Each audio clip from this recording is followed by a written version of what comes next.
thingies up a shot.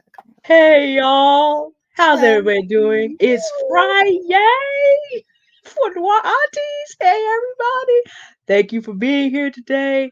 And of course, this is Auntie. Wait, her left, my right. Auntie Love is over here in your view, and I'm Auntie D, and we are bringing you a very, very important uh, show today about vetting 101 because you have a right. Let me just start here.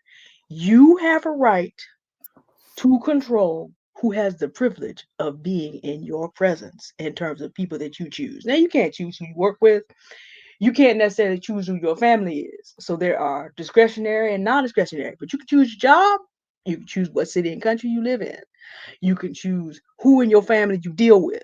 So, vetting 101, we're going to talk about relationships, but we're going to talk about this across a wide swath. And first, you need to know you have a choice. Now, Auntie Love asked me to just mention, okay, who am I and what do I do coming in? Because I will always forget, and that's why I was talking to Auntie Love today. I knew you were gonna get. I tell other people, get your life together. I knew she was gonna get my life together. Let me go at vetting 101 from this perspective. Okay. Some of you know me as the author of Season the Crypto Bull Run for Financial Freedom. Let's see if I can get it on the camera. And I need to mention that this cover was designed by another brilliant black woman, True Mystique, who we've had on our aunties. And these bulls, they since we started with this in October, these bulls, they be running. So you're out here in 2025, 2026, and people know you have this. And weeks make a difference. If you do not have the book yet, may I just recommend that you not miss the rest of the run. But let's say people know you have this, someone like me, a black woman like me. I guarantee you between the weight loss, the fact that I'm old, getting older, and people think I'm desperate, between people knowing that I wrote that book, I guarantee you that there are going to be people who would not pay attention to me this year, last year, the year before, who are going to want to have access to my time and energy. So if I don't know how to vet and I don't have sense enough to know, nah, y'all are still the same bad people that you were 2, 3, 4, 5, 6 years ago. But see, now you see the gold. You see that this happened. And you didn't have sense enough to get up and get in yourself. So you think you're going to live off me the way people live off black women in general, oftentimes. I'm going to need you to sit down and listen to Vetting 101 so that this is not you, so that you can begin to really determine who people are. And I want to turn it over to Auntie Love, who I also should mention has got some solutions that she put together specifically for this show that we're going to talk about. This was so exciting to me, but I'm not going to steal her thunder. She's going to tell you about that. But we're going to start out by talking about, okay, let's forget about 2026. What's happening for Black women now that makes it so important that we vet to protect ourselves and for our children? What do those numbers look like? And then Auntie Love has this great term from her courses called self body autonomy. And we've heard her say this many times, but it fits right into Vetting 101. Auntie Love, hi. Hello. Educate us, please, on I'm this because it's so so important. glad. I'm so glad we're here today. Hello, it's Kiana, level up single mom and transformation. Hey! Welcome, welcome, welcome, everybody who's here in the live and who sees this after. Please, Black women, um, do me the honor if you feel like you want to, and share your thoughts, because we do look at problems over here, of course, that are critical to us as Black women and Black girls, Noir aunties, but we also look at solutions, and we don't know everything. So um we need to make sure that we are listening to the diverse ones of us, because there's so many of us um, who come from different perspectives and all of these things.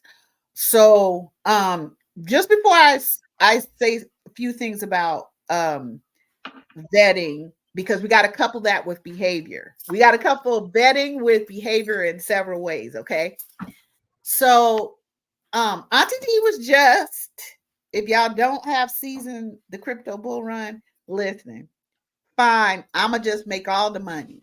Cause here's what had happened. Okay, here's what had happened. I got my books, okay, and I feel very strongly that as Black women, just like we would pay for some fool like Dave Ramsey or somebody to come in and tell us what to. He got a whole Ponzi scheme. He was going around the churches and wherever the hell else he was going. And everybody's like, oh, Dave Ramsey's coming to our church. Oh, Dave Ramsey's coming to our social thing. Oh, we're going to meet. We get to see Dave Ramsey. Girl, he was putting out all kinds of money before the man ever stepped foot into wherever the hell it was. Plus, he had this whole kind of packet deal or whatever. I saw it because I have friends who are Christian. I mean, Black women, 85% of us are Christian. And you know, so it's a very important part of our life. Spirituality is a very important part of our lives. So when Dave Ramsey comes, oh yeah, let's pay him. Let's tithe. Let's do all of this shit. However, when it comes to us as Black women, not only do we have to create whatever it is, but we have to be told that if we claim our own work, we're bragging, we're being uppity, we're being arrogant. But we the only women, and again, Black women have the Black women are the most highly educated, right? Um, in the United States, many other places, but okay, we'll take the US. So we are we have done all the things we've done and continue to do.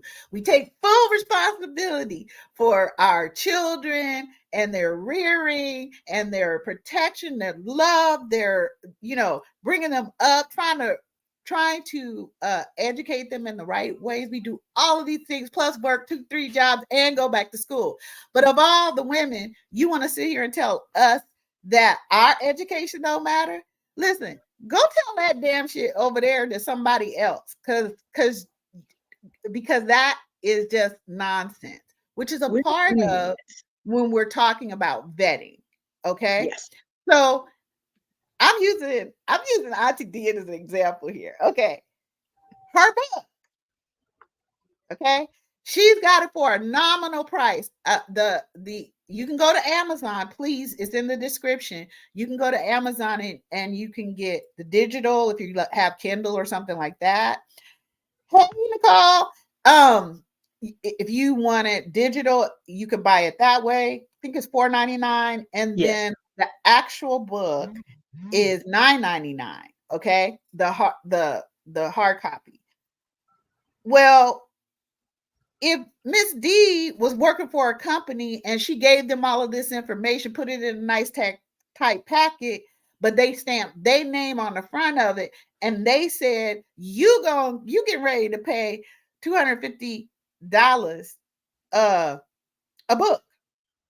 We don't care how you get it. We don't care if it's Kindle, this, that, or the next, but you're about to pay this much. But Miss D would then only be paid either a salary or by the hour. People, let me tell you how brilliant this book is. Okay, it's way out of my league, which is why I turned it over to my daughter. Okay, so I just want y'all to know, my daughter started doing the investments in beginning of February. Girl, we making money. I don't know what y'all doing. Girl, she went to tell me some stuff. She was like, oh, so I diversified it. I'm actually doing, part crypto and part something that's over that, and then something that, and I was like, oh, say no more. Girl, is we making money? Yes. Okay. Hey, because as a leader, I don't need to be the expert in everything. I just need to have healthy relationships and vetting so I can have the right people. And that doesn't matter whether it's romantic. It doesn't matter whether it's your family. It don't matter if you're friends. And in my case, it don't matter if you're my enemy. You got okay. I got so vetting is It is something that you preclude things with. Because let me tell you something about Black women. It's not that Black women don't vet. I hear that crap all the time too. That's not true. Choose That's not better. true. And we're going to use this beautiful Black woman that got so famous by doing that 50 part series. What who the f did I marry? That was, girl. I was I watched it over a couple of weeks because I could, at first I was like, girl, I ain't gonna be able to do this. But I like the dude Zoe because he's so funny, and he broke it up, right? Giving his little commentaries along the way. And I'm sure a lot of you have heard of it. It went viral. She's become pretty famous. And I love that she got on and she told about what happened, because that's another thing. We as Black women, we don't talk about our own stories.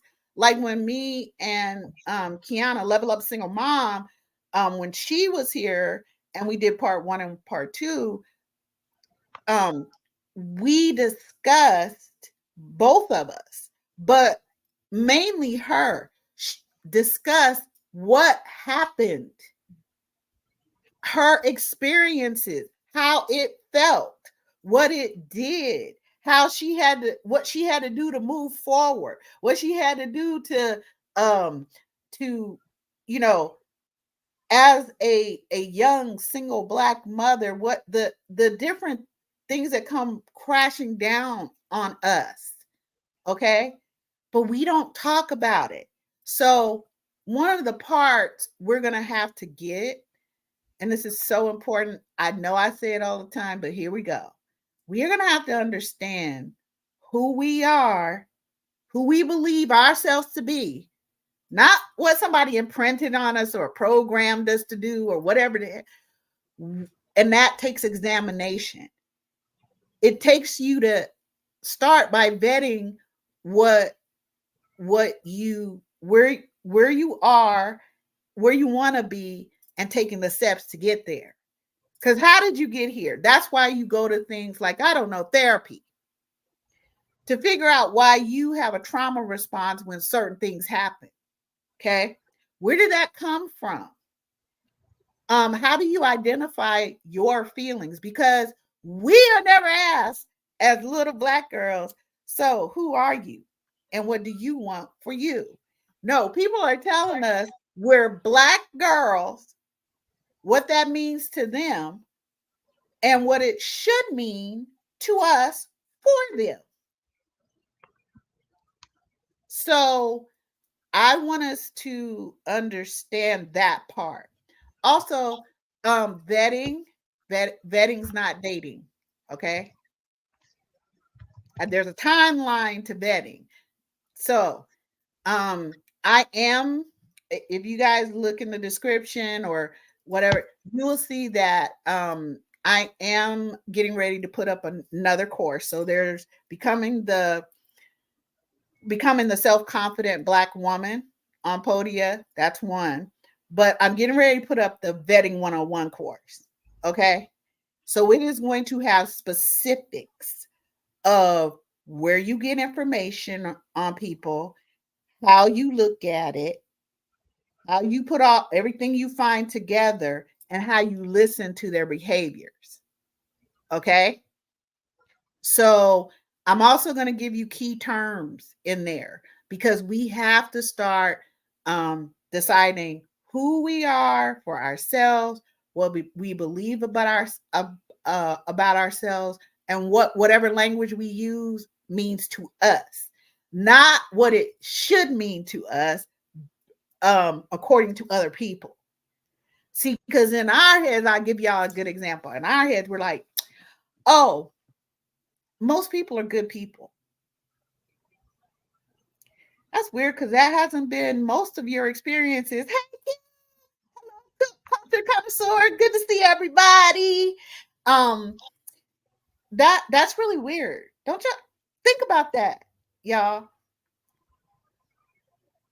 Huh? I don't get it. Right?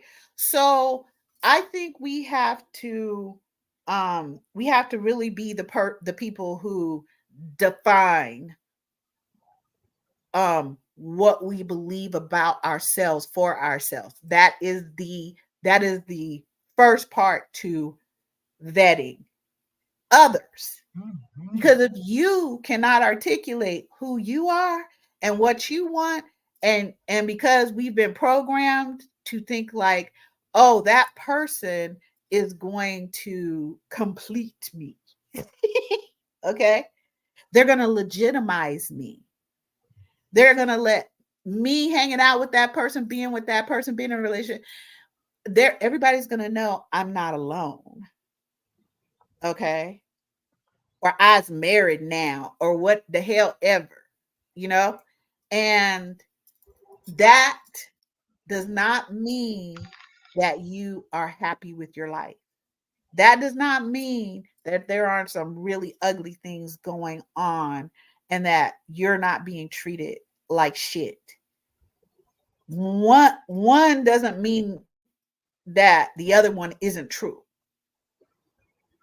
But we've been taught to, it's not that other people are good. What it is we've been taught to make them feel good about their badass behaviors.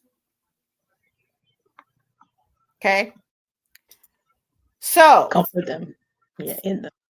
one of the things that you get to do now, everybody's not a goddess born warrior. I know that before anybody come back in the comments later or something, let me just clear this up for you. I know that. All right.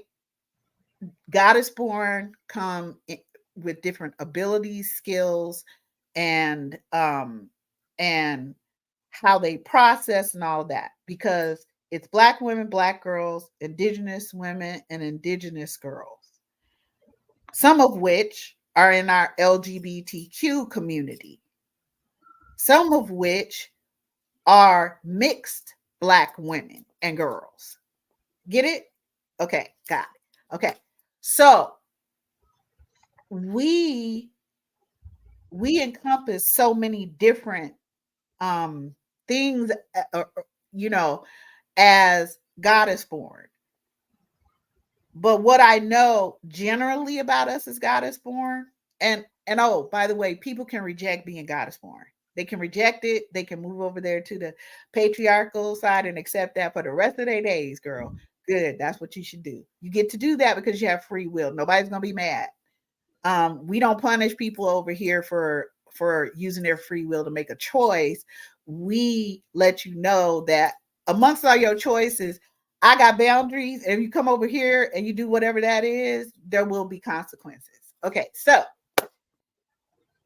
we are going to need to really stop and think about, are we willing to give those consequences to people? Okay. So, one of the consequences, one of the solutions to someone mistreating you as a grown woman, okay, I don't care if it's work, I don't care if it's your mama, I don't care if it's your dad, I don't care. Okay, I don't care if it's the pastor, it's decasa, over there in y'all pulpit. I don't care who it is. I don't care. I don't care what their name tag is or what they do. Okay, I don't care. I don't care. What's important is if they mistreat you, because a part of vetting is you starting to understand what you will get with and what you won't get with, what people can do with you and what they can't do with you. Okay, that's a part of vetting. Then when they come to do whatever it is, one of the things you can do as a goddess born, because this is what I know about goddess born, most of us are empaths. So we're feeling the feelings of other people and we don't know how to protect ourselves or ground ourselves. Most of us are um preternaturally elemental, which means we are a combination of incredible powers. Okay. Um, and most of us in some form are a type of healer, scientist, uh, spiritualist, educator, leader. The list goes on of all the different builder, you know, um, democratic community, matriarch.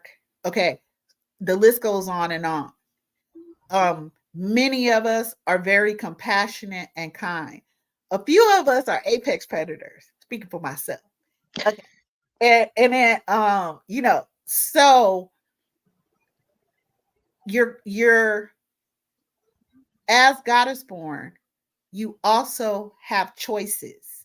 I know people are telling you you don't. And that's why when I ask somebody will be talking there, I ask them, so what happened? Oh, well, I didn't have a choice. Oh, you had a choice. You just didn't like your choices, but you have them. And that's a very powerful thing. Because just because somebody tells me that, oh, I don't get to read certain types of books when I pay for school. Because over there in Florida, if you in college, you can't read this, that, and the next. Well, I'm going to tell y'all right now, that's not happening. I'm going to read what the hell I want. So just because somebody else writes rules for you doesn't mean you have to follow them, but also doesn't mean you can't make up rules for yourself, meaning how you operate and how other people can operate in your environment. And in order for you to get there and allow other people in your environment, you are going to need to start to vet them before you allow them access to your precious all self. Okay. So, one of the first things we can do as a consequence to someone is to say access denied. Now, I'm going to tell you right now, some people is going to flip out. Some people going to flip out. Okay, because y'all been with me long enough, and you've been with Auntie Dee long enough to hear the thing how we've taken concepts, we've studied them, and then we have broken them down into action steps. What are we going to do about this? What are we going to do about that? How do we solve this problem? Okay, because what's happening to Black women is such a multifaceted problem, you know and we are trying to we want y'all to seek your happiness, seek your joy and your peace, girl. That's what we want. We want you to be prosperous, girl. We want you to do what comes naturally for you, because I find that most Black women are compassionate, kind, caring, uplift people, heal people, and they don't even have to try. They just born that way. Okay. And it's a shame to me that people use that against us. Yeah. Okay. And they try to harness our powers. So, one of the first things you get to do, one of the solutions to somebody not treating you well, not adhering to your boundaries as you describe them to them. That's why you got to know what you want, so you can build boundaries, policies, procedures, and some other stuff. Okay, and rules about how people get with you. You get to deny them access to you.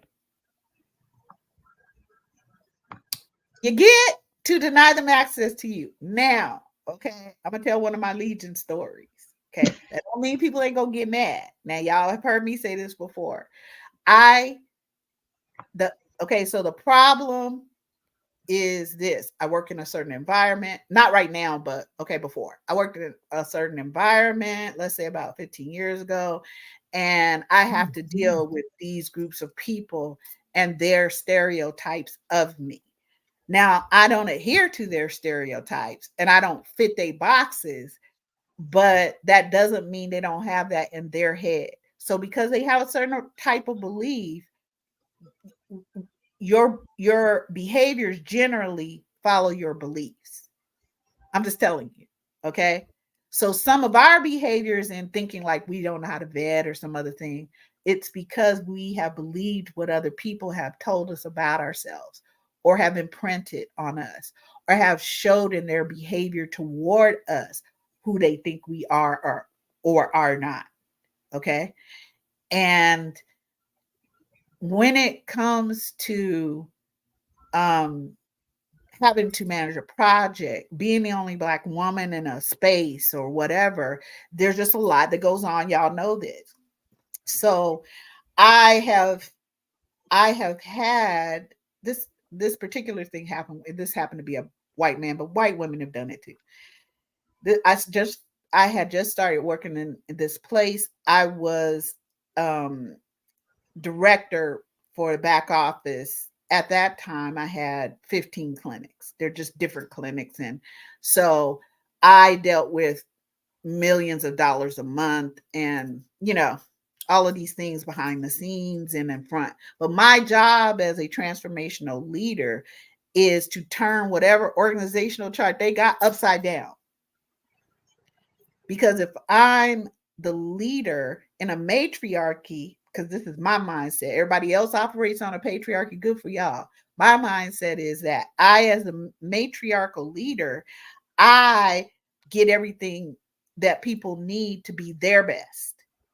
I make sure they got the supplies. I make sure they protected. I make sure they're disciplined. I make sure that they get to seek out their happiness. All of these different things. I make sure everything. Okay. I make sure of all of that. I set the tone. I do all these things. And I pull people together to do projects. But I had people on my same level. So the facilities director, no, this man did not come up to me. And it was in front of a couple of what we called back office supervisors, which they were people that I managed their position, okay, as a director. So they reported to me. So anyway, he comes in and he's like, "I just want you to know, you are not making any friends around here." And blah blah blah blah blah. Something else. I think he got a few more words out. And I said, "Hold that thought. Hold that thought. Ladies, I know this is your space. Do you mind if we use it for a moment? Is that okay?" And they were like, "Oh, sure," because they're just like, "Oh shit, oh god," because they don't really know me as well. I had just obtained this other side, right? These other clinics, but he's talking about where I originally were working together, he and I and the other administrators, to build a building. Okay. And my part of it is massive as the back office director of all of these fucking things. Okay. And clinics and shit. So I had like 200 staff. All right. So here he comes telling me because we had built this, we were building this building. I came in because I was hired later. I came in on whatever, and they had no seating for any of the back office staff. Oh, they only had seating for the doctors and the front office staff. Oh no, hookers, that's not what we doing. We're not doing that. My back office staff, those are my babies. Those are my what I say. I'm gonna protect them. I'm gonna make sure they have everything they need, and they're not gonna be walking around here 8-10 hours and never sit. They're not doing that. They're in these young ladies were in childbearing age years. See how a matriarchal person thinks? See the difference? Do y'all see the difference? So when he does all this, I closed the door and I was like, okay. So actually, I didn't need you to hold that thought. I know you don't know me, and you never get to walk up on me like that. Okay. I didn't come here to make friends. I already had them before I came. I don't know what you think or how y'all. I do see how y'all operate, but there's no raising your voice to me. There's no you walking up on me and getting within 6 feet of my personal space. Girl, there's none of that. So, what I'm going to tell you is I will see you after school in the parking lot. And oh, just in case, I want you to understand right next to the parking lot is the street that I'm going to drag your ass down. Who the fuck do you think you are talking to? You don't know me like that. You don't. And see, back then they didn't have cameras and some other alleged shit I said about, possibly dark streets, following people. I don't know. Okay. Possibly, Yeah. allegedly. Alleged.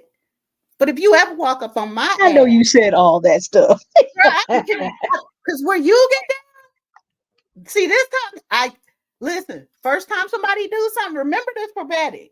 Okay? Remember this. Take this note. I've said it before, but we're going to apply it to vetting. First time somebody does something, okay, that's an incident. Second time somebody does something, that could be a coincidence. Okay. The third time is a behavioral pattern. I done seen this motherfucker roll up on whoever and blah blah blah and this and that. Okay. Whatever. But I already have boundaries. So the minute you roll up on me, so what I was able to say to him, besides all the parking lot alleged stuff, was so this conversation ends now. And from here on out, you never get to speak to me. Understand? No words can come out of your mouth addressing me. What you gonna have to do is you're gonna have to write all that shit down in an email. Because your permission to speak to me denied. Don't say hello, don't say goodbye, don't say shit. Because when you do, you will have consequences. Now, here's what people want. They're just like, how could she tell me I can't talk to her? Oh my God. What kind of savage is she? Well, Megan might be having a hot girl summer. But girl, I was that hot girl summer. And not just the summer. Okay. Fall, winter, and spring. Okay. So, girl, I don't know who you think, what you think or thought this was. Just like companies can develop policies, just like the Moms of Liberty can develop policies, and I almost said Heretic Foundation, sorry. Heretic Almost close enough. Foundation, they can develop policies. So can we. So it's going to be up to us. Hey, Drew. Q, I hope I said hello to you. It's going to be up to us to start to develop those policies. One of those policies needs to be vetting. So, self body autonomy. Let me give Miss D a chance to talk, and then I'll give you the definitions of those. Okay, so because we're going to discuss it later. Auntie Love is giving you Goddess Borne perspective on how we are conditioned out. On the Christian side, it's very similar in that, and we're going to talk about some very popular scripture verses that you've heard and misheard in church that have been misapplied. Someone is always trying to get into the spot of being God and owner over you as a Christian. That is the whole competition. If you actually read Genesis 3, that's what the whole competition is about. When you find out how Satan fell, that's what the whole competition is about. As a Black woman, every man you know who has not done spiritual work, even in church, thinks he can have that spot over you. And the difference, of course, is you're going to hear more verses about love your enemies, it is better to give than to receive, but no one who ever says these things to you has says it to you with any sense of obligation that it has to be reciprocal. And men who want to lead in these environments do have no sense that they actually need to lead. No, they want to push all this on you out of context. So the conditioning is a little bit different for the 85% of us that identify as Christian, but it has the same result. People want to push you into being harnessed, whereas you are as fearfully and wonderfully made and have all the rights and privileges of being in the holy priesthood as everybody else. But you're not supposed to know that, because if you realize that you can go to God for yourself, see, of course I put it somewhere. See, if I had waited on men, this would not have happened. I asked the Lord what I should do to educate some younger sisters that I knew. I didn't go to anybody to ask about that. But had I not been through the process of understanding that I didn't need to do that, and in my formative years, my pastor is very good, but he was raised by his grandmother. So he was raised to have respect for Black women. But if you as a Christian can get stuck here because for different reasons, people are not teaching you that Christ's first missionaries were all women. They're teaching you the parts that help them to play God in your life. So you're going to be in the same place, which also means that you got to vet your church. You need to vet your church. You need to vet the people that you work with. You need to vet your pastor before you join. If you are in a church, it gets very difficult. Ty Tribbett was not lying when he said the church is black. To a certain extent, he was not talking about the churches that we live in. He was not entirely wrong to have said that. But the idea is, as a Black woman, no matter where you are, you have to understand you were not wonderfully made to be under somebody's thumb. And this is where I'm going to pitch it back to Auntie Love, because it's just like, self body autonomy will roll up, self soul autonomy. It would roll up, self spiritual autonomy. What we're talking about is you're not an automaton to be used as someone's mannequin to do whatever they darn well please. That's not why you're here. And for you to have this understanding that you, having been made not to have any mortal over you as a God, is very important, because that means you have autonomy, freedom to move, and you don't have to give that up. You can choose to be interdependent with different people, but that is your possession as a fully fledged human being, not inferior to anybody else. And then when you build skills, then you have a right to be able to stand in those skills and those experiences and not get back because you're just a Black woman. No, you don't have to accept that. And we'll talk a little bit later. I know I've done some videos, but I'll bring it back when we talk about social media and conversation and tells, so that you can tell that someone is about to put you through all the foolery. And we're going to call it the tomfoolery, because a lot of times it's Tom, Dick, and Harry doing it. And, shout out so we can, make sure that we handle our diversity and inclusion. Tariq is involved also. So we make sure we cover everybody. Tariq is involved in this also. So we'll get back to that. That'll be coming along the line. But first, like I said, we've heard Auntie Love talk about self-body autonomy many times. And I want you to understand, because auto and self and Nami, okay, we know what the body is. But when we put these concepts together, this becomes very popular. She said something very important. You don't get to come within my 6 feet. You don't get to do that. See, she wasn't gonna catch COVID even before that was a thing, because she's just like, you not getting up in there. You and your droplets. Get back. And she said, she didn't say street, y'all. She said street. If you've been around a community long enough, you already know. Friend, look, do whatever she tells you to do, because you about to die. I'm just saying. And as Black women, it's hard for us to think of ourselves as people who, when necessary, can invoke the ultimate consequences. Love is always talking to us about self-defense. It's hard for us to think of ourselves in that way, because we have certainly been programmed. But I guarantee you, Queen Amani Renas, Zinga, the true women king of African history. I guarantee you that Fanny of the Maroons, Stagecoach Mary, and Harriet Tubman didn't have those problems. Their sense of their mission and what they had to do for their people would not allow them. In Her Majesty Amani Rena's case, her husband and her son died. So if she had sat back, Caesar Augustus would have owned every bit of Kush, and European incursion into Africa would have happened 2,000 years earlier. And she's like, I don't know what y'all thought this was, but when I'm done, I'm gonna walk on your head every day. And my daughter is, and my granddaughter is, and my great granddaughter is. And then Menelik II will have to come down here 1,800 years later and give a man a chance to do the same thing. But we can't wait on him. So, nah, who waiting on what? No.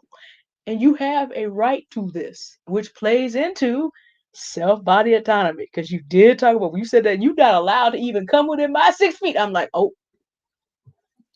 Well, allegedly, side note, we just went to the gun range. Okay, but anyway, allegedly, I You and that practice. IMM 380. Yeah, I did it. I have both. Okay, so allegedly, I practice by moving the target back 5 feet and then 7. So Okay. I'm just saying, right in between that is 6 feet. No, you can't. Yeah. It, I'm just telling y'all. I'm just telling y'all. That's how I. That's how I'm talking about with handguns, not my semi-auto shot, not that one, but the Yeah. You gonna okay. respect the self body autonomy over there. I'm just Yeah, telling y'all. I'm just yeah, See, I'm I just telling y'all. yeah yeah I didn't know um about semi-automatics. yeah. I don't have I didn't really. I like the sound of a pump shotgun, but I'm not in it for the sound. I'm in it for The uh efficiency. yes, and effective. I got you. Yeah. I got So that's why my shotgun is it's a semi-automatic. Um uh, for those who like 20 gauge. I'm just saying. Okay. Most of them are 12 gauge, but self body autonomy is um you possessing the only power and right to govern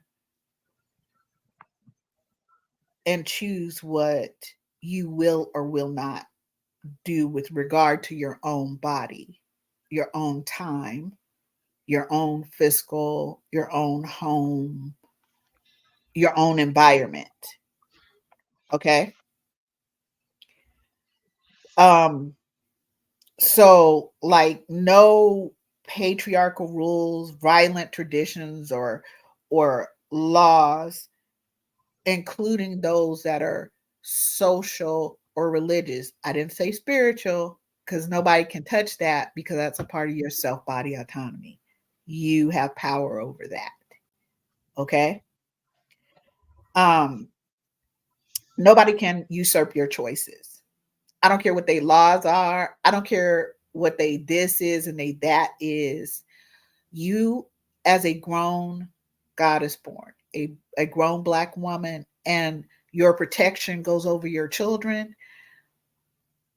No one gets to tell them what is or you what is going to happen with your body.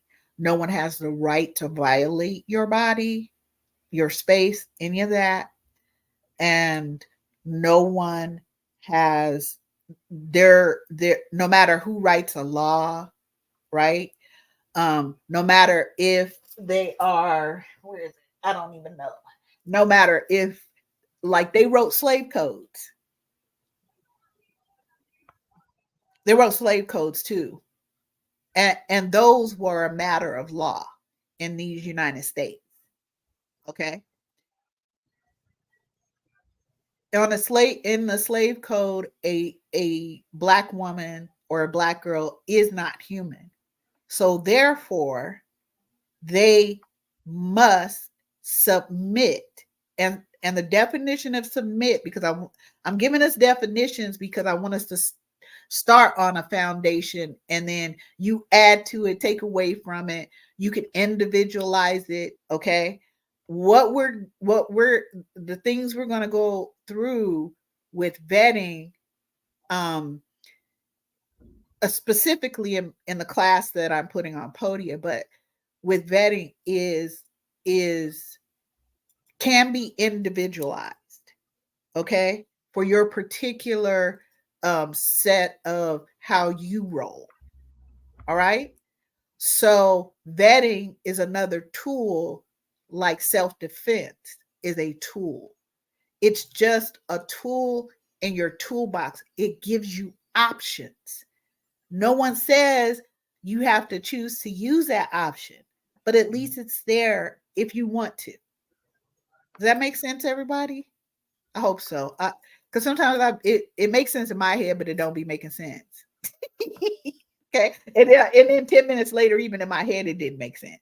So I just want to make sure. I want to make sure. Okay, y'all, let me know if okay, okay, yeah, let me know. So for example, I choose and design the standards, policies, rules, laws, procedure in which I operate. Okay. And that also includes how people can operate with me, because I already know who I am. I know what I want. And your DeSantos can feel any way he wants. He can head the KKK like he been doing. I am not mad at that. And he doesn't get to tell me what my children are not going to do, what I'm going to do with my body, okay? And nor does he get to send people out to attack me and my children without consequences. Now, again, one of those consequences can be access denied. Okay. Second consequence, you'll often hear me say, is prayer request denied. Because if all of y'all anti-Black women and anti-Black girl, violent ass, hating ass, coveting ass people want to do the whole most, you can't do the right place. Because I speak your language. I speak violence fluently. So let's talk about a couple of things here. Some more definitions. Um, an interview. Now remember, y'all can add to these, you can take away from them, you can define them the way you need to, because you are Goddess Borne, you can do such. Okay. An interview is a meeting and conversation in which one or more person questions, consults, or evaluates another person. So when we're talking about vetting, I want y'all to keep in your heads that there is a difference between dating and interviewing. And in vetting, we're not dating, because you haven't made it to the realm, the other person hasn't made it to the realm in which they get to have that type of access to me yet. Dating in my vetting scenario, okay, comes later. You got to graduate up to those steps in my interview process. Does that make sense, y'all? Does that even sound right, Miss D? It does, because it sounds like the kind of due diligence that people who are about serious business do. You have to take your life as your most serious business. There's something called due diligence. And before people go into any kind of serious business partnership, they perform due diligence. Well, your life, literally your life. We talk about the Black suicide numbers a lot, and I'll share some information later from Black Women Making Money about what she said about how we look at those numbers and what we do next. But sexual attraction is not enough. And I'm going to also just say this: time and money that you spend on dating, because we know we're cute. We Auntie Love has taught us we're cute, but we want to look at our most cute. That takes time and money. You may have to update your buying of Confidence Love skin line. You may have to then talk to Level Up Single Mom and get involved and find out about Mixed Beauty. You may need to go and find Black women who are going to give you outfits and all the rest, and that's going to take money. Uh, Crypto bull run's going on, so time, money, intimate access, and then your feelings may get involved. And that makes it even harder. So before you get to allowing people that level of access, that step back up of interviewing makes sense to me, Auntie Love, because it's just like, it's another conversation, but people have trouble with coffee dates. A coffee date's a better date for an interview, but you might also consider doing some of this on the phone Mm-hmm. before you even get there. Yeah. You might want to back up even more before you literally allow people to see you and have Auntie Love's products do what they do before this man becomes utterly obsessed and starts chasing you down the street. Been there, done that. Before man, woman, child, or beast are trying to get into your lap, you might want to you might want to not allow that physical access just yet. Before you leave the house, you might want to figure out what. And I'll give you some easy tips and conversations and tells a little bit later. But I want Auntie Love to finish with self body autonomy and why this interviewing step is so important before we even allow the person, and how this is such a key portion of self body autonomy. Before we allow these people to have any access to our bodies, the interview step. And I'm saying, okay, maybe not in person. I hope I'm picking you up correctly, Auntie Love. This is stuff the brother got to do, and it could be a brother from another mother, from many other mothers. This is something he got to do before he even gets to see you in person. Yes. Because later when I talk about what I did in regard to me and my husband, the vetting, then you'll see that that's exactly what Auntie D is talking about. So I know these are concepts and definitions that you may have been taught something different, you know, but I'm just giving y'all like the actual definition and how it applies to what just what Miss D said. There are levels of access, and that should be a part of your vetting, okay? Because vetting is not dating, okay? You ain't homie ain't to the level, or hometta, or who, y'all ain't to the level that you get to be in that close of proximity to me, okay? So the next word is meeting, because it's an assembly or conference of persons for a specific purpose. So you're not dating this person yet. You are meeting with them so you can interview them. Now, here's a key little side note: they don't need to know all that. Okay. They get to think this is dating. And they do. I'll get into why they think that Yeah. later. Yeah. They get to think that this is dating. Don't try to correct their impression of what dating Mm. is or isn't. Okay. This is just for you, Black women. This is for how you're gonna start to approach dating. Because another side note, that beautiful woman, Risa Tisa, who who the F did I marry? I'm gonna tell you guys the truth. It is not that Black women do not know how to vet. That is absolutely not true. In fact, we're some of the best people at being able to vet someone. All right. Now, I could almost hear y'all. How does that work? Because we sure, because she sure didn't vet nobody. You're wrong. She did vet him after he had done everything. Timing. Yeah. See, remember, y'all, if y'all saw that, if you saw the whole thing, she did parts 1 through 50. I can tell you right around part 31 or 32 is when she started vetting him. Think about people that you have quote unquote dated or you've spent time with, and they've had access to your person, your finances, your special numbers, your this, your that, your family, your kids, your food, all of that. Okay.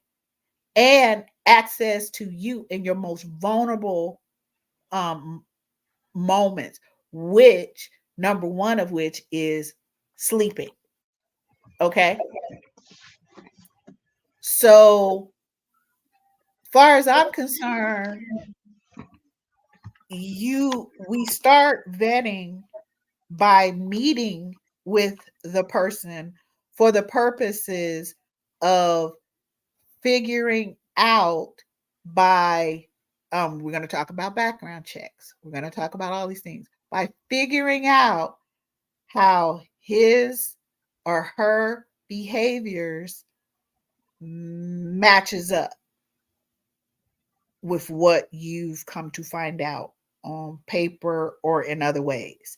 Risa Tisa, who did Why the F Did I Get Married? She vetted very deep. At number 42, she was talking to his family. She was getting, what is Erica Daenerys say, the Yelp reviews. Girl, and she got to the court documents and said, girl, we don't see, the problem is you didn't start doing that until 31 through 40 or 42 or 43. That should have been ground zero. All of that, knowing who he was, getting the court document. Girl, you don't know me. I'm gonna need fingerprints. Because you going to the DOJ. This shit is going through the DOJ. I'm gonna know. I'm gonna have a full picture of you. Now, I'm not telling you all of that, but you can bet that's what's gonna happen. Because my questions are going to be open questions. And the other thing is, you Black women, while you're doing this, the meeting and the interviewing, you don't answer open questions that person gives to you. Your answers are either yes, no, or something slick, some witty things like I will do. So why you need to know my personal business? Girl, I don't know like that. With a smile on my face, I do it the whole time. And you ain't getting nothing. Oh, girl, I can't. That's grown folk business. Can't divulge that kind of top secret information. Yeah, that's the things you say, or you go yes or no to a question. Don't elaborate, but you need them to, because you're gathering information and you're going to need a baseline on behavior. So we're going to get into that. So here's the definition of dating, like 1 through 4 on dictionary.com. The science dealing with the study of determining the chronological order of past events, the time or period to which any event or thing belongs.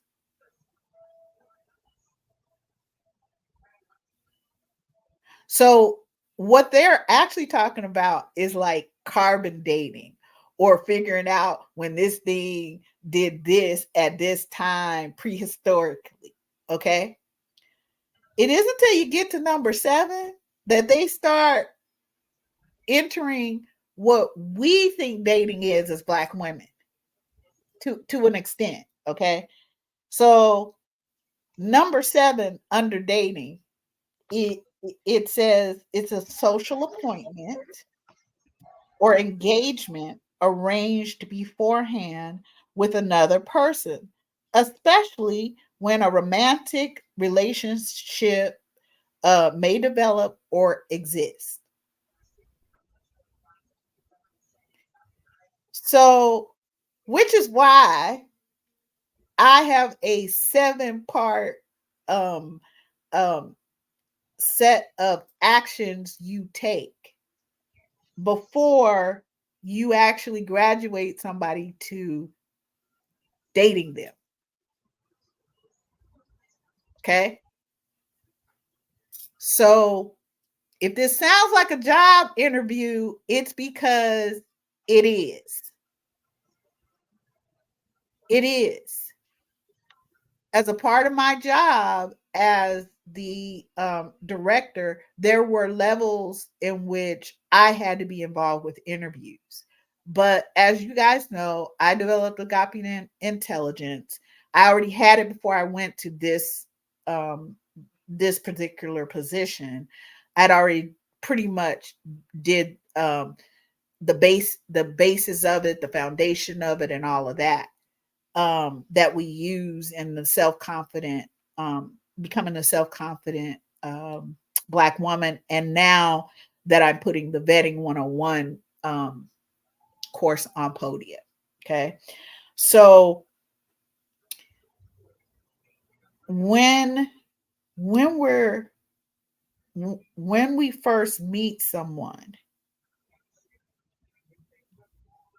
we're going to have to stop being in this mindset that people are good people. Okay.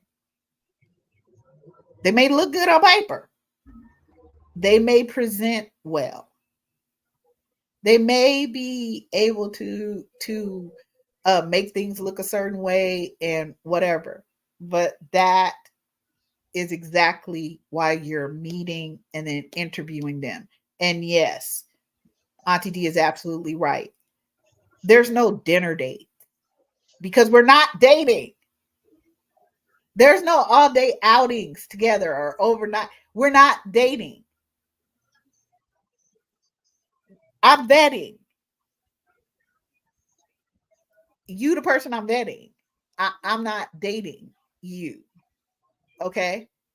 I don't know you. So when I worked at that job, I developed I developed this whole process of um interviews and doing multi-level interviews. So while I sometimes would be involved in it depended on who the person was, where they were going, whether they were going to be a level 1, 2, or 3 supervisor. All of them would have to all the supervisors answer to me, and a few of the other back office people answer directly to me. And I did their evaluations or whatever. But as a part of the hiring, the part of the hiring, the way that I could get people to be extraordinarily comfortable and show me their baseline behaviors is to understand that I was there to learn about who they are based on their behaviors and the facts and things that I've gathered looking at their resume. Now, people can do whatever with the resume, but here's something else that's key, and I want you guys to remember this little key. When I'm evaluating someone, I'm not I'm not I'm not actually looking for what they're saying in that sense. I'm looking at what they're doing, how that matches up with what they're saying. Okay. But I'm also looking for what's not there. Not all the flashing and the love bombing and the oh, so good to meet you and the friendliness, all that um the whole mask that people wear, the whole thing that they put on to make a quote unquote good impression. Okay. I'm looking for what you're not saying and what you're not doing. Okay. So, so they go on, like I picked up social appointment because I think this is important too. Relating to, devoted to, or characterized by friendly companionship or relations, a social club, um, seeking or enjoying the companionship of others. It's it that's what we have in our minds when we are actually meeting someone that we either want to work with, have that we're moving forward and we want to start dating, all of those things. Okay. But we're putting not just the cart before the horse, but whatever town you went to, you put that there too first. And that's not you. No, no. We gonna move vetting from after they fuck your whole life up to before they ever can. Does that make sense? Like that's what we doing. So it isn't true that black women don't know how to vet. Cause that girl was she was out, she knew when he skinned his knee. She knew what he did. She understood the whole thing. She put 2 plus 6 plus 9 together, and then she subtracted it. She multiplied, and then she divided it. Okay, but it wasn't until step 31 on. Okay, and I'm telling you, we moving step 31 through 50 or whatever that she did to the beginning when you met this fool. Okay. That's when we move. That's where we're moving all of that to. The background check she did, checking court documents and shit. Yeah, that goes at the beginning. That's all, black women. We just gonna do a switcheroo. We're not gonna wait for them to have a whole nother family going on that we don't know about, or a marriage we don't know about because they out here acting like they whole single and whatever and da da da. That's not we not waiting for that. Okay. We're not waiting for them to take us for our every dime, to take our car, to only pay the light bill because that's all they can afford or some shit. Okay. As a billionaire. As a bit, we're not waiting for that. What we gonna do is we gonna move all of what we need to know about them to the interview and meeting process. Cause I'm not dating your ass till I understand what the fuck is going on here. You ain't getting that kind of access. I am very much a VIP. Okay. I am precious and to be adored. I am not here to be tortured, suffer, and go through a whole lot of pain to make you feel better about being dumb as fuck and cruel and unusual. No, I'm not doing that. Now, let me talk about sexual interchange. As a goddess born, and because you have self body autonomy, and because we do, as black women or black girl or whoever, most of us like having sex when we get old. You know, when we become adults, as teenagers up into adults. I mean, late teens. Okay, your hormones, your this, your that. Okay, so for me, as goddess born, I give you an example of my daughter. I I have no judgment about her having sex or whatever. That I don't have any judgment about that. She is goddess born and she gets to make those choices. But the choice needs to be, she needs to consent to that. Okay? It isn't somebody gets to come in and do whatever they want to her. And let's be clear. Okay? She consents to what the access that she would give somebody sexually or whatever. Okay? I That's not my thing. My thing is I'm the head of her security. And a part of her security and safety is a part of vetting, which is, in my mind, we don't, I have a pretty, I have a rule that I use for myself. Now, y'all could tweak this rule, not use it, throw it away, say, oh, hell no, love, whatever. But I need to see who you are, and I need to see if I'm going to advance you up to these levels before you get to have sexual contact with me. Before that, of course I did what I wanted, because grown, and had two children um out of what they call it, wedlock. Yeah, because no, because y'all ain't running nothing over here. Okay. So it doesn't mean you can't get your sexual needs fulfilled, is my point. You can. That, though, is not dating. And like I taught my daughter, you're going to have to protect yourself. And part of protecting yourself is knowing what that person's sexual history is. They STDITI, whatever. Because, girl, you can't come to this precious creative space and be just any old body, girl. You tripping. You can't get close to my uterus. Well, you can't get close to mine now either, because I had a hysterectomy, but that's beside the point. I'm saying you can't you can't get, no. This is the pearly gates of heaven. Okay? You don't get to get close to that until I know that you're not giving me some disease, because you don't give a damn. Okay? You don't care. So I got to care about me. Okay. So that's why I also taught her and her brother, you have to have respect for your body and the other person's. This must be consenting on your part and their part. Okay.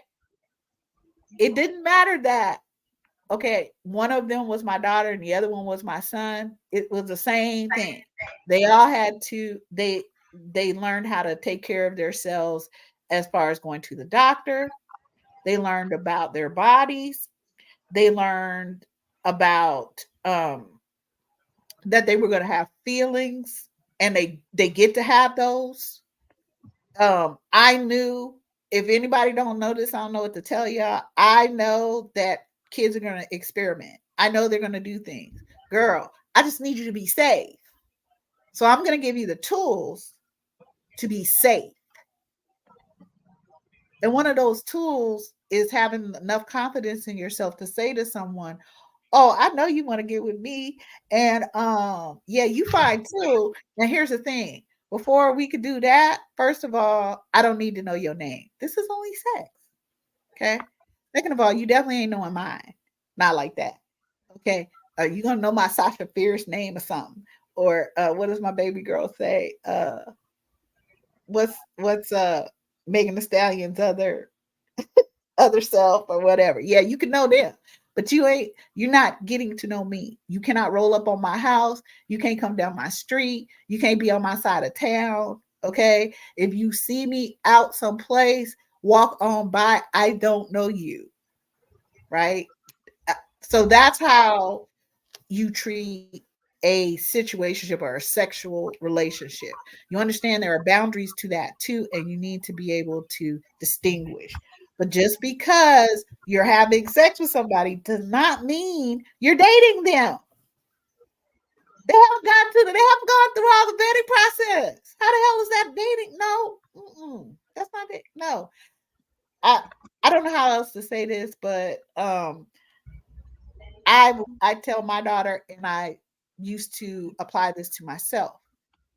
Those are toys, and they don't belong just anywhere. They belong in the toy box. Now I don't generally have. There are no boxes I fit in, but okay, yeah, you don't. You're a toy. I don't need to know your name. I don't need to know that. I don't need to know that. Now, I know that's going to be like, oh, that just goes against everything that I've ever learned. And, you can't just treat people like objects. Why? That's what they're doing to you 24/7. You just beat them to the whole punch, and you protected yourself in the interim. You see what I'm saying? So I don't want us to confuse having a a sexual situation going on with somebody with um with dating, or confuse it with an actual relationship that is healthy and has communication and loyalty and honor and, love and care and compassion. I don't want to, oh, and money. Okay, I don't want us to confuse these things. Okay, so this is part of vetting. Knowing where you're at, and knowing, um seeing that whatever you're all the things that you're coming up with, is this a person that you can allow this level of access, this level of access, this level of access, that level of access, or none? That's it. That's all. This isn't about judging. This isn't about whatever. This is about discernment. Okay, that's what this is about. This is about an evaluation process. So when I would hire people, I could look at your resume and go, "Oh, you ain't a fit. Oh, you ain't either. Oh, you ain't gonna work. Oh, you ain't that ain't gonna happen." I don't know what they do. I don't know what happens on Tinder or Farmers Daughters or something. I don't know what happens on the dating sites. Somebody said something about switching left or right. Yeah. Uh-uh. Switch however y'all do it, switch Yeah, left, swipe. swipe it Just whichever way. I can tell upon first seeing your whatever. Then I know how to read people's um body language, because let me give y'all another little just nugget. We listen to what people say, and we're taught through accepting fairy tales and things like that to believe what people say to us. First and foremost, giving them what y'all call it, the benefit of the doubt. Yeah, that's what we have been taught to do. Listen to what they're saying, because listen to what we say later. Why would they lie to me though? Why would they this? Why would they that? Girl, I'm not trying to figure out why they do. Here's what I'm gonna do. Your behavior don't match up with what I found out. Girl, you ain't coming here. You not. Uh-uh. No, no. Because you're trying to, no, girl, no. So I wanted us to understand that, because we also have this idea that people have fed us about submission. And I want to be really clear. Okay. Auntie D can tell you about submitting biblically or whatever, but I'm going to tell you this: submission actually means that you are giving authority to someone else over your choices, your body, your life. That's what submission actually is. all right. So I let Miss D tell you from from a biblical perspective what it actually means, and not the way that we generally get told in the pulpits or listening to pastors, as Auntie D will say. Okay. Okay. This is a good place to do all the things because there's some specific notes that you have that you're referring to. This is a good place to set down these definitions. Since 85% of us identify as Christian, we've all heard language around submission. So we'll just start there. And the passages that are used are Ephesians 5:22 and 24, and there's a corresponding passage in Colossians, but Ephesians 5:22 and 24 are in there. And the King James is unfortunate, but you have to look at who was translating it and what time in history it was translated. But before you even go there, it is always defined without having reference to 5:21, which says that all the Christians are to be submitting to one another. So automatically that should tell you that word probably does not mean enslavement in the original. That's an accidental tell They didn't manage to they when they translated that into English, they missed that. That's a tell. Because suddenly you have an environment, and this will go to the thing that the verses you actually asked me about.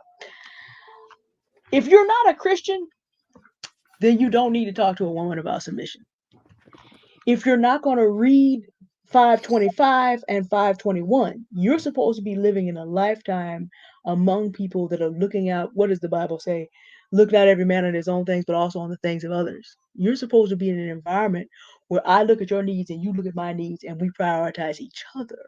If you remove that, none of this works. It defaults back to the Roman Empire.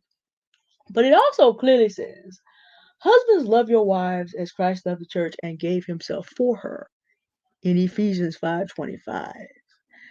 So automatically, you're telling me to clean up around the house. Christ told you to die for me.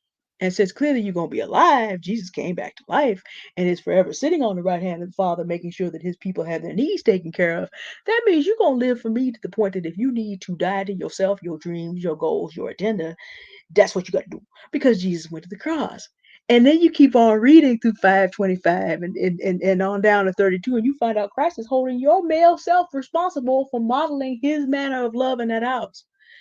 As it happens, this is the prelude to the things I'm about to say next. The word we have translated submission really is closer to the word respond. Provided you are being loved and led in a way that is sacrificial, something Confidence with Love talks about as transformational servant leader, all the Bible asks a woman to do, it doesn't even tell the woman she has to love the husband. Just respond. But if he can't deal with the bookends in 21 and 25, and by the way, the bookend in 21 comes from 2 entire chapters of instruction for men. Well, the Bible doesn't mention women. Yeah, usually God is kicking the teeth out of the men because they were the ones that intentionally rebelled against him, starting in Genesis 3, whereas Eve was tricked. But Adam knew what he was doing. So God is basically like, you're going to change your entire life, beginning with Ephesians 4:1 down to 5:21. Before you even go look for a woman, you need to master all this. Be ye kind to one another, tenderhearted, forgiving one another, even as God for Christ's sake hath forgiven you. Ephesians 5:4-32. That's not written to women. We tend to try to do that anyway. No. That was written to those hard-headed men. Because men like to hold grudges and be mad about how they were disrespected 40 years ago and taking it out like people out here about, a girl did me wrong in high school way back, and every girl since then been payback. You're not even mad. You're not even taking it out on the person that did it to you, but you taking it out everybody.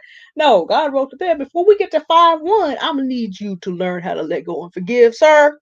And then when you master all this, it's like Proverbs 31 woman. You need to master Proverbs 1, which is strictly written to men, and it is also embodies wisdom. And Auntie Love can tell you about other traditions about this. In order for you to understand that wisdom is personified as the woman you should desire most. Seek wisdom as you would seek the virtuous woman later. And the virtuous woman actually epitomizes this characteristic. You do know that you need to master Proverbs 1-30 and get your money, your life, your sexual discipline together before you get to access to the Proverbs 31 woman. So it's just like God's out here pre-vetting these men. It's like if the man can't quote Proverbs 18:1, then you do not let him have access to your Proverbs 31 self. A man has to master all this. So you got to do Ephesians 1 to 5:21, and then you get access to a woman. And you need to master Proverbs 1 to Proverbs 30 before we even start talking to the women. Which brings me to some of the more famous New Testament scriptures that are misused that Auntie Love asked me about specifically. I thought about this. I've been thinking about this for a couple of days. Let me break down, and using the Bible, if you take it for what it claims it is like taking a life-saving medication. Description is not prescription. I can describe something, but it may not be for you. I can, as a doctor, prescribe it to someone else, but that doesn't mean you should take it. And even if it is prescribed to you, you kind of need to read the associated instructions. It's like I said about Ephesians 5. Men like to jump in Ephesians 5:22 and 24. but they didn't read up to 21 and they didn't read past 24. So, you're going to end up down in First Peter where God said, if you mistreat your wife, I ain't hear your prayers. That's where you're going. Eh, that's where you're going to end up because you did not understand what was descriptive, prescriptive, prescribed for you, and you didn't read the instructions. And so specifically, there are some passages from Matthew. Let me pull them up. Matthew and Luke that Auntie Love wanted me to address today that we often hear in church without context. One of them is from Matthew 5:40 to 43. And the corresponding chapters are in Luke 6:27 and 6:35. And she asked me to deal with these, and I'll read these into the record. How many times, and I want you to think, if you grew up in church, how many times you hear this coming from a black pastor who is a man through a church full of women and girls and actually little boys too. But the little boy is going to process it differently because it's a man telling everyone this, and most of the people he's telling women. So he's not seeing himself submitted to it, since we're going to use the terms of the art. He sees this as something he gets to tell women. So it's processed differently by black boys. I'll read the one from Matthew because it covers both, and then Luke echoes them. And if anyone would sue you and take your tunic, let him have your cloak as well. And if anyone forces you to go 1 mile, go with him 2 miles. Give to the one who begs from you, and do not refuse the one who would borrow from you. You have heard that it is said, you shall love your neighbor and hate your enemy. But I say to you, love your enemies and pray for those who persecute you. That's Matthew 5:40 to 43 in the English Standard Version, which is a good update. King James, I love it, grew up with it. The ESV will actually give it to you in English that you can question and engage with and understand better. And then, of course, in Luke, you have parallel passages about loving your enemies, do good to those that hate you. Context, context, context. Okay? How about I tell you that these are 2 sermons that Jesus gave as he was presenting. Okay, actually, I gotta back up one more time. The Bible is very important for you to know, again, descriptive text, prescriptive text, and is it prescribed to you? Everything before John 14 is not prescribed to the Christian. It deals with the operation of the Jewish nation. And then there's some things that are called Jewish civil law. The moral law stays the same all the way through, but things that go with how you operate in the world having to do with the civil law. There's backward looking civil law when Israel was actually the land, and there's forward looking civil law at some date where Israel is back in the land and Jesus is ruling as the Messiah directly. So you do really have to know what applies to you, because it's like tithing is misapplied. It says in Malachi 2, ye priests. Well, which priest? The Levitical priest. Well, if you keep on reading in the Bible in Hebrews, you're going to find out you're a priest after the order of Melchizedek. Melchizedek was a Canaanite who was a priest of the Most High God. So that doesn't. So this is one of those things where these are, in Matthew it's the Sermon on the Mount, and in Luke it's called the Sermon on the Plain. And in the Sermon on the Plain in Luke, Jesus covered a lot of the same ground. So we've discovered by study that they may not be exactly the same sermon. They would have been given at different times, but there's some things that are very similar, but there are also some differences. One of them, it says he went up into a mountain, and the other one, he's on the plain. But you have to understand that given the whole weight of, and in Matthew, people really would have known this, the whole weight of the Old Testament in front, there are certain things the Messiah has to do, and that is set up the kingdom for Israel.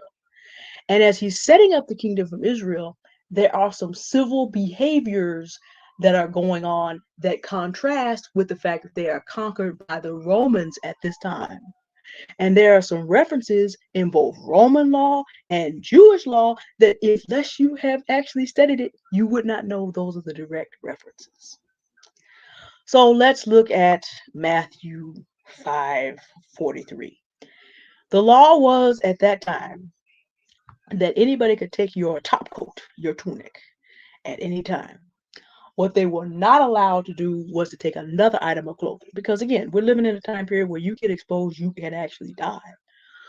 So if you offered them that second one, you put them on the hot seat, because now you have to force them to either consider what they're doing or be a lawbreaker. Now, how serious was this at that time?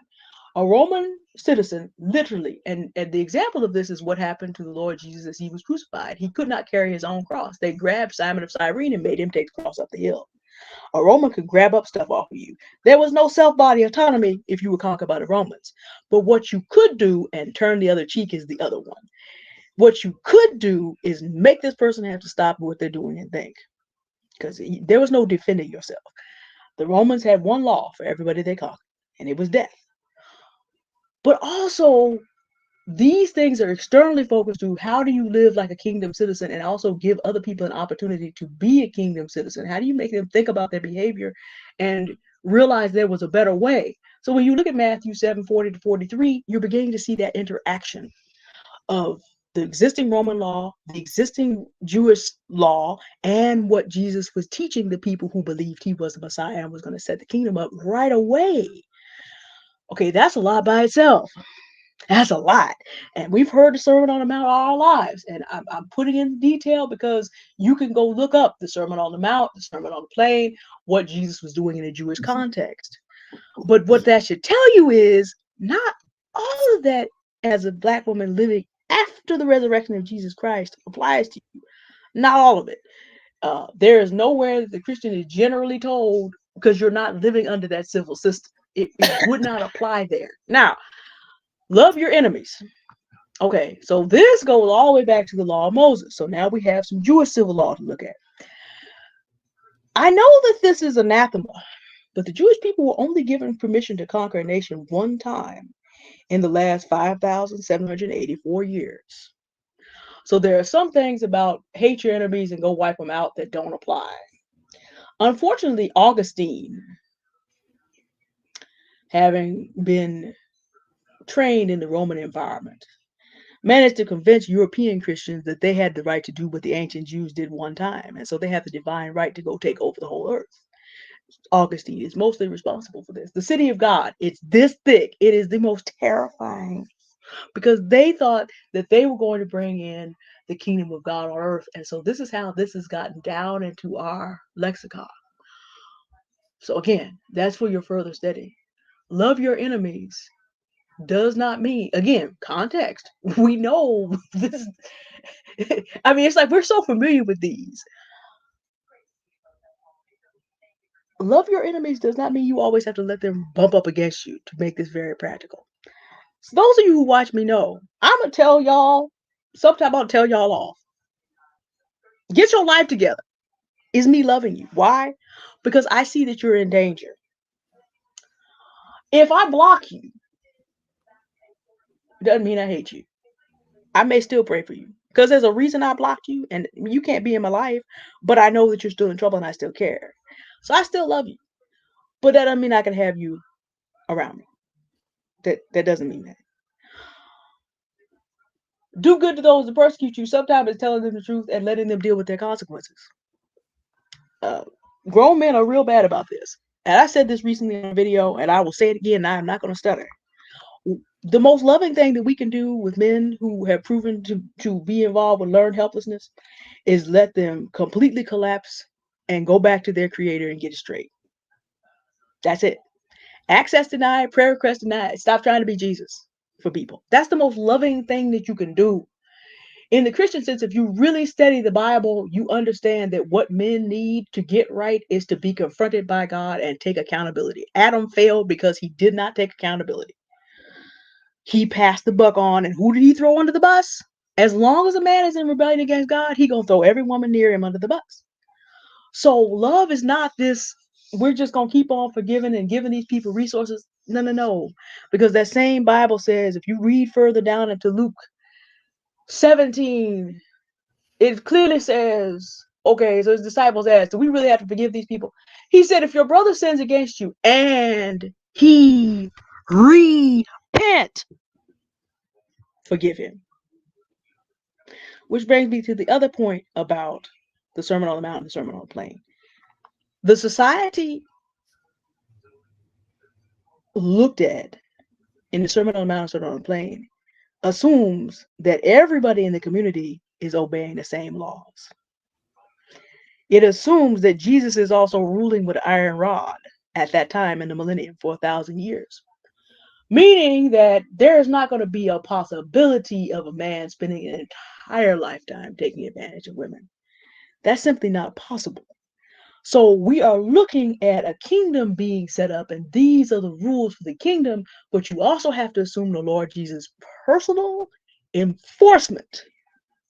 Because by the time you get down to the end of the Gospels, because Jesus has been rejected, he tells Peter, the time is coming when those of you, a strong man armed keeps his house. I'm not saying let people run up in there and take your cloaks, your tunics, anything else. The time comes when you need to buy a sword. You might also buy a 9mm 380. Talk to our club. The time comes when you might need to do that because in the Christian era, I'm not going to be reigning directly on the earth. You might have to understand that you may need to defend yourself. You may need to get some proximity. Matthew 25 talking about when you see the sign of the abomination desolation, I'm gonna need you to stop trying to argue with people, and I'm gonna need you to go talk to Stephanie Perry and get up out of there. You need to make your exodus summit. You need to leave. Stop trying to convince people. Don't even go back to the house. You have a right to put space between you and the disasters that are going to happen. But the Sermon on the Mount, Sermon on the Plain, a lot of those things are interactions between laws that we're not aware of.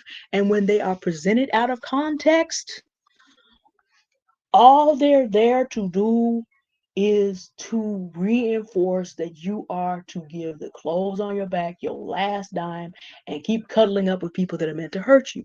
That was not the Lord Jesus Christ's intent. One other thing, the moral laws in the Sermon on the Mount are God's will for his people's life. But they are so high that you could not keep them if you tried. But Jesus' whole point was, because every day we're not doing unto us before they do unto us. Let's just keep it 100. We're not always capable of doing that. The whole point was for the Jewish nation and the members there to see that Jesus does it perfectly. You believe on him. God attributes his righteousness to you and then gives you his Holy Spirit so that you then can do this by the power of the Holy Spirit. That's the point. This is not for you to have your pastor giving you 3 verses with no knowledge of the time period, no knowledge of how the Bible naturally divides in terms of Christian practice. And I also should just say this because I know I got somebody listening to this who's like me and whose mind be like, well, what about? Because I understand how I think, and I know someone's going to ask. We know that the Jewish civil law does not hold out for the Christian because it was decided in Acts 15. It was decided in Acts 15 that new Christians will not be under the burden of the Jewish civil law, but the moral law is restated. John, Acts, and I know people have trouble with Paul, but if you read Paul carefully, I think it's First Thessalonians has 22 Christian commandments, and you'll find in that the 10 commandments restated in the context of the life of the Christian. So the moral law holds over, but a lot of the civil stuff, that doesn't necessarily apply to you because you are not the ancient Jew who was attempting to determine whether or not this was the Messiah. And although the moral principles are there, by no means is the Lord Jesus Christ necessarily commanding you, and the Spirit will let you know. And then again, there's all kind of individual situations, but it is not necessary for you to take that fool back who has not repented. You take your Luke 6 and raise it by Luke 17. And by the way, the term for this is progressive revelation. What God told Abraham to do, to go walk around till he found a new land back in Genesis 12, is not what he is telling anybody to do right now. Please go tell all these people that want to go and make a colony on Mars. If you do that, you're going to die. You were not given that piece of property. Somebody go tell all these European imperialists, although they kind of are doing mess around and finding out slowly as the earth groans under the weight of their foolery. No, that was not for you. It's called progressive revelation. And I know that if any of you have questions about this, leave them because that's probably more detail than you really want. But the point I'm trying to get to you is don't let people use little pieces of scripture verse on you. You need to look at when it was written, who it was written to, Is it written to you? And then are there instructions around it? Like Ephesians 5:22 and 24. If you choose to get married and you are a Christian, it is written to you. But the man talking to you needs to know what's in 5:21 and 5:25. You need to leave 10 verses around anything. By the way, I exist because my father proved to my grandmother that he actually did read all of Ephesians 5. And that is why I exist. My mother, my grandmother, and their teachers vetted my dad.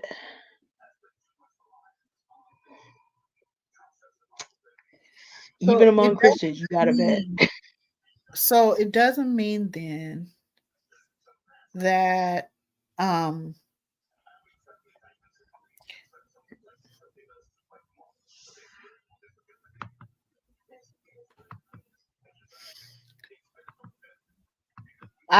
I really think, let me put it this way. I really think that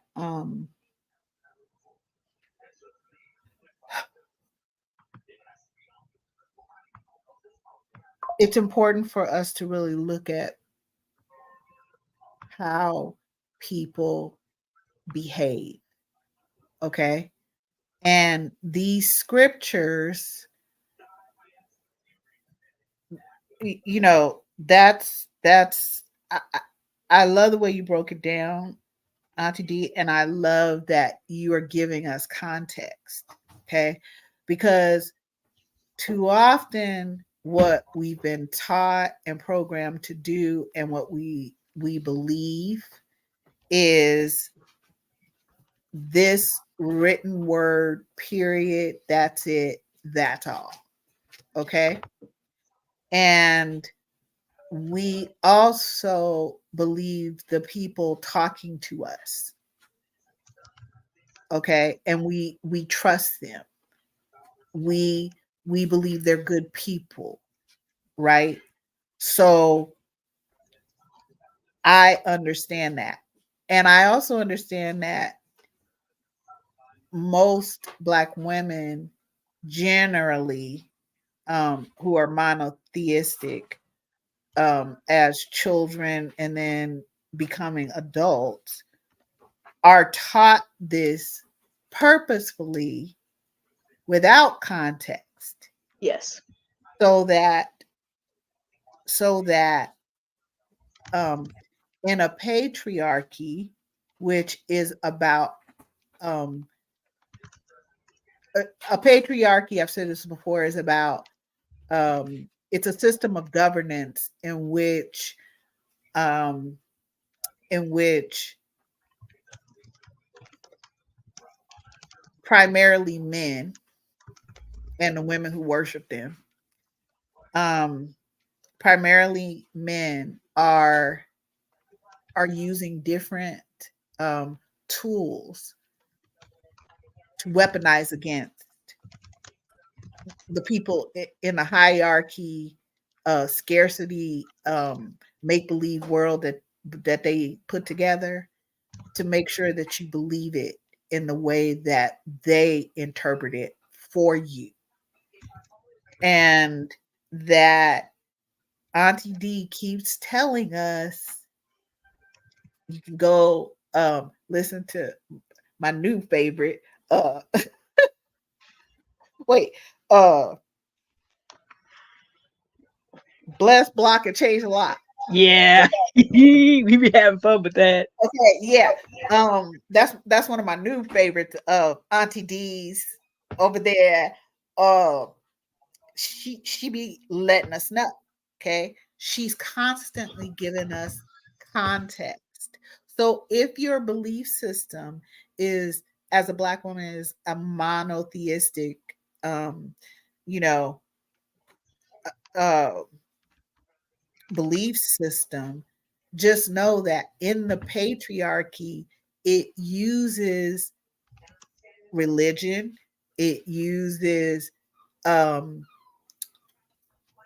punishment and reward, it uses uh, coming up with fairy tales and stories for you to believe, because each new thing they start to give you, you will automatically believe that too, without doing any type of concept look at it.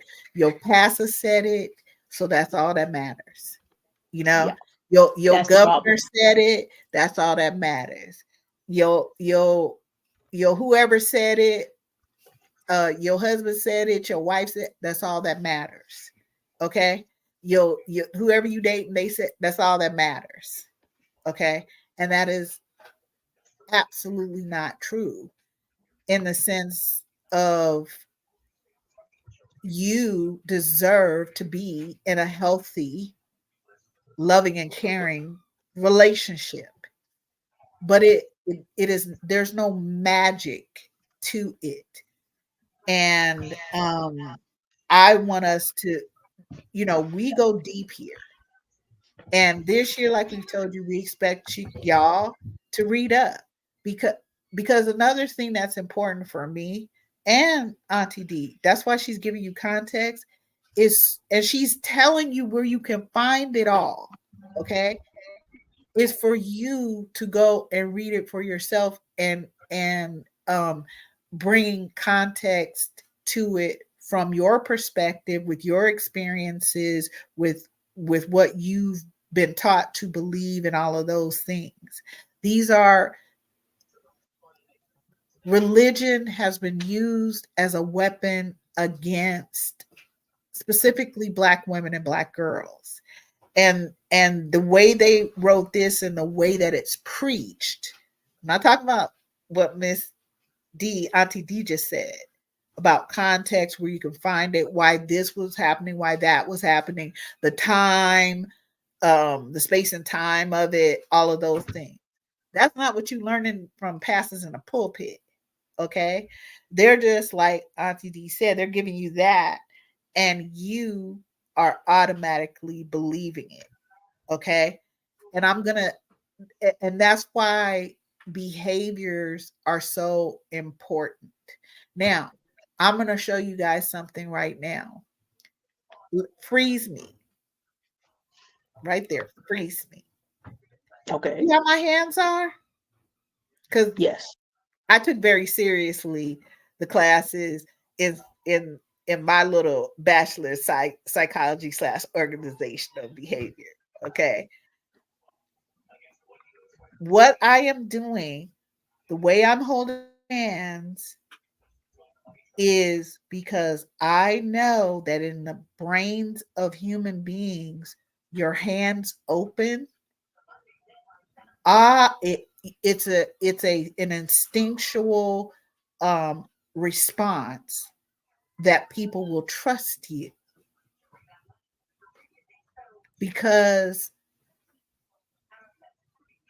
your behavior or someone else's behavior, 62 to 90%, I'm sorry, 67 to 92% of language of communication is body language.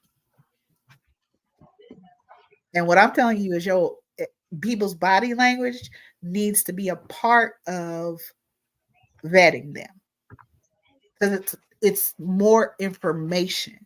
Okay. So, yes, a background check needs to be done. Yes, it depends on the level of what you're doing, and you need to see this, that, and the next. When was your last physical? It's not just about your STDs. If you're talking about, we've gotten to date, because I have a hard and fast rule. Yeah, there'll be no sex until I have gotten you to the point where you've gone through these interview processes, and your behavior, what I found out about you that you didn't tell me, and all of that, right? And I can analyze it and just look at the facts of the matter. Okay, with it, I'm not giving nobody the benefit of the doubt. I'm not doing all this stuff. I'm really trying to look at the facts of the matter. And just what anyone says to you is not necessarily the facts of the matter. Could be a bold-faced lie, But the way you tell if it's a lie is by observing people's behavior and their patterns. It's also a way, observing people's behaviors is also a way to predict, because if it's a behavioral pattern, that's how they roll. Now, they can change, but that's up to them. And as far as I see, specifically with Black men, they're not trying to do any of that. Okay. They're not trying to, as grown men, examine how they roll, examine how they are affecting their environment, examine the things that they've done in their past that they weren't really taking responsibility and accountability for, but they need you to believe that they're quote unquote good people, because that's how they gain access to you. That is how the lower form, a lower form predator operates. But the thing about not just Black men, but lower form predators in general, including Legion, is that they really don't want to work that hard. So they have a whole society, a whole system, a whole group of policies that they've written and they operate by, um, that are separate from what they're telling you you need to believe and how you need to operate. Okay. So these people are so mediocre and so lazy that they're not trying to chase their prey. They're not trying to um like put in a whole big old effort or whatever so that they can cause suffering and pain and all this stuff. They're not trying to really put in a whole lot of effort, okay? Because that would take a whole lot of commitment and stuff and work. So the easier it is for you to accept being prey, the better it makes it for the lowbrow predator. Okay. I hope that makes sense. Right. So does that make sense? It does. And it really ties into something that we talked about earlier. People want to tell you to do Ephesians 5:22 and they ain't even bothered to read 5:21 or 5:5 Because those or rules are 5. not for them. Those are not, Exactly. yeah. It's like I said, that Black boy is sitting there processing these scriptures as I get to grow up and tell women what to do, but I'm also, as a child, able to sense what this man does and Mhm. that he doesn't hold my daddy accountable. He's going to talk to my mom about her behavior, but he's never going to talk to the men in the church. And I see I got little kids out here that don't have dads. But the part that you said about the laziness, laziness will kill you. See, if you mastered Proverbs 1 to Proverbs 30 before you dealt with a woman, you would know that lazy is one of those sins that people don't take advantage of, that they don't want to talk about, because everybody in this country would really have to go back and look at themselves. They make it real simple. Okay, Black women want to go and not be in toxic jobs, and Black women want to not work. They're lazy. Ain't nobody gonna talk about the 40. You're not gonna talk about them 40% slave owners of white women and them Mhm. 60% white men who wanted to live like European lords and ladies and didn't want to lift a finger to get a gun and would not have been able to do it anyway, because we have data that when they did bring indentured service, they only survived 4 years. They could not work it in this climate, but they want to call us lazy. But this is the thing about, is laziness is the flip side of what I was talking about with learned helplessness. A person who is committed to their laziness, there is literally nothing that you can do with that. You have to exit that situation. This is why people were willing to kill 1 million people, Ken Burns' highest estimate for the Civil War. And this is why their general said later, when he had to basically rebuild a whole town, a whole college. He's 58 with heart trouble on roofs with a hammer, talking about, I need everybody down here if we're going to have anything to get to work, and especially white men, which tells you a lot. This is the same man that 20 years earlier said, well, who wrote his wife and said, for the first time in my life, I actually considered buying a slave because I can't find white men that work. That level of laziness. And then as Black people imitate the worst parts of our oppressors, that laziness has come over. But Black women have never had the luxury of being able to bring over money. Now, there are some exceptions to the rules. I've been in church all my life. This, and I'm just like, you do know that what you doing, laziness is a sin. Nah, you never heard a sermon from Proverbs. Maybe you don't know. So now I got to tell you. But you can't do anything for people who are committed to being lazy. Because all that you're ever going to be to someone who's committed to being lazy is a tool or not a tool. So it um so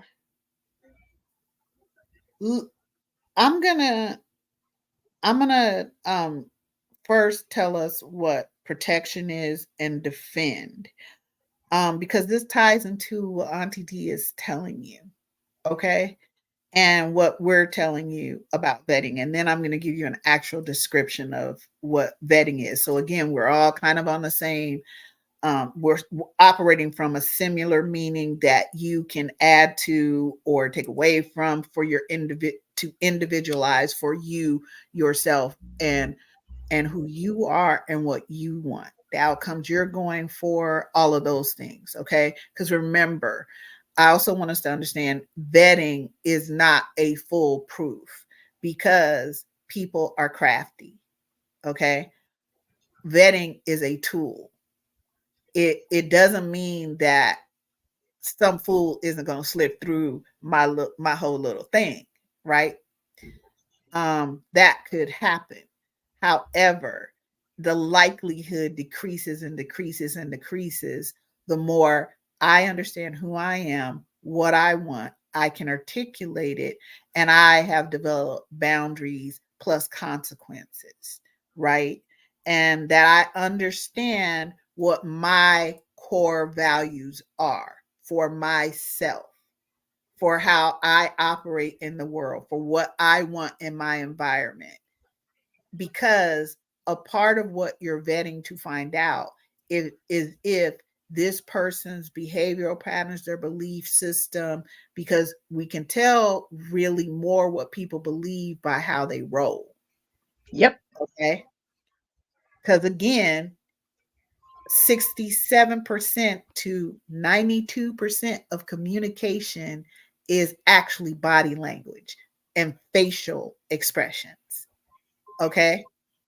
So let's do that first. And then I'm going to tell you a little bit.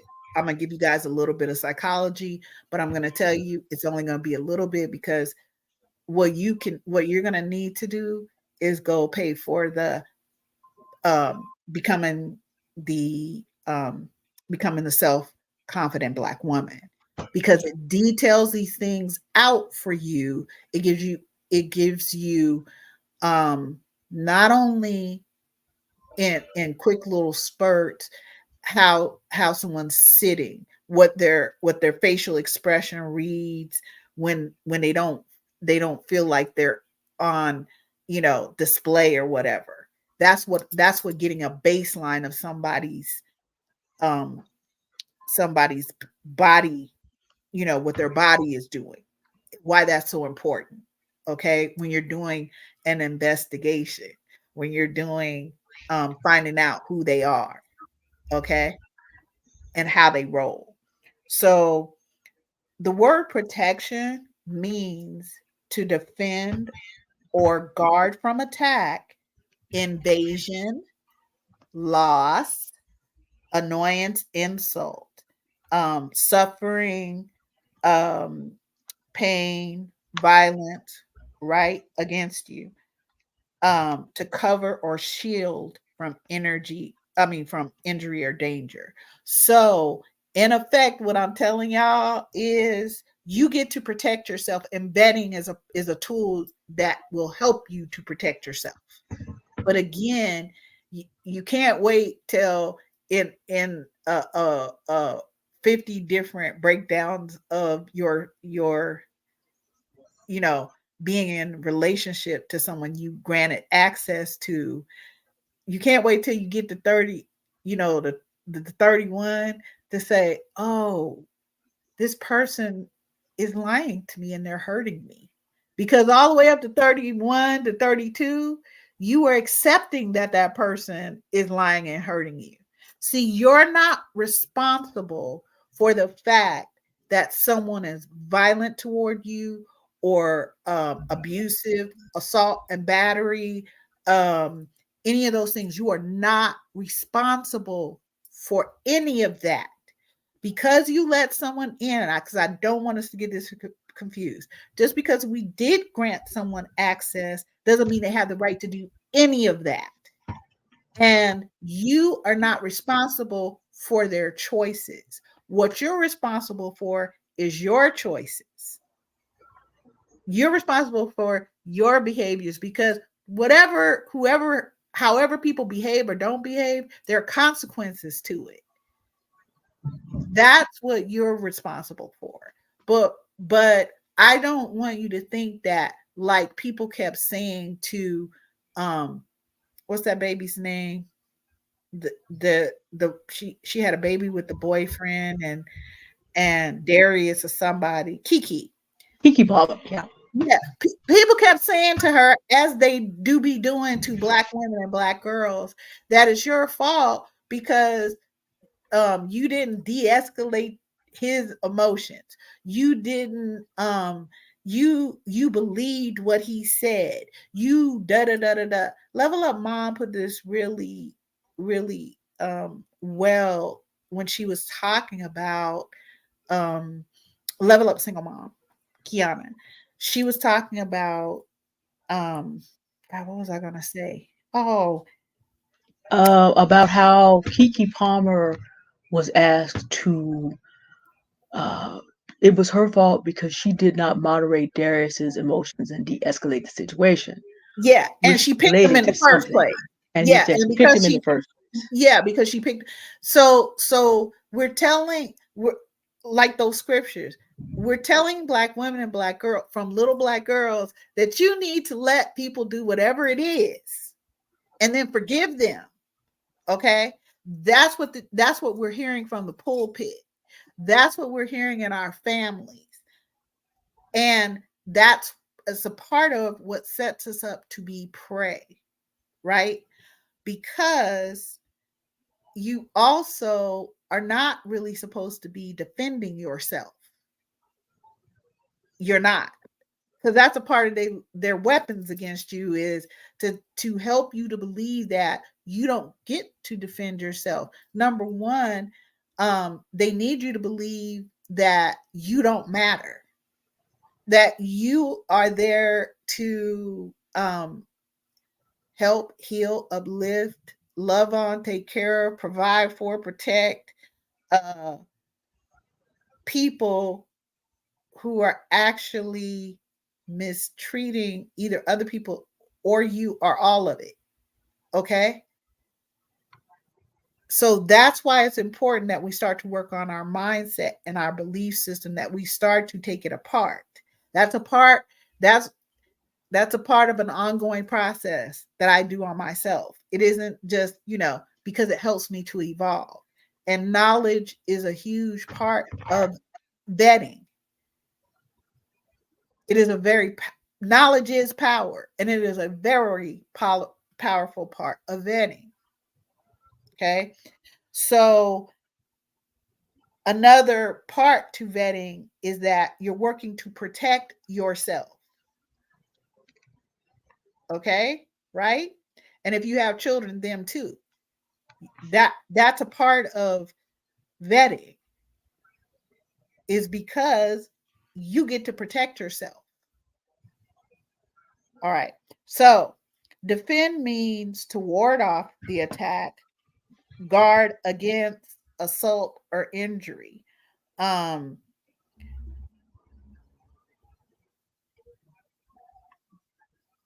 and you should be able to give yourself evidence to seek the knowledge that you need to make a a conscious decision that you are going to protect and defend yourself from people being cruel and unusual, violent, assault and battery,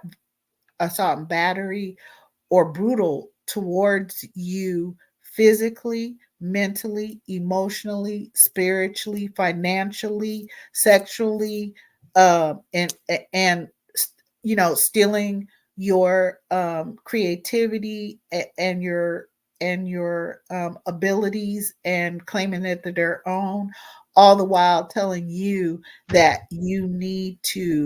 um, you need to help other people believe that they're good people, Yeah, which they are not. which they are not. Because I'm not talking about concepts here. I'm talking about their behavior is telling me they're not a good person. So I don't, and then we have the fairy tale part of it. Okay, so let me tell you the definition I have for vetting. It's the act or process of appraising or checking a person or a thing for suitability. Is this person suitable to have access to you? That's what vetting is. See, I keep hearing us say, oh, the FBI can't even vet people, and so can't even vet people. So, how are we expected to vet someone? Okay, I need to Girl, put a pin there. Let me I make. don't care what I thought about this last night, but go ahead. yeah, I'll come I, back. I, I, d- I don't care what y'all think about the FBI and the CIA or any of it. Okay, um, y'all, I need y'all to be clear. Let me be clear about this. This is just a side note. The CIA, the NSA, and the FBI, just as a side note, because like I told you guys before, my bachelor's is from the University of Indiana, right? Bloomington. It is specialized, and um, most of my teachers were either FBI, NSA, or CIA analysts, or whatever. That if they told us they'd have to kill us. So I'm just saying. So my psychology degree it's just I can't. It's just a tad different. Just a little They're bit. Yeah, they're my friends and the people that I know who got their bachelor's in psychology from other states, other places, or whatever. Okay, this shit is intense. All right, and the stuff they look at, girl.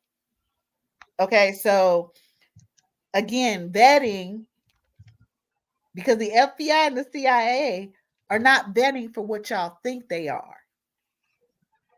Okay, y'all think, oh, they looking for a few good men and women. No, a part of it is, yeah, they're looking for people who are brilliant in technology, suitable for this type of job, suitable for that type of job, suitable to be killers, suitable to be excellent at manipulation and masking who they really are. The FBI, the CIA, and the NSA are not just looking for good, wholesome, Christian minded Black women to come in Mm-mm. and do Mm-mm. whatever. First of all, most of us don't want to defend ourselves because we think that's somebody else's job. Second of all, we don't want to protect ourselves because that would mean that because we believe in the patriarchy, are acting like men, as TD Jakes tried to say, or whatever the hell. Okay, so the FBI, the CIA, and the NSA aren't looking for a bunch of good Black women when they're vetting. They're looking for who is suitable for what job? Who is suitable to have this level or that level of security clearance? Who can know what and when? They're looking for people who are sociopaths and psychopaths. You can't just send anybody because you send a bunch of black women in there and these people didn't do nothing to them or whatever. I'll tell you what happens right now. Oh, sweetheart, come here. You're gonna be over there loving on people, children and stuff, and healing people and all that stuff. Where the CIA needs your ass to be a killer. You are not suitable, black women. You know, generally that's not how you roll. It's just not how you roll. So I want you, I got jokes, but I want you guys to see that when someone is telling you, well, the FBI and the CIA can't bet, what chance do I have? Oh. Okay. You are not, they are betting for suitability. It's not true that they can't bet. It's just that they're not betting for what you believe is whatever it is. Okay? That's what's happening with them. And they are actually excellent at what they do. They are excellent at betting. Girl, they know what you ate, they know what you drank. They girl, when you guys take the betting class, I have some actual I I have documents that that you could use as a checklist while I you need to are buy this that person. too. Okay? Even though I have my stuff, I need to buy this. I'm just telling you. I'm in that course, I'm giving you direct links to there's a 92-page process. There's one that's 134 pages. And that's what when you're going for a certain position in our United States government, or if you're going for a certain position, let's say as a teacher, the police, whatever it is, they have these questions that it's like it's a huge process. And it's worthy of us looking at and adapting it to using it for vetting to see if someone is qualified and suitable to have whichever level of access to you and your environment. Okay? And when I tell you who your mama, so when and your dad, they talking to everybody. They going okay. I know my husband's like 65, but girl, if they went back and he's been vetted, because he had specialized whatever, okay. Girl, when I tell you they was talking to people, second grade teacher, the damn kindergarten, stuff all the way up. They talking to friends from different places. They looking at your criminal background, your fiscal background, your sexual background, your medical history, girl. It not just your medical history now, but your medical history from day one, ground zero. And in looking at these things, they are going to decide what you're suitable for, what access you can be granted within that organization or these United Or States, classification, whatever. Yep. Yep.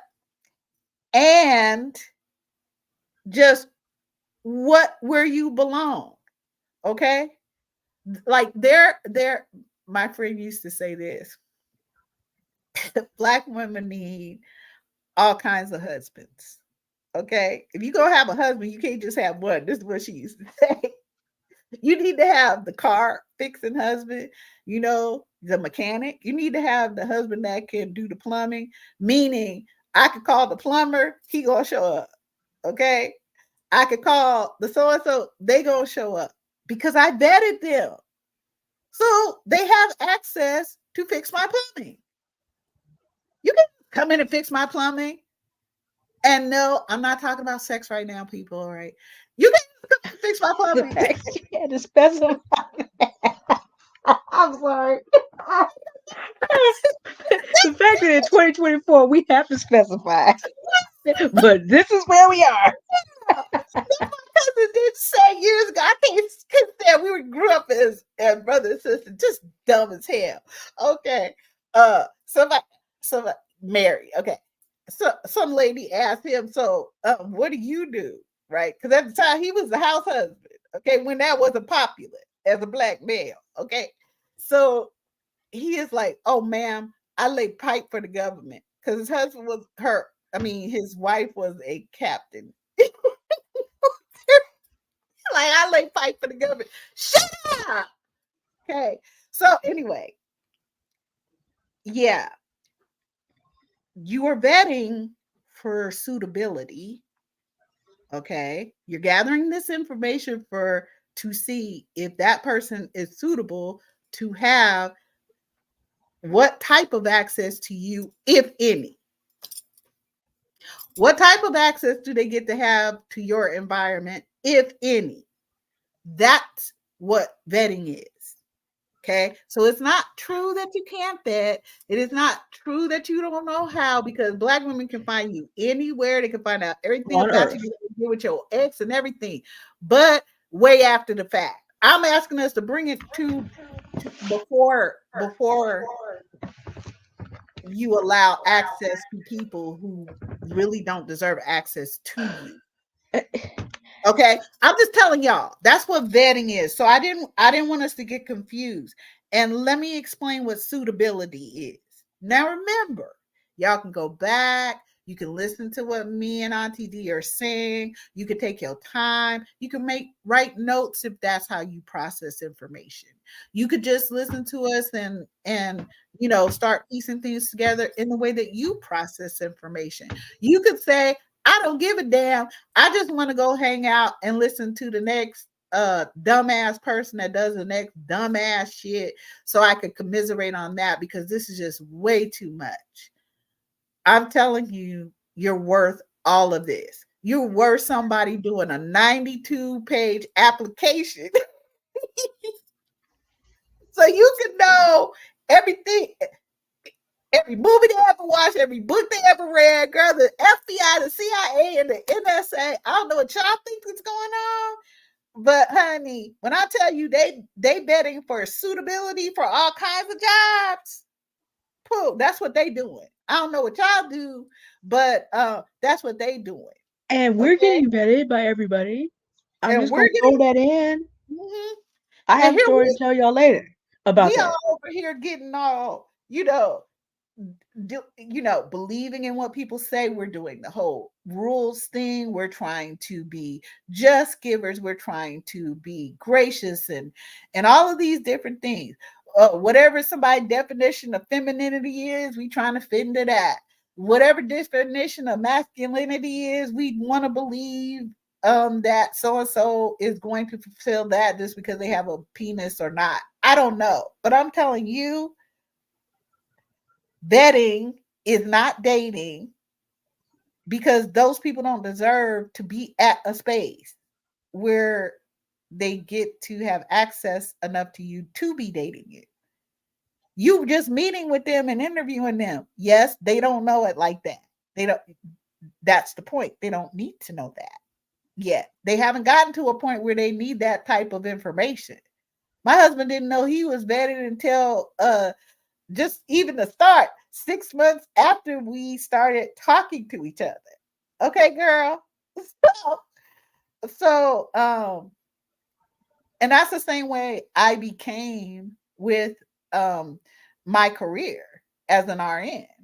Girl, they asked me questions. I already vetted all of y'all. I know your whole social. I know y'all social media. I know who your kids is. I'm looking at them. I know all kinds of shit about you. I found out what your name was and who you were, and that you would probably be on this interviewing side.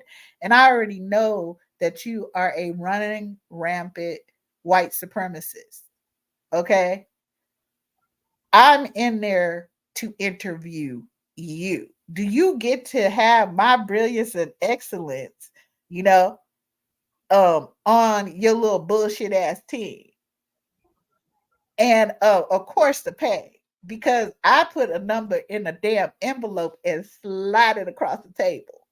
That's how I'm getting down. Okay. Because everybody, even in a job or whatever, it doesn't excite me that a job has values, missions, and behaviors. I'm reading from who who's who's doing reviews on you, because you can already show your whole, wonderful face. But I saw a whole bunch of reviews on how y'all do certain types of patients. If I'm going for a job and it's like attached to a building or whatever, I'm going to that building incognito, and I'm going to sit out there where the patients sit. Huh? And I'm going to watch from out there what you do and how you speak to people, because I've already seen the reviews. I already looked your ass up. I know the type of shit you read. Facebook is a really funny thing.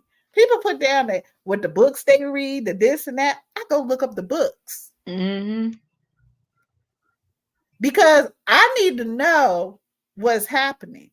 And with that particular job, I knew they just needed me to fix they fucking problems that they did for themselves, because we are brilliant as Black women. They needed me to stop people from cutting each other's tires at these. Okay. They, they needed me to bring in some, systems of how you monitor something, how you take self-monitoring and you use it as a tool to improve. That's what I came through for. That's why you're hiring me. So that's why it costs this kind of money. And I know how to get people to open up. I know how to make people feel really comfortable so that they will tell me all kinds of whatever. And they listen. I don't know if y'all can see behind me a little bit. I'll just swing. Wait, swing. Nope, is that the right way? Yeah.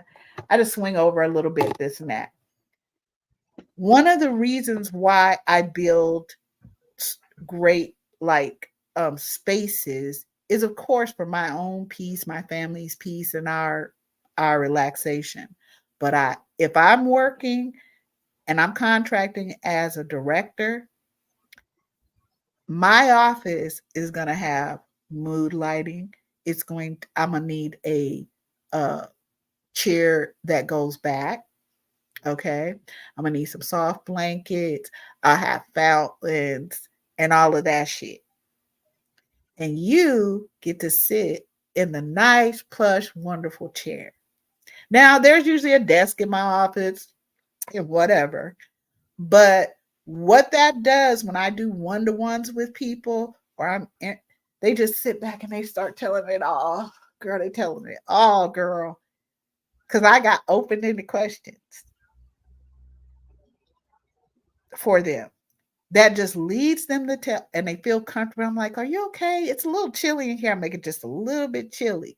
Girl, there's a blanket right here. No, no, put it on. I take them home, after each what's the name and clean. Put that on. Relax. You've been working really hard. Girl, they tell it all. I know it all, honey.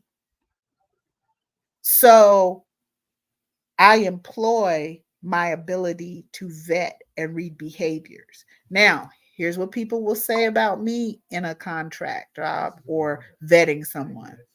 We don't know what you think or how you, we can't tell if you like somebody or you don't. My answer to that is it's not relevant. I'm not here to like somebody or not. I'm here to get this outcome. So I got to know who these people are, what their skill levels are, what their abilities are, how they behave, what their patterns are. Hmm. I need to understand that. I need to understand what their hopes and dreams are. I like to know what you read, where your family at, all that shit. I want to know because that tells me so much about what you will probably do in a certain position with certain access, blah blah blah. Okay? If y'all think that you're not good enough, that you're not worthy of taking the time in the front, so you don't have to be terrorized for months and years, you taking you taking, you know, um up to 3 months to decide whether you're going to date somebody or not is really not any time at all compared to a year, year and a half, 2 years, 10 years of being with a freak. Or not living those 10 years because the black They femicide took numbers are your life. flaming. Mhm. Yeah. Because these same people that you talk about, oh, we dating and we in a relationship with, that brings up just what Auntie Dee said. I knew I was supposed to say this somewhere. We know the stats.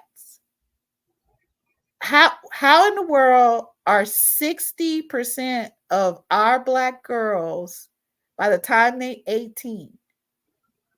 There are 8.5 million black girls in these United States. How come 5 million of them approximately are being raped by the time they're 18 by someone that they know, usually a black man that they know 90% of the time? So where do we get this idea that black men are protecting us? Why do you believe that? Why do you believe that black men are protecting you with that kind of those kind of numbers? Why do you believe that black men, once you marry them or get with them or whatever the hell you doing, or anyone, why do you believe that, oh, they're going to provide for me and do this? What evidence do you have that black men are doing all that? They trying to get out of playing quote unquote child support, because I done told you child support is not what I go to court with, you know, because you a fucking criminal who neglects his children and shit. That is not child support. Child support is what I do every day, being a single black mother.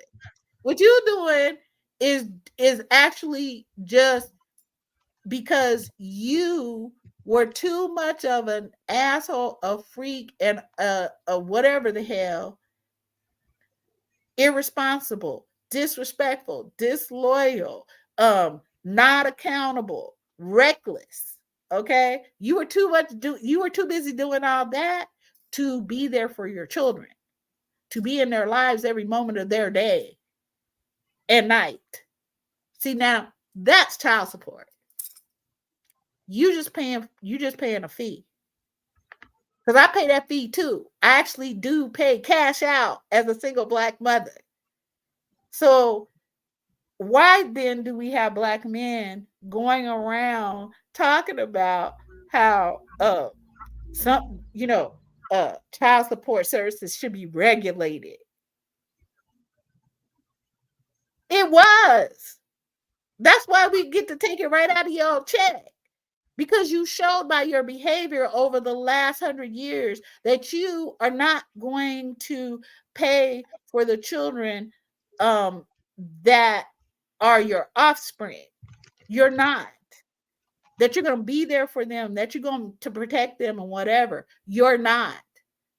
There's not no whole bunch of evidence of that. We just are believing something because we believe in fairy tales, because that's what they teach us to do from day one as black girls.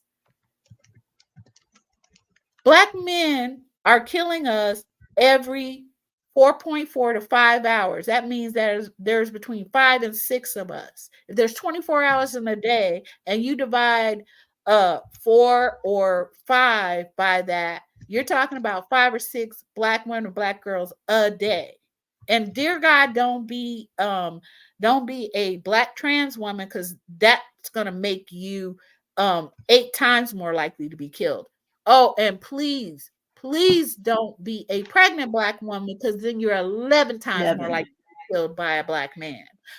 1 in 5 black women is in their lifetime is being stalked.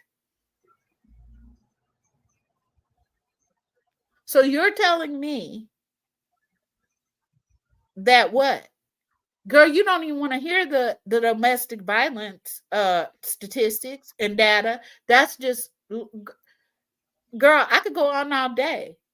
Those are the actual facts. Those are the actual behaviors. See, when the Pew Research and the US government, different ones, the FBI, the DOJ, Health and Human Services, the CDC, you name it, whoever it is that's talking, and they're giving you data because they've done studies, all they're telling you is that this is the behavior of this group of people. But somehow that's not important. So I'm gonna say something. I love my twin because we're polar opposites, right? She's actually my cousin, but we grew up, you know. And she's got the kindest heart. Like she just loving. She just the kindest heart. Just a beautiful black woman. Just a beautiful person. Just always has been from childhood. Okay, I'm 2 years older than her, but just wonderful. She is a Christian. She is a great mother. She is just, I'm talking about, this is her behavior. Okay. What she gives out of the kindness of her heart to people. Like she's a great aunt. She's wonderful. And she has stuck to these patriarchal values pretty much, you know? Um, so we were talking about this because I often will talk to her to get just just kind of a read on where this is going, right? How, because kind of how she sees things is generally how I hear other black women talking who are churched or believe, in the patriarchy or whatever. And so I was talking to her about this, and she goes, but if if you ask men like for their STD report or anything like that, they'll run away. Mm-hmm. A lot of women don't want to do all of that, you know, like we just want companionship or we want to be married. We don't want to do that. We don't want to, like, it's just like you're asking too much. Love, you're asking too much. So when she said that, I had to kind of think about it, right? But she also understands because we are we have always been twins, right? She understands things in a much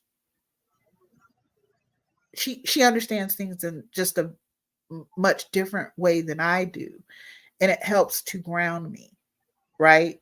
Because I'd be off in somebody genius zone, reading and putting all these pieces together, right? Connecting all these dots. Oh, that's why that's happening. Okay.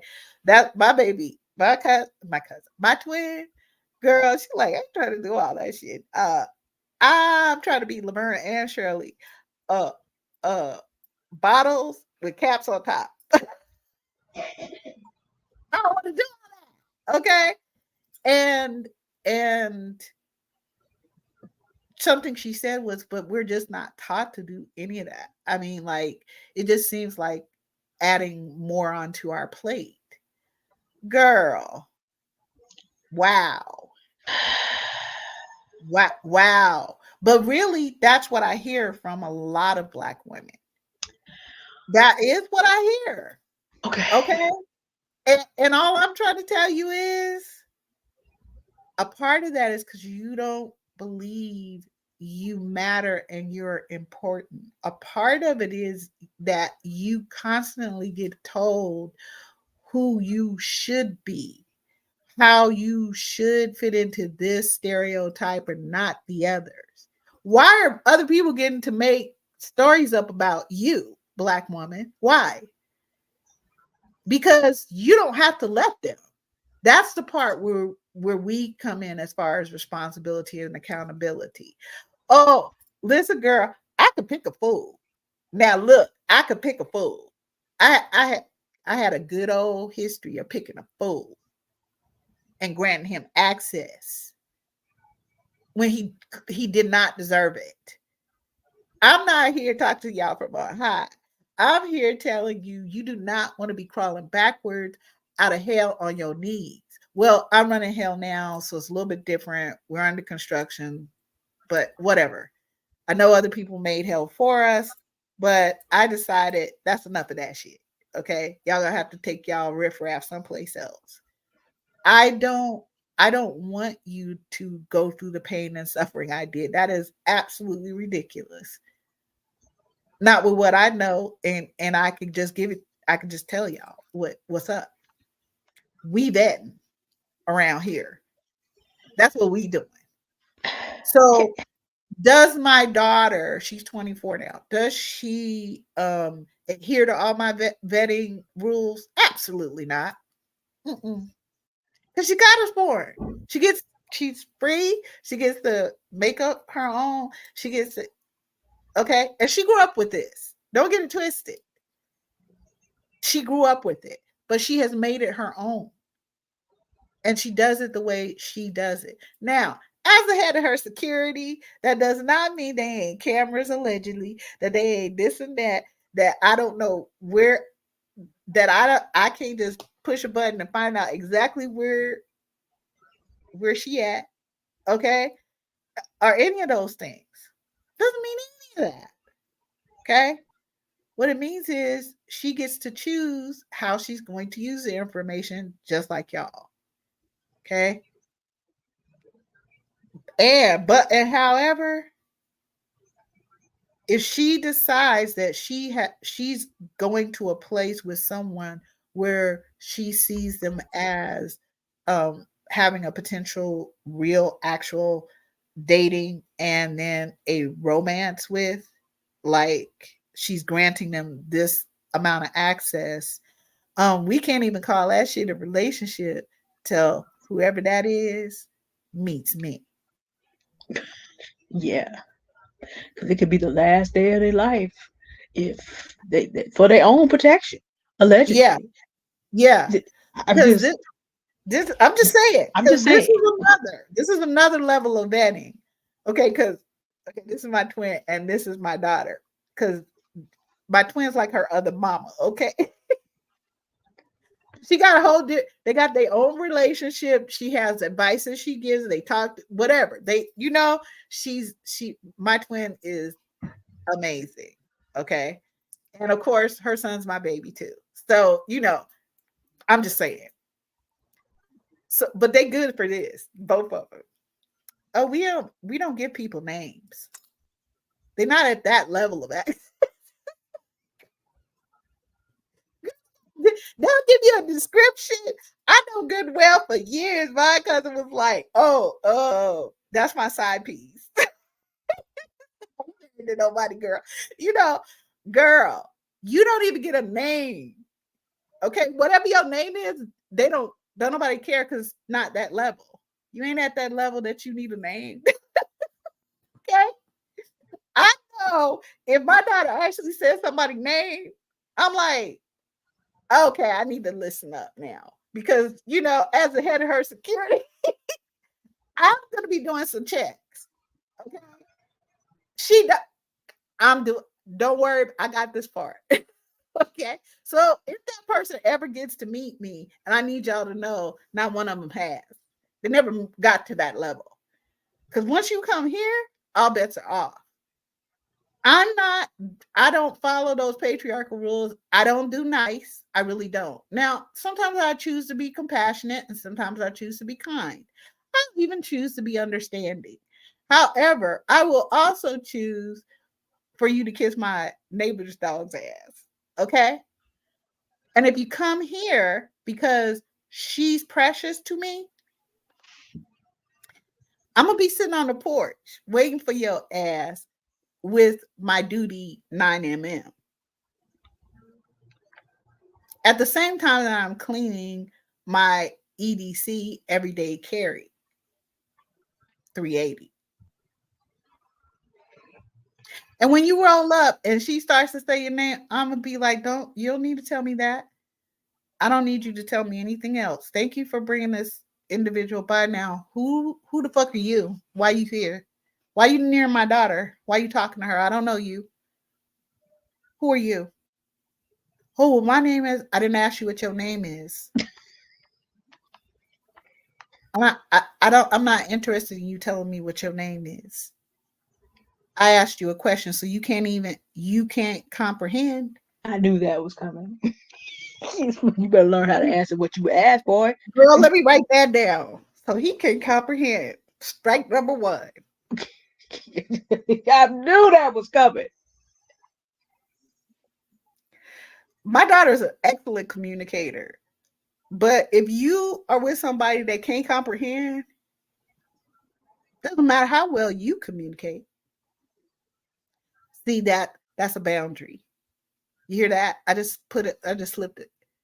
If you can't even answer who are you, because again, that's an open question. See, me asking you what your name is very close. It's short. You just giving whatever. Okay, man. Ostriches unite. So who are you? Because I know an emu on YouTube who doesn't like for people to call him whatever his government name is, and he wants to be thought of as an ostrich, an actual emu. Somebody does a voiceover. It's funny as fuck. But I don't care. If you try to convince her that you are an ostrich or what the fuck ever, okay? That I don't care. I didn't ask you that. I said, who are you? And why are you in this close a proximity to my precious daughter? Oh, she drove me here. I said, why are you in proximity to her? Okay. Wait, proximity. Wait. You might need to spell it. See if he can spell it. We can Like spell. No. how okay, PR can you even spell do you know what the word means? And can you spell proximity? No. No. Strike number 2. Stupid as Yeah. fuck. That's it. Okay. That's me taking my notes. Because right now what's happening, he don't know this, but right now we're doing a 1-to-1. And she can't help you. She didn't tell you about this shit.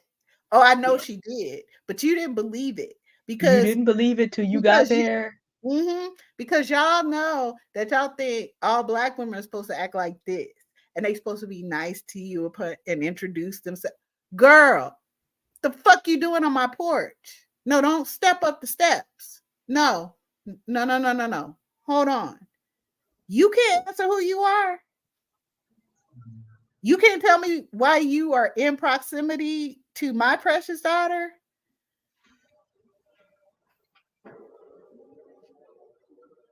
Girl, back away from the steps. I know you just came up like 3 of them because you thought you was gonna follow in her wake, but back your ass the fuck off the steps. Now you got 1 minute to answer what I asked you. Then all of a sudden they nervous. And get my daughter. Girl, I know you in the house. Come get this. We ain't doing this. We ain't doing this. Nope. Mom, what happened? Nope. Nope. You can play with him all you want. Okay. But we not doing this. Access denied. You are too precious, child. I ain't doing that. Girl, if you but there's levels for you to get to being rejected by me. You got Okay. to do the levels before you can have the higher level rejection. Yeah. You got to survive Yeah. the lower level. Hmm. And I can tell you, she got her own way of using what I've taught her about vetting and behaviors and how to listen to behaviors. Not she got her own. She's learned how to make it her own.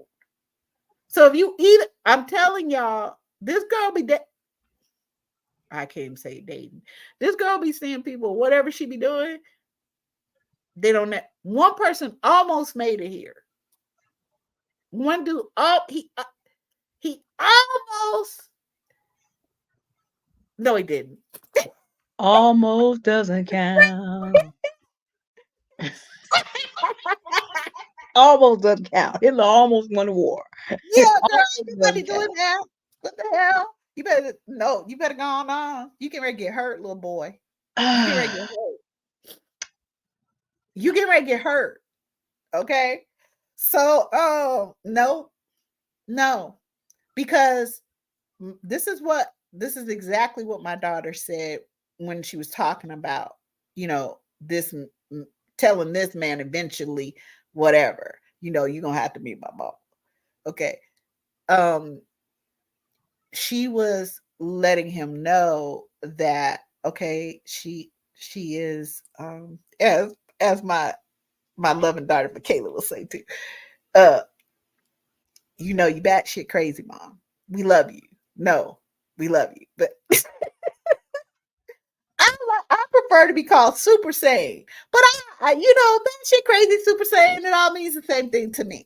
Okay, nope, you're not doing it, and I'm not here to be kind, compassionate, none of that shit. I don't know you. You don't get that kind of. You don't get that level of care. Okay, I need to know that my daughter is going to be safe and secure around you. And it's just not looking good. Yeah. So she did tell, she told that person. And what ended up happening in the end was the motherfucker was like, I can't meet your mama. I don't think I'm good enough. You fucking ain't. You're not. I know you're not. You know, uh-uh. You not. You not. You not. And right, if they figure it out up front, you don't have to discover it later. There it is. So if That's the they don't point. like what you ask them for whatever the hell documentation, girl, and they run Good. good. Ooh, that's one less Good. mouth.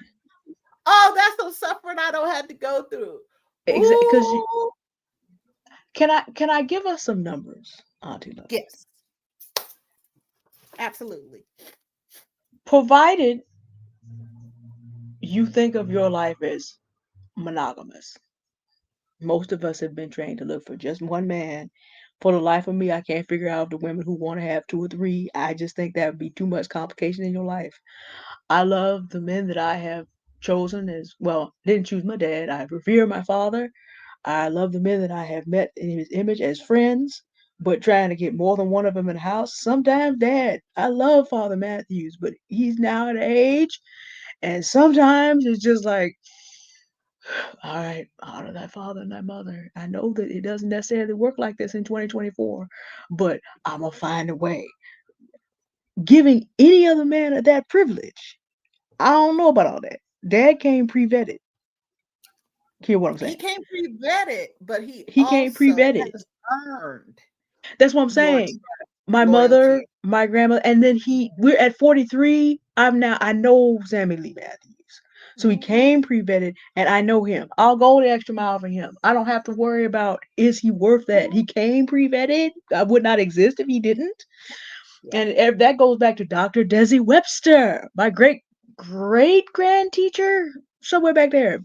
Founder, only Bible school west of the Mississippi. Y'all want to accept here and talk about Sermon on the Mount, the plane, and dispensationalism. Dr. Desi Webster. Mm-hmm. But why people want to have more than one man around? But let's say you want five. I'll make it really easy for you, okay? Let's look at some numbers. How many males and how many females are there on the earth? No. You want to present people paperwork and have men run. You have 4 billion male to choose from. You do not need every one of them to like you. You do not need every one of them to think of you as a nice person. You need to find 5. If you are monogamous, 1. You want to give them Love's 92-page document and for them to run. That's what you want. You want people to have the attitude about, I'm not good enough to be with her from the gate so that you can eliminate 3,999,000,000.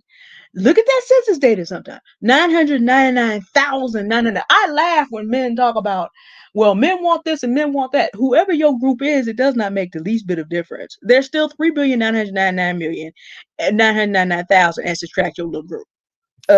Who are you, sir? That you think that you and the silly men you run with. And see, now this is the other thing that bothered me about this whole we can't vet because the FBI, the Army, all the rest. You know why the FBI? Now you broke this down on 11 in a way I did not realize was going on because I know people who are military, but not to that extent. Most of the people I know are rank and file. I don't know as many officers. But here's why: the Army, the FBI, they need these men. And when you have a need to have the people to keep things going, you can't be as choosy. I'm a single black woman of 43 years of age. If I never married, I only would have missed one man. One. Not 5, not 10, not 100. One. So I can vet large numbers of individuals and put them all in the wind, and I do this in sometimes under 5 minutes. Because why? There's 3,999,999,999. There's all kinds of different variations, even on blackness. If you must have a black man, there's 700 million of them to choose from. You need to listen to Stephanie Perry, get that pass if you must. I'm just saying, you don't have to deal with any group. You can find you an Afro Latino, or you can find various parts of Africa, and some parts are more advanced than others. I can name a country where they expect the oldest daughters to take care of the house, and I thought to myself, oh my gosh, that's West Africa, where our people are from.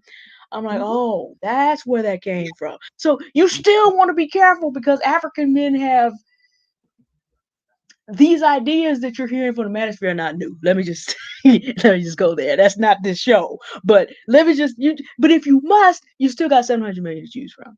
Okay? But there are 4 billion, and of course some of them are children, and we understand that. But there's enough.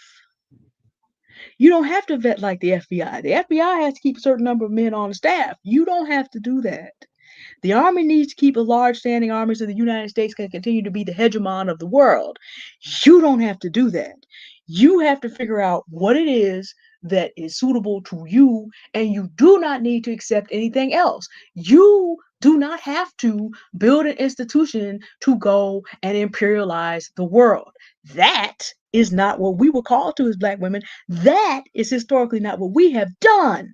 So you do not, unless caveat, unless you're looking for a high value man to give you all the things that you think you ought to have all life, although you just could have gone on and bought this book and gotten some of these things for yourself. But I'm just saying,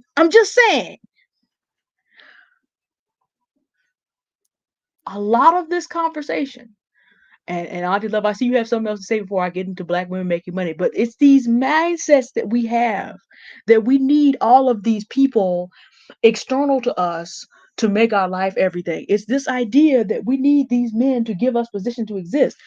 No, baby, I'm here. Mm-hmm. I exist. Mm-hmm. I do not need any man to validate my existence. Father Matthews and I don't get along on everything, but we're not validating each other's existence. Now, of course, if we have a really serious dispute, both of us can go to the Bible and find the different verses, and boy, those can be interesting days. He's a bona fide theologian, and I've just grown up with him all that time. So we will be out here just getting the Bible and being like, are you sure? Because it also says over here. But this is the thing: we're not depending on each other to validate our humanity. That's a settled thing. And would I take that off of any other man? Probably not. Because like, how you gonna put in 43 years of personal me knowing you? Well, the nice thing about Love's course is that you get if he gets to a 92-page document, maybe, and if I can see that he actually read Ephesians 5, and then maybe Ephesians 4 and Ephesians 3, and I can question him and find out he actually understands what it means, he might have a chance between Ephesians and a 92-page document. But Yeah. do I need that to be who I'm supposed to be in this world? I don't need anybody like that such that I can't vet them. We don't need to be so desperate in our wanting of men that we, because I heard what you said about your twin and I get it. We need a man so bad. No, you don't. You may need the right man if your calling in life has to do with you being with him. Mm-hmm. But most men that roll up, 3,999,999,999 are not that man. Understand that. Your life depends on you understanding that. And that's why vetting, even though people keep trying to tell you, oh, you can't vet, you don't need to vet. No, you need to be nice and polite. You need to get to know people by spending time with them, as far as allowing access to yourself, because um what did TD Jakes tell y'all a couple years ago, whatever? Don't get me Yeah. started on that man. Uh, I'm sorry, but he did. He sure That was did. that was people's that's how a lot of Black women who are churched, a lot of people do this thing where they believe what this person is conveying to them. So it's something that It's you true. said. You said um validate. I'm gonna say validate plus legitimize. Let me give y'all just another little side note. The If you're here and you're listening to us talking about vetting 101, or you're not at the live, but you're looking at it later, I really want each one of you to rewind this and listen. I want you to share it with other Black women. I want y'all to sit around, listen to it together, write down the concepts, go look it up for yourself. You don't need to believe me. Okay? That's one thing that you see with us as Noir aunties. We give you where we got information from and things like that. We want you to learn how to read up and take that information, disseminate it, apply it, and individualize it for you if you choose. But at least you have it. Okay. One more thing I'm thinking before I talk to you about, this idea that men legitimize women, okay, is that yes, I do intensive investigations. I've learned how to do it not only from, my education at the university, but I learned how to apply it to um dealing with people, okay, and understanding the psychology of how our minds work, because that's the part we can't see, but our behavior is good indicator, okay. not what you believe about somebody's behavior, not what you want them to do, not what if you do enough um submitting, being nice and all these other things and being just the great person you are, that they'll figure out that you're a wonderful woman and want to be with you. Because what happens in our minds is when they're not with us, when it doesn't, the relationship doesn't work out or whatever it is, we really spend a lot of time blaming ourselves. Now, we are accountable and responsible for our choices. That's true. But we are not, it is not, it is not our fault that the other person is an ass, is an abuser. You didn't do something to deserve it. You understand what I'm saying? So we, that's why language matters. That's why how we define things matters. That's why how we apply what the language and the meaning to it and whatever matters. It matters because you matter, because you're important. It just don't have nothing to do with other people trying to convince you that you're not enough and you'll never be enough. Okay, they're just mad because you cute. Okay, because they came in coveting. All right. Hey, they don't have nothing to do with that. This has to do with that you are worth 92, and the other type of one that they have for you to have higher security, 132 pages of going through and explaining where you was when you were 10. What you do? Now I'm sorry, you picked who puppy when you were 11 teen? Girl, no. Okay. You see what I'm saying? Y'all do get what I'm saying, right? Like, because we allowed someone access to us, they love to turn that shit around and go, well, you let us in. Okay.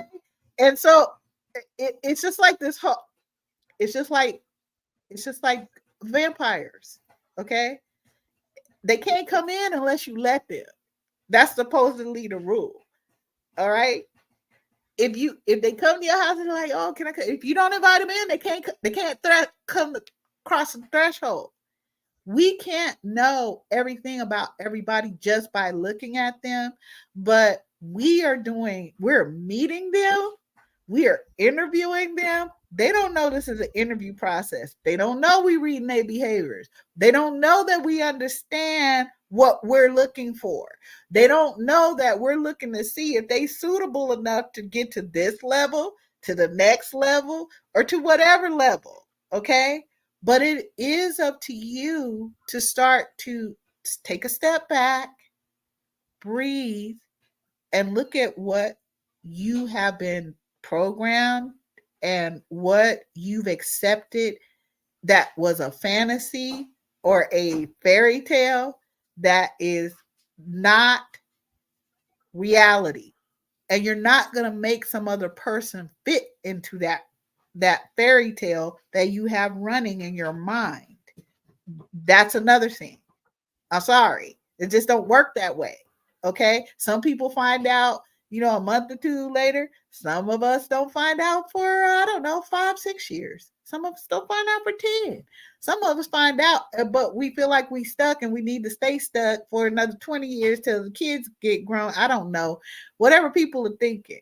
I'm saying head all that shit off. Okay. Head it all off. Pull back. Examine. Do some self study. Take the becoming the self-confident Black woman, because it's going to teach you how to do this so you can decide for yourself who you are, what you want, and the ability for you to articulate that to other people. No, let me go down to the cellular level really quick. Okay, I know I get all cerebral, but hang in there. As far as Black women are concerned and Black girls, it is not possible for men to legitimize us. It's not. I'm sorry. Okay. Now you can go read about mitochondria for yourself. Okay. And you can go look at the diverse information that's out there. But I'm going to give you this. The reason down to a cellular level that um, that a man legitimizing you is not even physically possible is because let's just start with their sperm. The tail on their sperm, the coding for it, the the fact that it can move and it propels, you know, the seed forward. 75% of what is coding that and what it is made out of comes directly from the mother. It is a matrilineal mitochondria, the building blocks for we have DNA, RNA, and in our case, melanin. You put those three things together, we have a coding, right? And what we know scientifically, this isn't just me talking, go look it up, girl, is that when we talk about the original Eve or Lucy or whatever white people call it, uh, daughter to the great black mother, okay, the first being, human being, bi- biped, okay, she is the progenitor and it's her DNA is passed down to us, okay, as black women and black girls.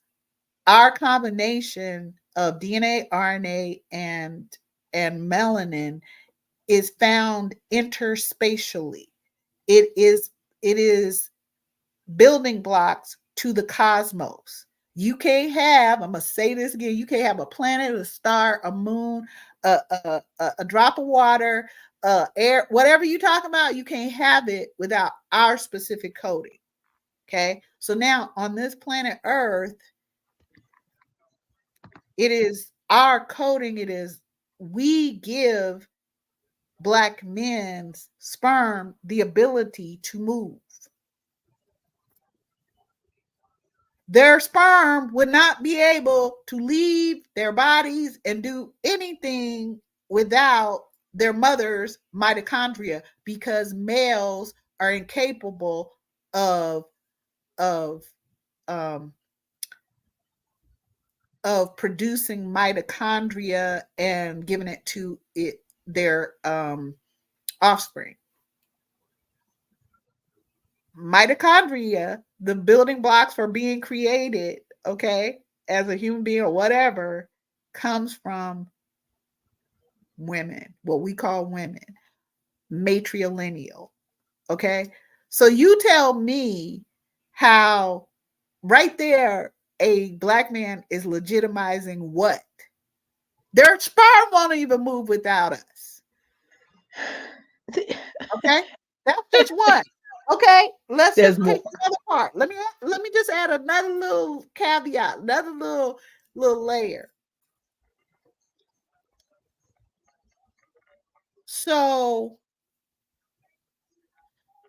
men need us for the tail on they sperm to even work, and there's a coating that goes around that because of our mitochondria that protects it. Okay,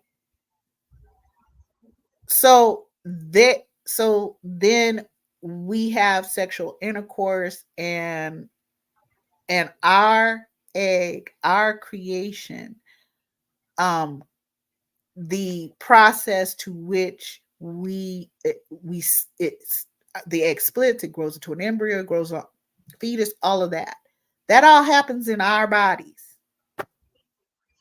That don't happen in the male body. So how does a person who can't create a human get to tell me whether I'm gonna first of all create a human or not? How do they tell me? But we have convinced ourselves because we believe in a patriarchy and its hierarchical rules that say men are the center, no matter how bad their behavior is. We need to get with them because we are not legitimate without their last name. Our children are, they just making up shit, born out of wedlock and some other nonsense. Listen, you can't legitimize me, sir. You cannot. You cannot legitimize me or the children I create out of my body. You can't. You don't possess the cellular ability to do it, much less the cognitive or any other type of thing ability. Girl, if these men don't shut up, you don't legitimize me. Me having your last name don't mean shit. That don't that does not make me legitimate. Okay? I'm legitimate because I'm goddess born. My children are legitimate because they come from goddess born. That's why they're legitimate.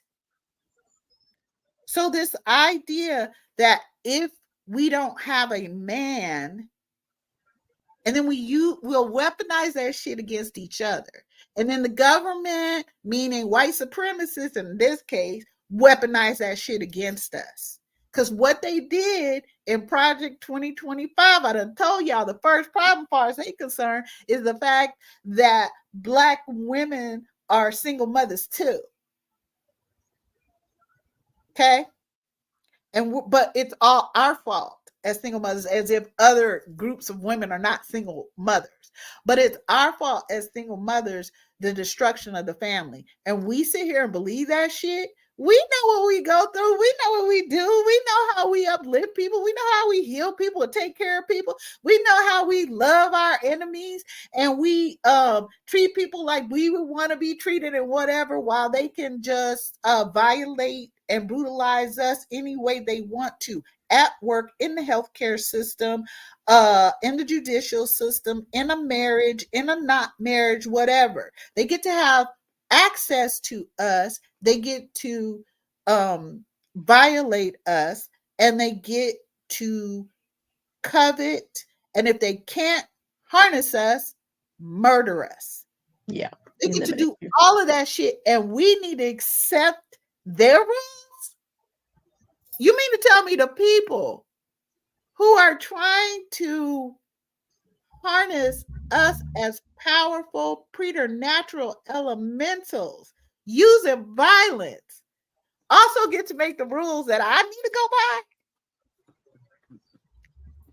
And oh, on top of that, they legitimize me? No, I don't think so. I don't think so. No. See, this is the thing. Auntie Love and I differ about only one man in all of history. I would say it a little bit differently as a Christian, of course. Mhm. If he's not Jesus Christ, he does not legitimize or delegitimize you. He had nothing to do with your creation. He did not make you. He need not be allowed to break you. But the issue is so many men who are broken men want to play God. Now, as Love said, the mitochondria are not even swimming if it was not from the input from their mouth. So you can't even, you don't have, it's like we're gonna take some Legos. And your mama chose to put the box up on the shelf real high. And if you can't get there, so you're gonna go to some other little girl's house and convince her that you ought to be able to beat her up so that you can have her Legos. Mhm. I mean, I hate to bring it down. I hate to break it down this hard for folks, but that's essentially what you have going on. You have men who could not.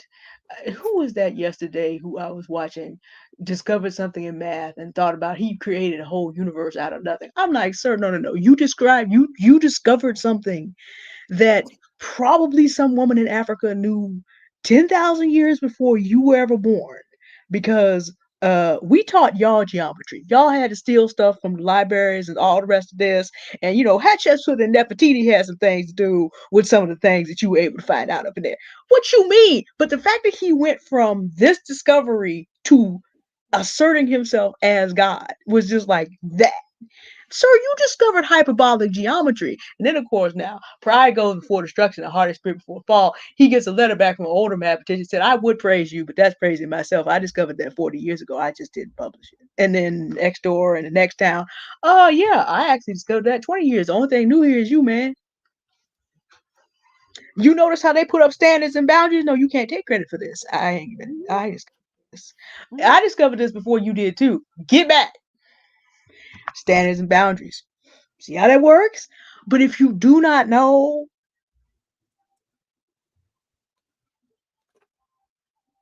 then you will have people clubbing you over the head for the Legos that they ain't got. I was minding my own self body autonomy business, going downtown for a concert.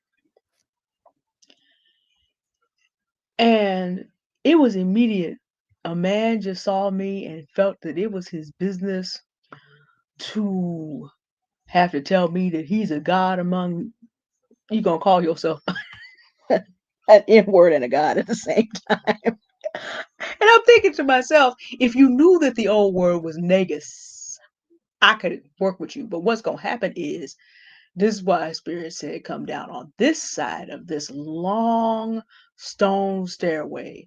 Because before you touch me, one of these hiking poles is going to touch you, and you're going to be broken at the bottom of the stairs. And you better hope I don't get there first. Because what I'm going to do is put my foot on your neck. Because you can believe whatever you want. But if you come up over here trying to impress me with your godhood, I got 3 feet of reach on you, friend. And you got all those stairs, and I made more than you, and you're going to break my fall. Meaning, I'm going to have minor injuries, and before you can even think about it, your nose is going back into your head. You going, since you think you are God, you're going to hell. I'm going to the hospital. I will live on. See, He's not going to hell. oh, I'm sorry. I forgot. The lake of fire. Because, right, because you got the decorating. I forgot. As a proper heretical heathen, he doesn't belong in your neighborhood. Forgot. Nope. But you're going where the murderers and the blasphemers go. Because you made it your business. But fortunately, he kind of had a sense of, most men are pretty good at figuring out, yeah, no, she got some reach. I walked past him, he walked past me, it was cool. But it's just like, your mouth can say whatever it wants. These men can talk whatever game they want. I don't know if y'all paid any attention to what's his face, who just got caught up and gonna be in jail for life plus 13 years without the possibility of parole. Nature Boy, Eligio Bishop. I don't know if y'all caught up on Bishop Whitehead and his little trial and how they put that brother on the stand. You think Donald Trump can flame out live? Y'all don't even understand. I got to give it to the brother. He was superior in the foolery that day. Killer Mike wasted RFK Jr.'s time talking about all the criminal justice with his little plan for what we already know is not child support. But none of these men made me. Don't tell me what to do. And that's the attitude you have to have. Love is breaking it down to you down to the mitochondria. And I'm telling you the same thing. All these little antichrists who want Christ's position in your life. But see, the Lord Jesus Christ honors women. We meet him honoring his mom. All the way back to Genesis 3, his father said, yeah, when I send the Messiah, I'm sending it through the woman. Adam, your seed ain't gonna bring nothing but more sinners into the world. But when I get ready to bring the Messiah, it'll come through a woman. All these men, when we talk about covetousness, let's go back to the higher level of this. Let's go to the higher level of this. God condemned man. He accepted woman's explanation. And there are men who are very jealous of the fact that they do not get the covering. They know, if you ever look at history and you look at how men fall and the violence with which men fall and how public it is, because some men would rather be dead by humiliation than to be. You look at how empires, the brutality, and this is not to say that women and children are not exposed to brutality in the empire that they're in and also the next. But I'm just talking about the way these men, you know, former President Trump is basically mentally melting down live in front of us. Adolf Hitler had early onset Parkinson's disease. You know, the one who was going to give us the pure nation. Malachi Z. Dark is going to be in jail for how long? It's some ridiculous number. So these men resent the fact that someone, you actually see this, you hear black men and white men talking about how people, what's the phrase that they're using now? You know, women are loved unconditionally, but men have to prove themselves. Darn straight. You got a problem with that? You have a problem with being a grown man. But hey, make me. Ain't running nothing. That's what you have to get into your mind. Even when dealing with men who have matured in their stewardship because they were programmed wrong. And then again, there have been a few times I've had to remind Father Matthews. I'm like, sir, I respect you and I know that you've lived much longer, but let me share something with you. You cannot know everything about that. You are not God. That's the end of the argument. Always. Because so every now and then he just need to be recalled. But the thing about men is that they all will play God and step on you in their if they do not do the work. And when you are in a population of men that is busy, you know, you think about this. Charlemagne the God, the nation of gods and earths. Women are just earth. You know, T.D. Jakes talking about how God put his seed into the earth. I'm like, Kronos guy and the nations of gods and earth. You supposed to be a Christian pastor? What? That's why I say don't even get me started. Because I'm just like, they didn't make you, ladies. Your father begat you. Your mother gave you birth. Created you in her That took body. 9 months. She Yeah. took her own calcium. She took her own protein. She took her own vitamins. She was given the coding to actually build you. God says that I use woman's womb to build. He didn't say nothing about anybody who begat anybody. Because remember, who was it that rebelled? God said the woman's womb is the workmanship, not these men. People are like, women don't build. Sir, do you exist? Do you exist? Because you do not have a slice of DNA that was assembled anywhere else. A woman built you. So you have to really understand you are not owned or created by any mortal man. And like I said, Auntie Love and I differ by one man across all of eternity. But we agree on these little people running around who were born of a woman just like us. You don't let them be in charge of you. Now you may choose to become interdependent. Love is married. Auntie Love is married. After she vetted him out. But do y'all need to guess who run that household? Like for real? I mean, Because he ain't guessing. he's not guessing. He No, knows. We've talked about this before, but he's not and then I guessing. was just stating because you were talking about matriarchal societies. I was stating about this. There are still societies where it is understood, and there is scriptural backup for here. In the Greek, the woman is the despot of the house. And if you read Proverbs 31, the husband is not dealing with anything in that house. He's out in the city gates making policy for the whole nation. But in terms of what happens in that house, the Proverbs 31 woman is in charge of everything that happens in that house. And you see that in Greek also. Now, but in the same way that we don't have things translated sometimes, you do not see that. But you do see that in matriarchal cultures, and it is in the Bible, and you do see it in some cultures where literally the women are the mistresses and the domina, which is the word I've learned from you, of that household in the way that Auntie Love is. There is historical, obviously, and even biblical evidence that this is the natural way that things are supposed to operate. Because who's more in touch with the children? Who's more in touch with the rhythms that will happen around a home? If you think that a man is out working anyway, provided he is, who's really going to be in a position to make informed educated decisions. And Well, again, yeah. I'm sorry. Go ahead. I'm sorry. I'm just saying the whole idea that these mortal men are supposed to tell us when to breathe and when to. Who was the artist who said that thing? I shall never breathe again. I've been wanting to just grab this sister and sit her down, talk about if you leave me, I shall never breathe again. Ma'am, can we do an intervention? What's that? Tony Braxton. Mm. Ma'am, can we do it? I know this was 20 years ago, but can we do an intervention, please? That man did not put the breath of life into your body, and you bet not let him take. And you up here teaching these other black women that this is the thing. That was a hit song. Mhm. Ma'am, no.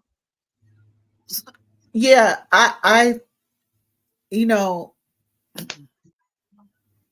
yeah, I I think too, we have to we're looking at a time span of, you know, 4 to 6,000 years ago when we're talking about, um, when we're talking about that people started, men started coming up with these patriarchal standards and rules and, putting themselves as godlings and things like that.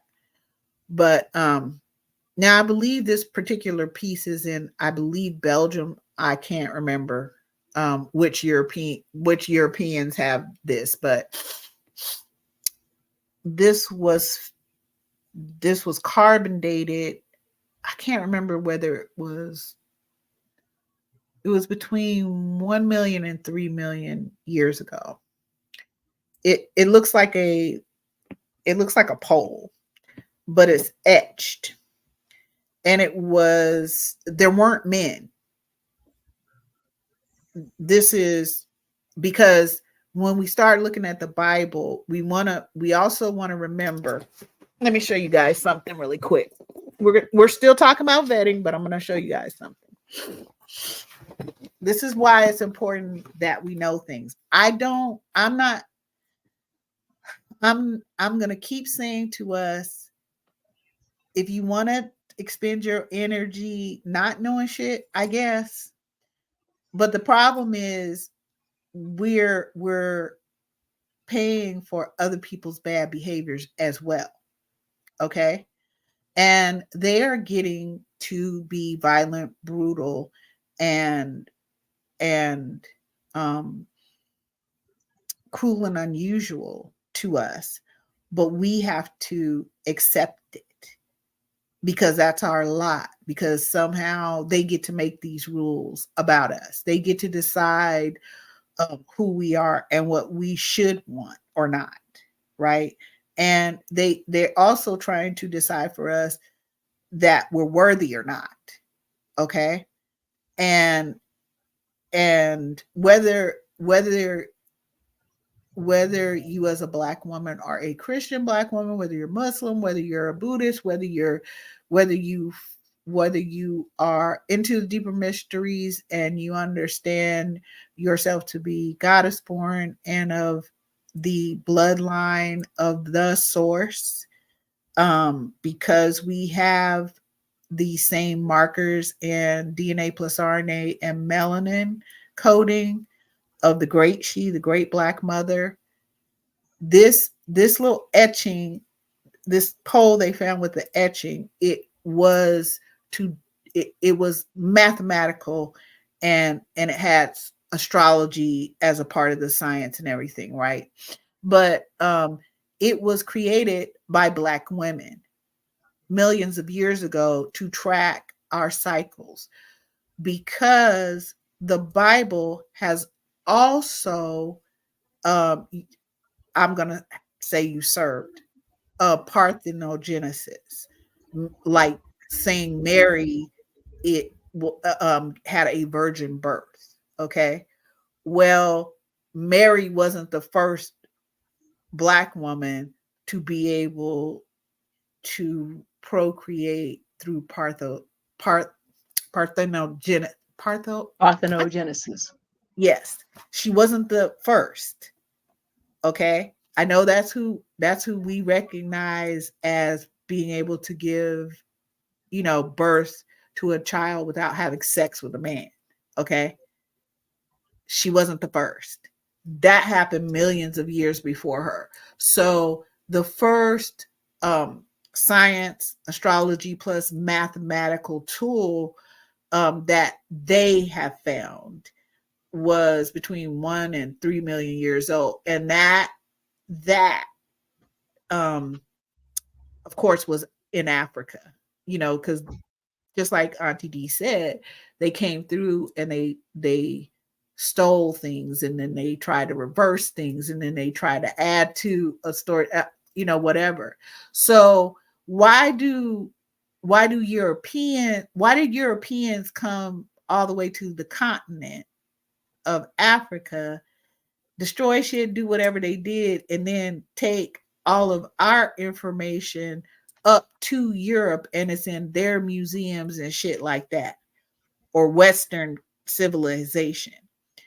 Black women already did all of that.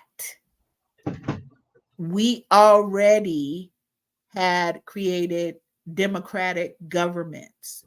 We already were operating as a matriarchy, because the real difference between a matriarchy and what people this patriarchy is not only timing. It's not only that matriarchies preclude this millions of years before. Okay, preclude patriarchy, right? But matriarchies don't operate on a hierarchy in that sense. That's why when I tell people, you I will use the word worship when it comes to my relationship, let's say with the Holy Black Mother and her goddess sisters, daughters, right? I will use that word because that's a common tongue, because y'all speak in a language of patriarchy. So I have to be able to speak that language. But the way it works is I am in relationship, okay? And y'all will understand this as soon as I put it this way. It's like um your grandmother, your aunties, your older women cousins, um, your cousins, all of these are women and girls that you grew up, your cousins that you grew up with, your sisters, you get what I'm saying? No, not one of them is not better than the other one of us. What we do in a matriarchy is we put the most vulnerable on top. And what everything we're supposed to do is to ensure that everyone gets fed. That's why when you look at us as single Black mothers, you're going to see that everyone has health insurance. Everyone is getting fed. Everyone is getting their clothes. Everybody getting their hair did. Everybody getting the bath. Everybody getting love. Everybody getting discipline. Everybody getting it. Okay? Everybody.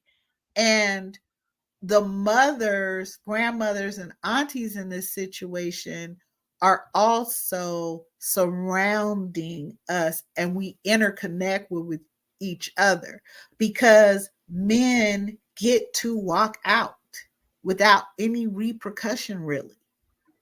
And that they're over here whining about giving $1 to, shut the fuck up. I am sick and tired. I'm damn tired and sick. Shut up.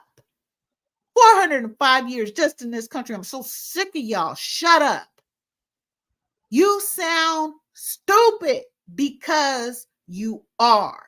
That's how you behave. What kind of damn sense does that make? See, Black women, we are trying to protect our families. We are trying to heal our families. We are trying to uplift our families and be there and still try to follow the rules of some ignorant ass white supremacists and they white supremacist familiars. No, no. You know what? Y'all don't get to tell me, Trump, you don't get to make up no rules and shit for me. You don't. I have zero respect for a Trump and his behavior. I got zero respect. You got nothing coming. Ain't shit you could leave me on. I don't give a damn. I don't care. I'm an outlaw. Okay?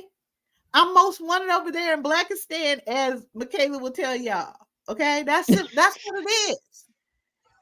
All right? I'm not following y'all stupid ass rules because why? You're stupid. You don't deserve access to us. And that's what vetting is. Because these people are not suitable. Donald Trump is not suitable to be a fucking nothing. Okay? Nothing. He is not suitable. He's just not. In fact, I'm not interested in any of these fool people.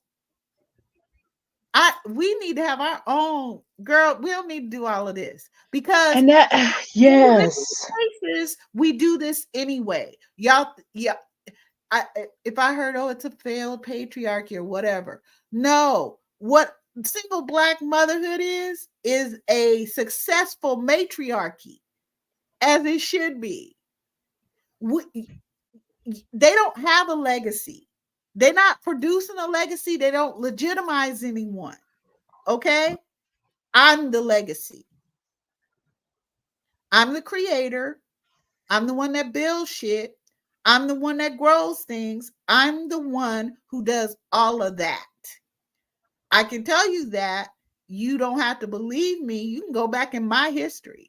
Oh, you can look me up too. Huh? Google me.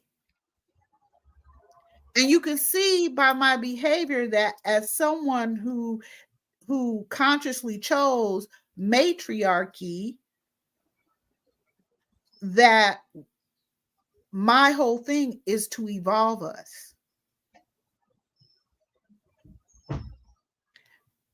to help us to have the space to feel safe, for us to discover what we need to discover about ourselves, for us to choose who we are and what we want and articulate it, for us to make words mean whatever they mean for us, that we are not legitimized, we are not validated or any of those things by these freaks. I don't know what else they need to do. I'm not just talking about black men or black women who worship black men or anti black woman and black girl demographics like Legion and white supremacists and whatever. I'm not just talking about that. Y'all don't get to tell us shit. You have proven by your badass choices and behaviors, the shit you write about us, the things you put into place to violate us, that you hate us. That's why I need us to get off of the fairy tales that we have going on in our mind. What do these people need to show you? What other behaviors do they need to show you that they not only don't like us, they covet and they hate us? The problem is, for them, in their mind, they need us because we're preternaturally elemental. See, when they completely wiped out indigenous people from these United States, because it's down to, what are they, 1.2% of the population? 0.04. Yeah, it was below 1%. Yeah, it ranges between 0.04 to 0.4 to 0.8 to 1.2. They used to be there's a range population, and now that's all they are of these United States. And look at how the earth, the air, and all of these things are destroyed. Well, you dumbasses, you committed genocide against the very people who could fix it. You And called knew them how to manage it. savages. Yep. You called them savages because they didn't believe in your Christianity or your Protestant or Catholic, whatever you are. You called them savages. You made them out to be demons. You said you was writing shit talking about that dude that was a Wizard of Oz, that wrote the Wizard of Oz. He also wrote for a newspaper who he was an opinion writer about all the reasons why they should commit genocide against the indigenous people in these United States. He wrote what now? The man who wrote The Wizard of Oz, I forget his name. He used to write for newspapers in which he talked constantly about why these United States need to get rid of all indigenous Native American people. Now, I always knew there was a reason I didn't like that story. No, I'm just telling y'all. Do y'all That see is how heavy. do you see how we are accepting someone people who hate us by everything they do and don't do to us? Wow. That the fact, listen, I could give y'all all the data, y'all go look it up or whatever, but the very fact that you can go to the FBI, the DOJ, HHS, Pew can send you to all those places. You can go to the National Library of Medicine and get all the studies and whatever, because they study us. They don't study us because they care. They study us because how else can we use their body? What else are their bodies capable of? That's why. How can we commodify that? How can we harness it? Same thing they do with water. Same thing they do with the planet. Same shit. So you're telling me that I need to believe these people and I need to agree to be their prey, and I need to turn the other cheek and give them my robe and love on them no matter what the hell they do? No, I don't. It wasn't. Listen, let me tell y'all something. Where is it?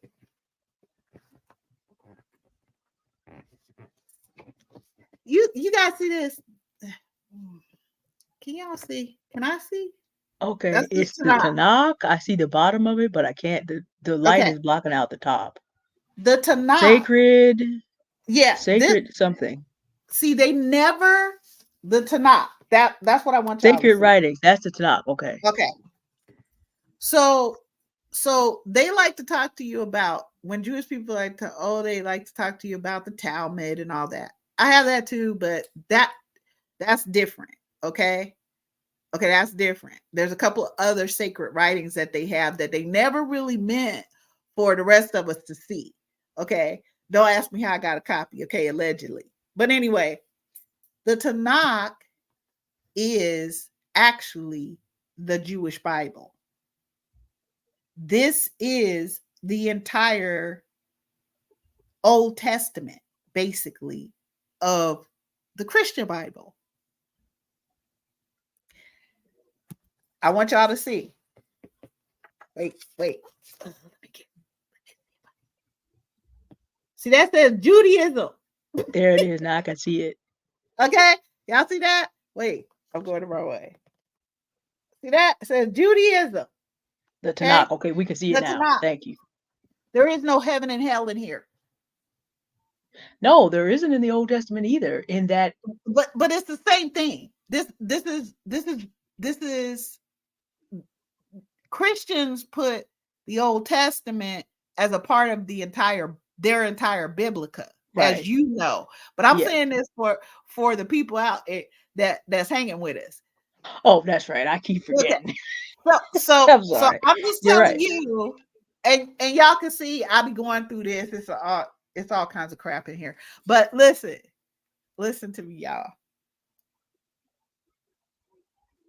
These people, these people, this is only around 5,000 years old. So what we see in the Christian Bible as the Old Testament is only around 5 to 6,000 years old. Okay, first of all, white people ain't that old. No. Okay, so We know what the age is so on that. I don't understand.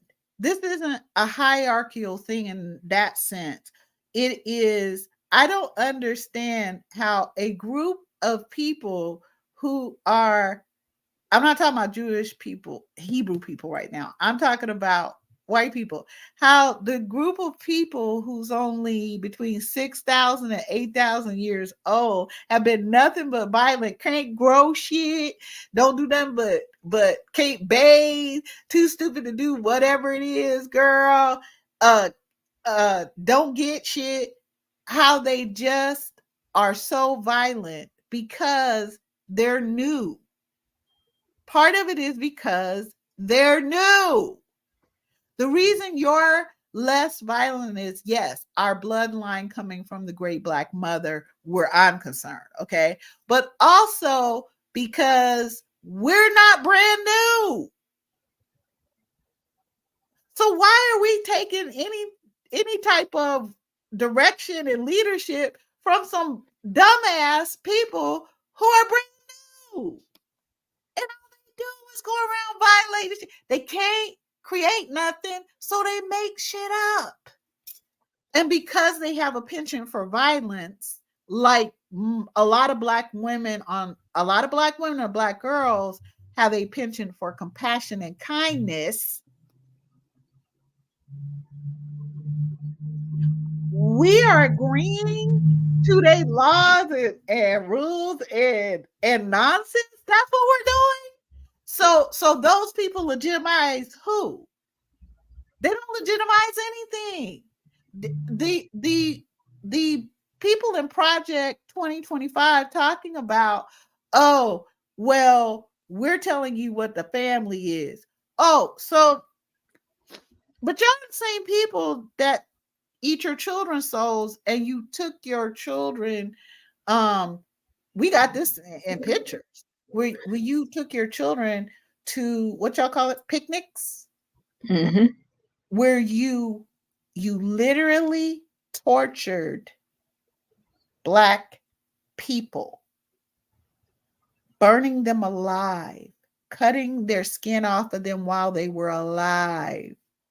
And I know black men want y'all to believe that that only happened to black men, but that is a fucking lie. Black men don't talk to you about the lynching of black women and black children. And specifically, they definitely ain't trying to tell you about the black women who were lynched, not only with their children, but for some reason, white people love to lynch black women who were pregnant so they could cut them open as a part of the torture. Because if a black woman looked at you wrong or whatever, and I want y'all to understand something, because they're doing a modified version of lynching in the healthcare system to black women and black girls, not just those of us who are pregnant. It is it's across the thing.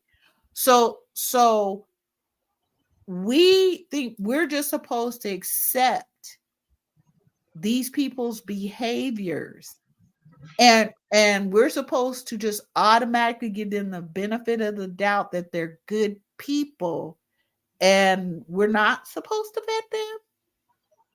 We're not supposed to look at their behavior, and we're not supposed to see what we actually see going on. So that's what we're supposed to do, because I'm confused. Listen, when I'm telling y'all that Tom, we all, I don't know if y'all know, I don't know who knows, but I study their history, because see, generally as black women and black girls around the world, we don't study our enemies because we're too busy forgiving our enemies and following our enemies' rules and just hoping they'll see us as human and validate us and legitimize us. That's what we're doing. But let me tell you something. Thomas More, who used to hang out with Henry VIII, okay? Oh, that's right. This is utopia. Thomas More is that man of conscience. He was actually beheaded by Henry VIII because he would not accept Elizabeth's mother as the queen of England. Okay, because he was Catholic, she was Protestant, some other bullshit. Let me tell you something. He wrote Utopia, the perfect place where families could grow and a person could live their conscience and you could be judged by the content of your character. Meanwhile, while he was prime minister of England, he killed nearly 300 people. Guess how?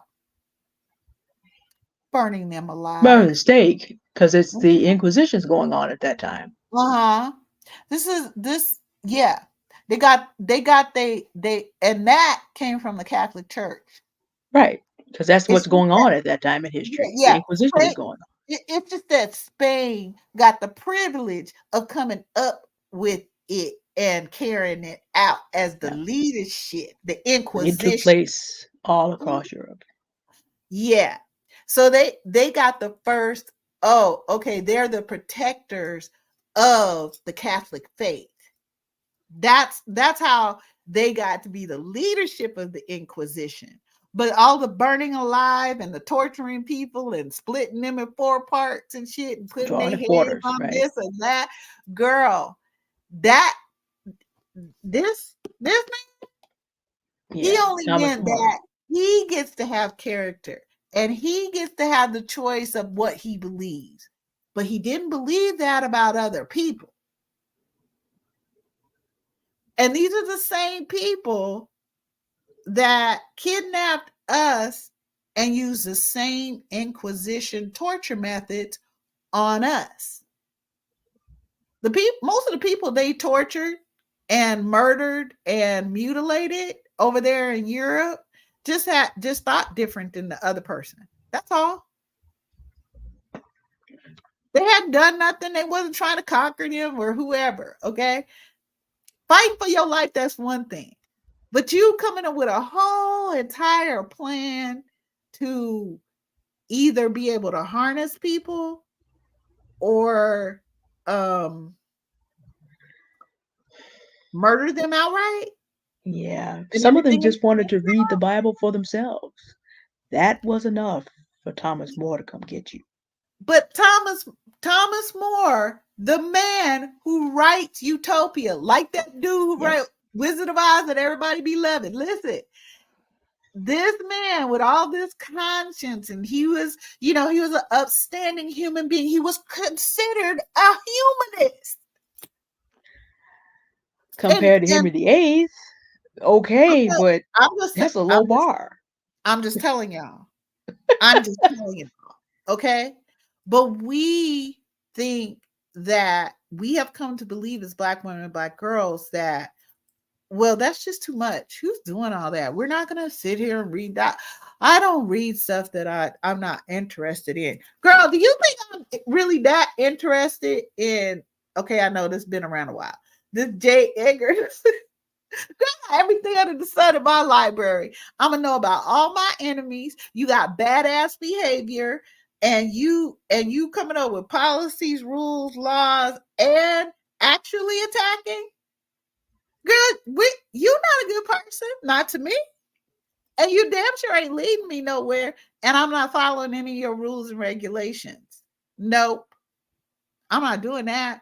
You sitting here, when I say they write policies, I mean the reason that Black women, are dying as pregnant mothers and giving birth is number one, um, um, white women are legion as far as I'm concerned. Now, oh, and by the way, the Risa Tisa who did Why the F Did I Get Married? The one problem I have with with with her doing this is her using my word legion to describe that Negro pen. I knew Okay. you were gonna have something to say about that. But I want to know, does she listen to Noir Aunties though? I don't know. But girl, cause it was TikTok. It started on TikTok, so she might have because I put up clips of us. I don't And she know. might But listen I'm to gonna you just tell though. y'all. I'm gonna tell y'all right now, girl. Okay, I'm gonna let that go. That because he is kind of legion, but he's just actually I would consider him an imp or something. But because he's not as advanced at violence as Legion. He just wish he was. So you However, got wannabe legionnaires. yeah, we got familiars. Those are worshipers of godlings, and then we got different types of crossroad demons, and then we have Legion. Um, and one thing about Legion is they are many. Yep, that's I'm what just it saying. said. I'm just telling you, they're many. So you want me now based on their behavior, because it was people like Dante Alighieri who and Milton who came up with brimstone fire hell. He precludes, Milton, of course. But but I want y'all to understand that Dante's Inferno and Milton's Paradise and Purgatory and all of that, I want y'all to understand they made that on earth. They made hell on earth. Who rapes children? Who skins people because they said no to you? Who does that? Not because they came over and invaded you and did this and that to you and blah, blah, blah. They said no. Access denied. So you made a whole way to make hell on earth. And the very things you talk about in books like this or whatever, you have remade into a reality on the planet. The criminality against humanity is so disgusting. And you want us to believe that you're good people? Nothing about your behavior is telling me that you're good. Nothing. What are you doing? If you're good people over here in these United States, and we all need to get together with, crossroad demons and legions and stuff. If you good people, then why do you keep killing us in your healthcare system? Why, when we come in, um, and you see and you do x-rays and you see that we got a broken arm, broken back, or whatever it is, the first thing you're going to tell us is we can't give you any pain medicine.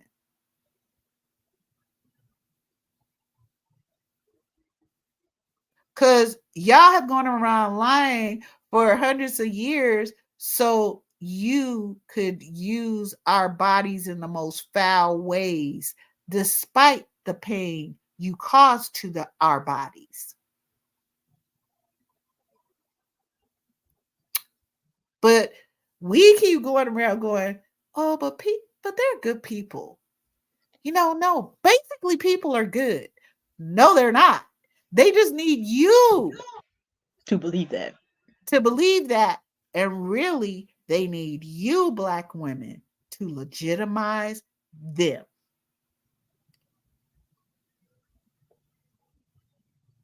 They come to you, the people that they say they despise the most. What do they keep saying? They keep quoting Malcolm X. Black women are the most, Disrespected. unprotected and disrespected. Disrespected people Okay, in America. y'all all know that. Y'all are taking notes. You can go to any research and see how often we're murdered, how much we endure violence, how the numbers are highest numbers of violence and brutality and assault and battery and kidnapping and rape is done to Black women and Black girls. The numbers are astronomical. And y'all are sitting here documenting it. That's how I can give you the data, because they've been watching behaviors. Because, see, their experiments in teaching you to believe bullshit is working. Why would you go bad? When they're telling you all you need to be legitimate is to be with somebody with a penis. That's all you need. And it doesn't matter how they roll. You don't need to investigate them. You don't need to see if they are suitable. You don't need to see if they are qualified to have access to you. You don't need to do any of that. They need you to believe that. So when we keep going back and forth about, well, it isn't like we can really vet people, and it isn't like da da da. And most people are good people. And I just want people to treat me like they would want to be treated. No, I'm going to tell you how I want to be treated, because I know who I am and I know what I want. And I can communicate it very clearly. I got boundaries. Okay. And with those boundaries come consequences. Girls, I got standards. I got policies. I got procedures. I got rules and regulations around here. Girl, the other day I came home. I was out at the with the because I got to spend time over there with the precious Goddess Borne daughter. You know what I'm saying? So I go over there, I spend some time with her, whatever. I come back and what is these two men doing? What's my son and husband? Girl, I reached down and raised hell. I reached down and raised hell. And I just left it up there. When I got home, I reached down there and raised hell, because I done told y'all my house has to be pristine. Now, granted, I haven't felt well with these shots I'm taking for the Manjaro, whatever, and I dealt with a lot of side effects or whatever. But I'm just telling y'all, I'm still taking it, by the way, side note. But I'm just telling y'all, girl, what we don't want me to start to think is, so what's your purpose? What do I need you for? Girl, not for what I do, to make all of y'all lives great. Okay? No, we're not doing that. I'm not. Stop. And then we got a bunch of motherfuckers who love to weaponize not only religion, not only societal quote unquote traditional norms, this white supremacist bullshit. Okay, not only that, but you want to weaponize incompetence, and you want to weaponize your dumbass ignorance too. Well, we're just not gonna do it. We're not doing this shit. Okay, we're just not. So what y'all gonna need to do? They were like, okay, let's get her some food. Let's get her some water. We're gonna put her in the room. So, cause we gotta climb through hell. I think we have to swim through the lake of fire. What they over here trying to figure. Oh shit, let's clean this. Let's clean that. Yeah. Mm-hmm. You might want to. That's what you might want to do. Because we're not doing that. I'm the brains of this operation, as most Black women are, and Black girls. So I'm the one that makes sure that y'all don't read no paperwork. Y'all didn't read no paperwork buying houses and shit. Y'all didn't do none of that. These people did not. I'm telling you. Oh no, I don't want to read it. You go ahead and read it, Mom. You read it. You read it, honey. You read it. I don't want to.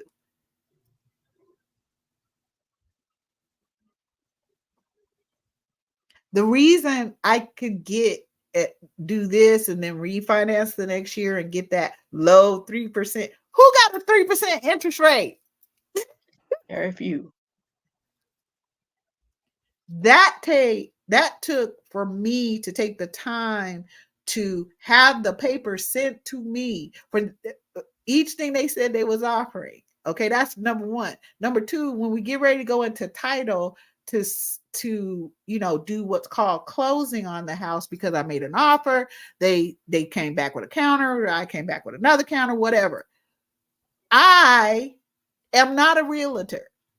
I am not a person who is an expert on the faucets and the laws uh of of this, that, and the other thing. They change all the time, all of that. But I can tell you this, I can read and comprehend. So I have the title company, before we go into the closing, I have them send me the documents we're going to be signing. And when I tell you it's this damn thick, okay? But everyone you put your little signature, your little this, and your little initials to, you're responsible for all that. Girl, if I'm responsible for it, I need to know what the hell is happening. And you're not giving me some little fake interest rate where you want to balloon it later. Oh no, this is set in stone. Girl, this is set in stone. And not your bullshit made up stone. It's set in stone. I created. Okay. So I get that paperwork usually about 2 weeks before, so I can take my time and go through it.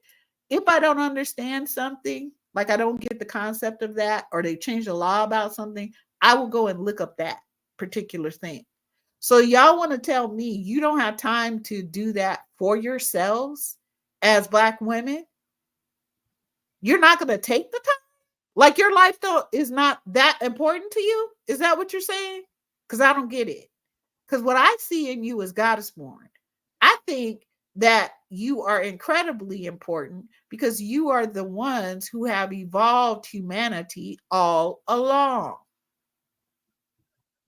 You were here from back when, before they could even, what they say, date something.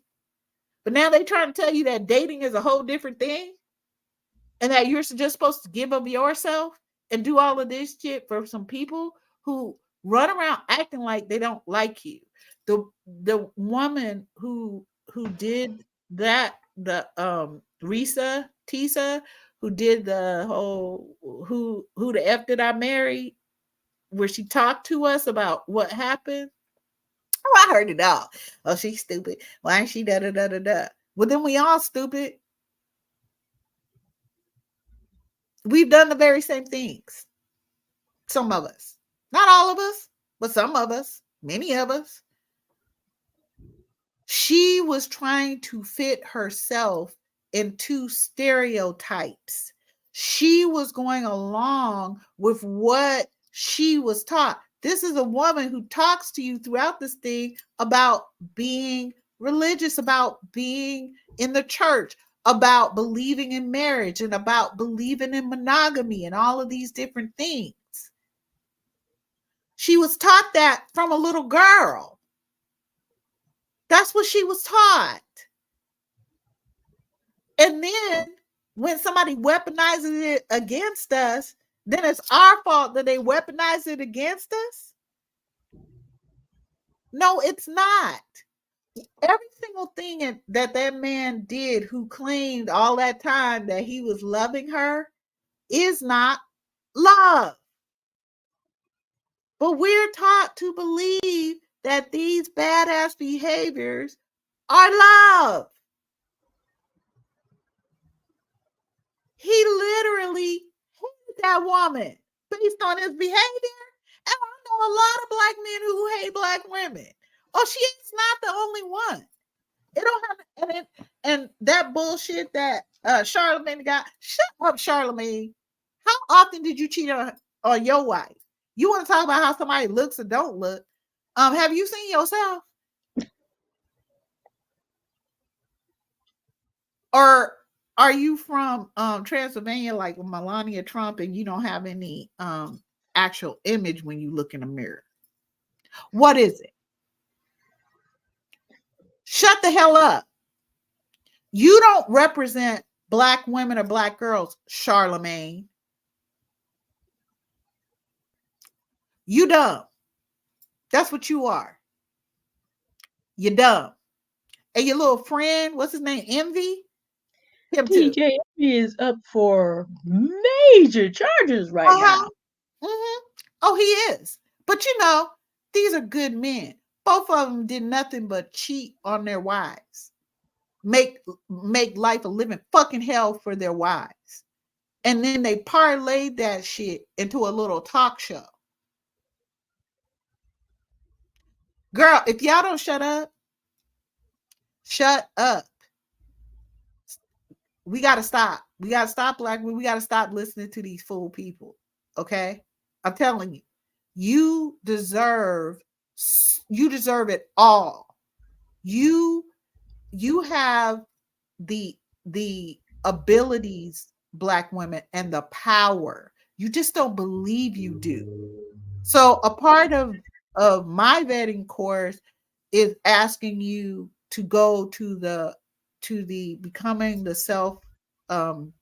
self-confident Black woman as a prerequisite, because there's some things that you're going to need to get about how precious and wonderful you are, that you are going to have to start to work on yourself to believe about yourself.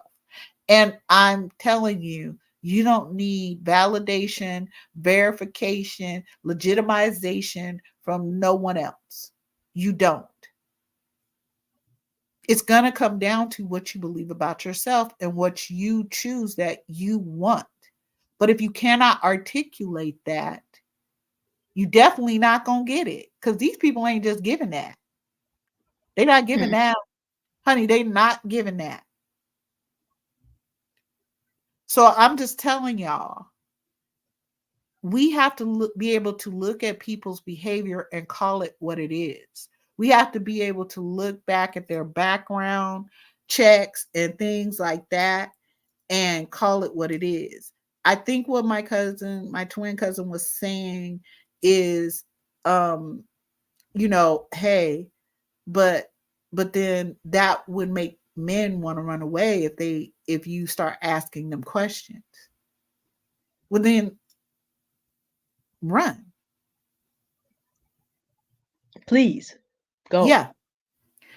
Because I'm going to tell you guys something else. So let me get to the let me give you some hit points, okay, about vetting. I'm not telling y'all all of it because y'all need to go and take the class. The class isn't going to be ready until around April the 10th through the 15th.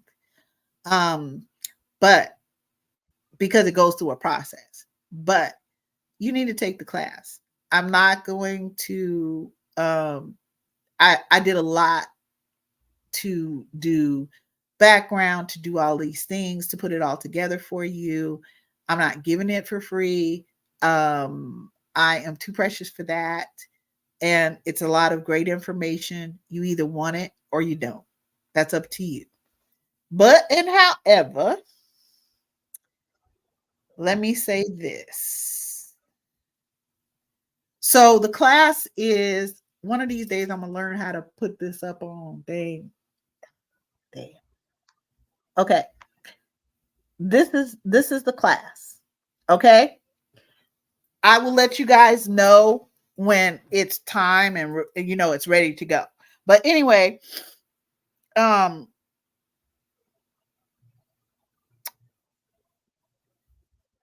again, the first thing you're gonna kind of see is it. I always put objectives. I always kind of tell you where we're going. I map out things for you. You'll see some videos. You'll have slides. You'll have PDFs. You will have actual links to the questions or the, let me put it like this. It's the series of questions that we were talking about for different levels of, let's say, a given organization or a given company or a given group of whoever that is looking to see if someone is suitable for access to different levels of their company or security or their person. Okay. So you are going to be able to go in and go, okay, it's not like you're going to print that out and give it to every person. I guess you could that you're interviewing and meeting. Because I explained to you the difference between meeting, interviewing, and dating. Okay. And sexual intercourse. Those are different things. I don't want us to conflate them. Okay. But I want us to be able to connect dots. And that's what we're doing in an interview process. We're getting factual information and connecting dots. So, you're one of the things is being able to let go of patriarchal violence against women and children as a mindset. Okay. That's what we've been talking about in the last few minutes. But also to accept that you're important and that your safety, personal security, wellness, peace, joy, and happiness is priority number 1, 2, and 3. Okay. Because the fact of the matter is, as Black women, as Black girls, we do what other people consider impossible. Okay. And if you want to be in proximity to us, you need to not only deserve to be there, but you need to be able to prove that you are suitable to be granted access. You don't get to talk to me if I tell you you ain't talking to me. You don't get to roll up on me. Okay. In the process, you're going to see some of my witticisms. You're going to see some of the sayings that I say that you can use when you're answering something to someone. Because sometimes we feel pressure when someone says something to us that we need to prove ourselves. No, they need to prove it to us. Okay. Because all this time, all I've been seeing is badass behavior. So if you are a good person, you really shouldn't have to tell me that. I should be able to see it. I should be able to see it over time. I should be able to see that that's your behavioral pattern. You shouldn't have to tell me. When I go to look up your background and I check documents, where you've been, where you lived, all that shit, when I ask questions of someone, I generally know the answer, even if it's about them. And what I'm looking to see is the answer you give me going to match up with the facts that I found about you? Now, you don't know that I found those facts, but that's just another part of the vetting process. How are you going to tell me about what I already saw? Oh, have have you ever been married? Okay, and maybe the man will say, or woman will say, no, I've never been married. I don't. Mm-mm. No, I've just never had that, and blah blah blah. But you already saw the court documents where not only was he married um twice, he was divorced once, and looked like he's still married because there's no. Oh, okay. I'm not there to throw that back in their teeth or whatever. That's not the point. The point is I don't need to correct you on what you're saying. I need to hear what you're saying. Okay. When you got that 1-year-old that finally learned how to lie. Okay. I love children. Okay. They be running shit. Okay. So here comes the 1-year-old, chocolate all over their face, right? Hands behind their back with a piece of cake in it. Okay. And did you eat cake, the baby. Mm-mm. It's tough. So you And didn't just eat as cute. this is cute, but you didn't eat cake. No, because they can say no in mine. No. Okay. Well, who ate the cake? Because they can understand. Okay. Around 18 months, they can understand. They already understood you. Okay, to begin with. But they can understand. Now they got motion. They can make a few decisions, and that's how we know you becoming a whole human being because you have learned to lie. Good job, Pooh. Okay, Good job, fool. good job, good job. Okay, you learning some things. You're getting it. You watching our behaviors because we've been lying all the time. We lie to ourselves. We lie. Okay, okay. Did you eat some cake? No. Face full of chocolate. Hands full of chocolate, cake on your hands. Who? Well, then who ate the cake? Here come the big brother or sister that came by, or whoever. They just point. They don't even say they. Just point to them with the cake on their hands. They ate it. Well, first of all, I'm trying not to laugh, but the other part of it is I don't need to like. I don't need to throw my baby out of the garden for eating from the cake of the piece of the tree of knowledge of good and evil. Okay, I'm not punishing them for that. I'm not trying to right the wrong necessarily, because you deal with people based on their ages and stages when it comes to children. Okay, but these are grown ass people, and they lying. I don't need to say to that person, you was lying. I looked at your thing. Oh no, you never know. You don't even know. You don't need to know what I found out about you. I'm just trying to see if you're going to cop to it. If you going how you going to explain it. If you're going to even admit to it. Because if you can't admit to it, it's a very good possibility that you're not taking responsibility or accountability.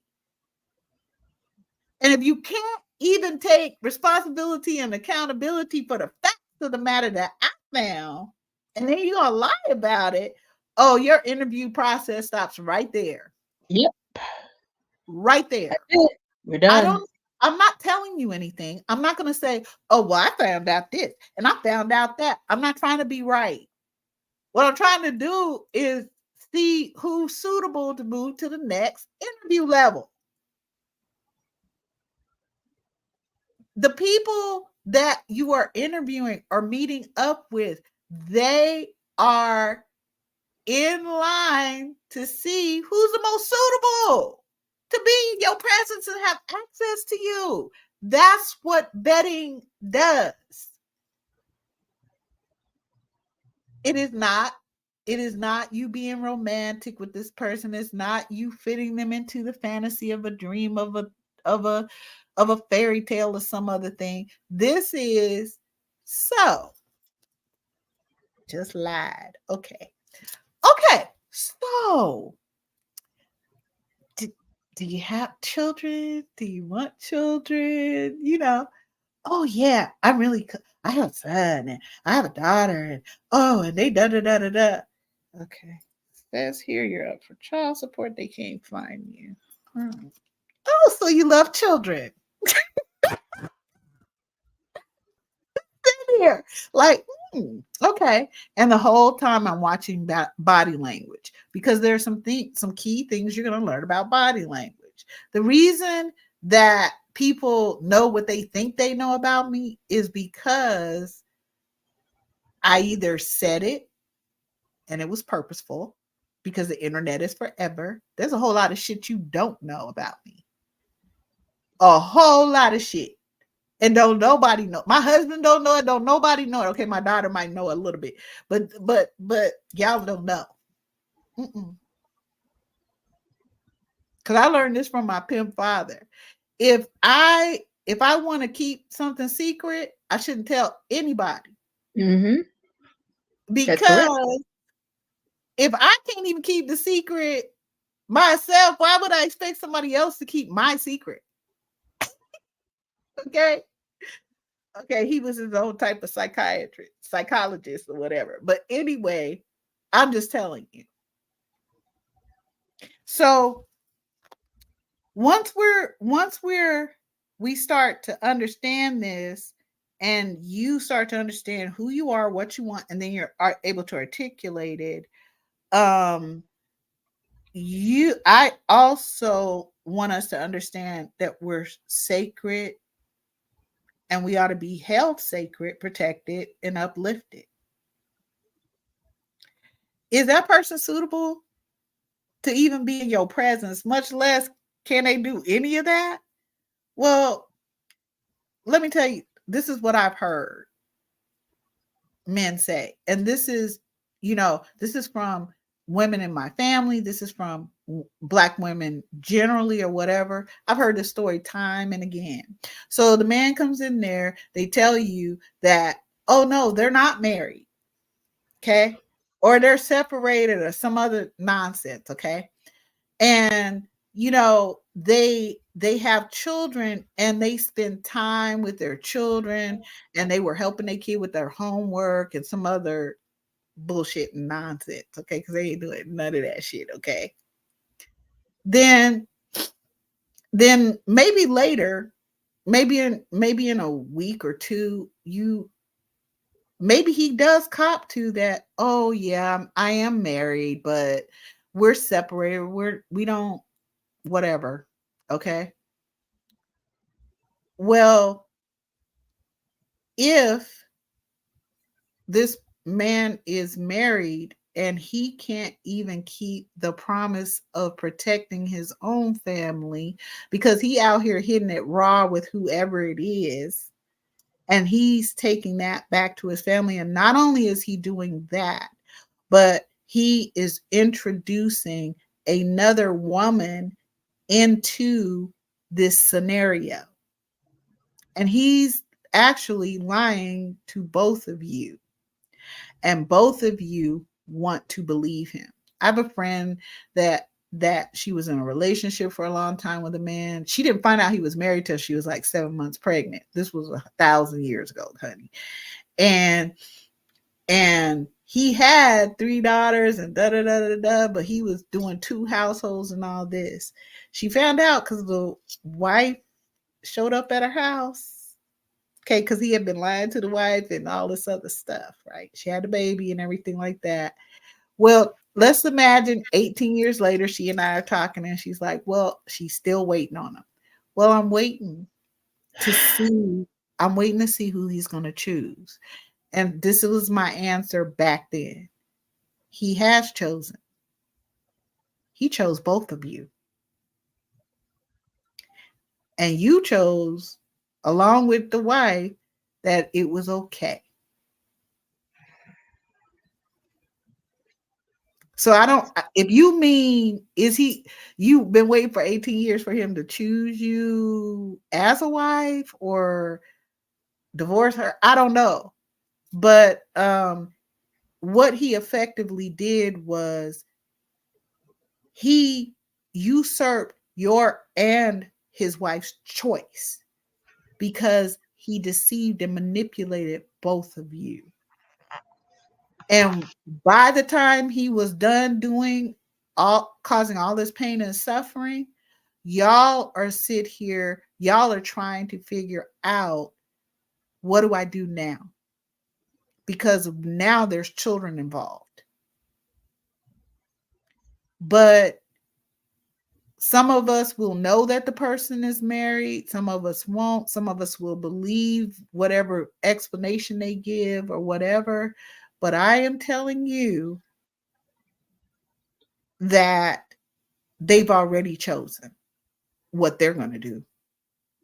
And their behavioral pattern shows it. But if you're not willing to take them through an interview process and vet their asses and see how their behavior matches up with what they do, how the hell are they a good parent if they're with you?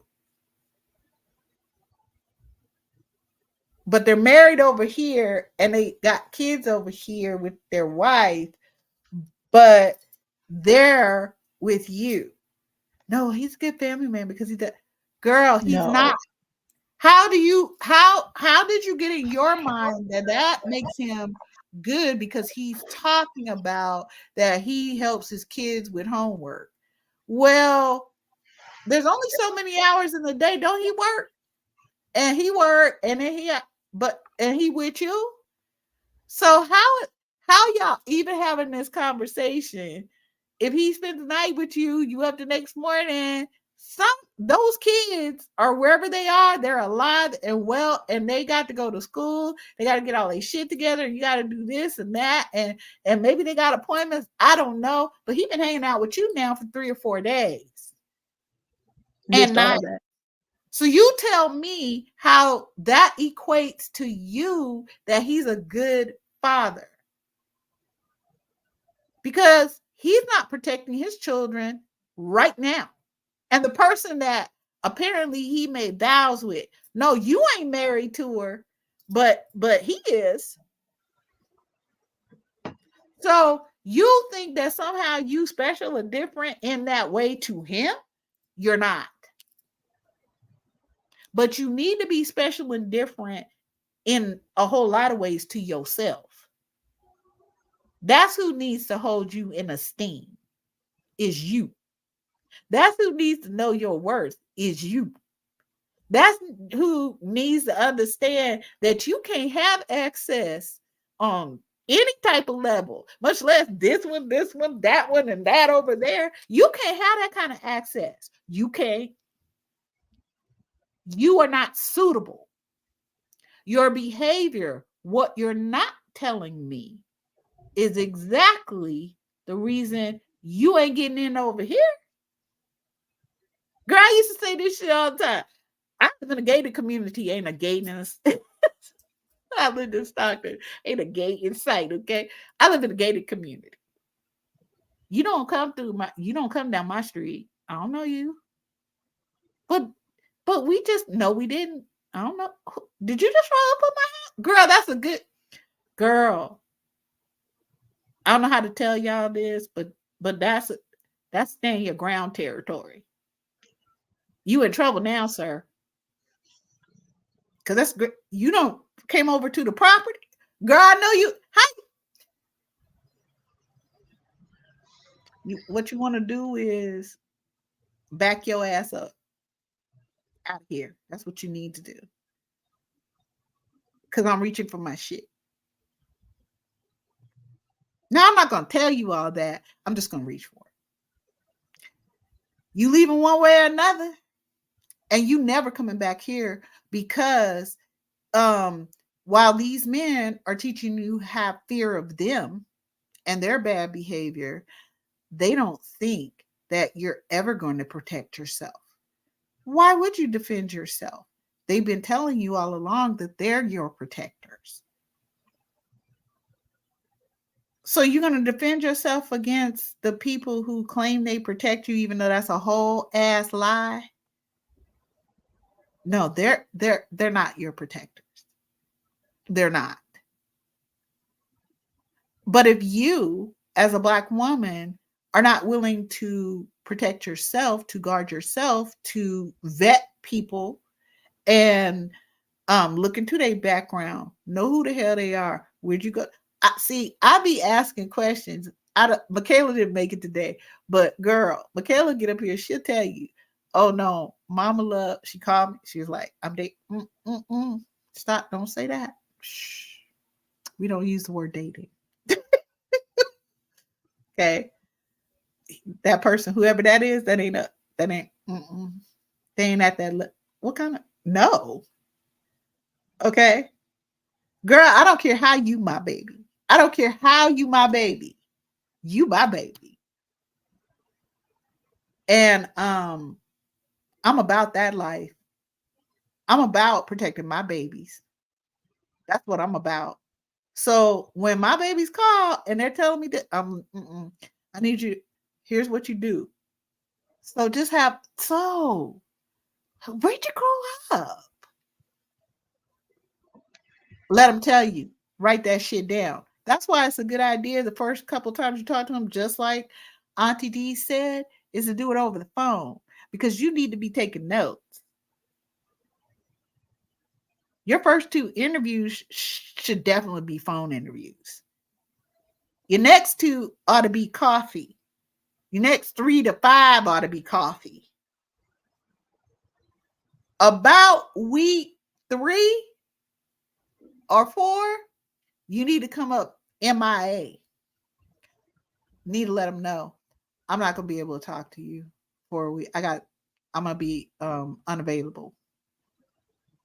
Then watch what they do. Even though you told them you were busy, you were unavailable, I'm not gonna be able to talk to you, whatever it is, be quiet and be still and watch how they roll. They're gonna be texting. Don't answer that. I just gave you a boundary. I just told you I'm not available.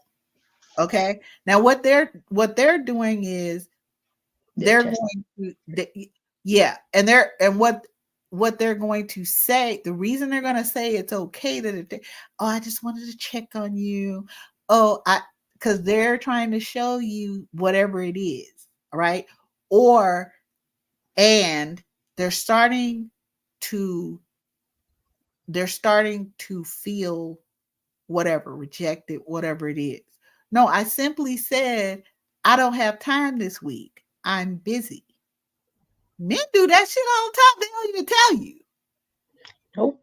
They tell you after. You just ain't, you literally say, I don't have time. You must do that between week 3 to 5.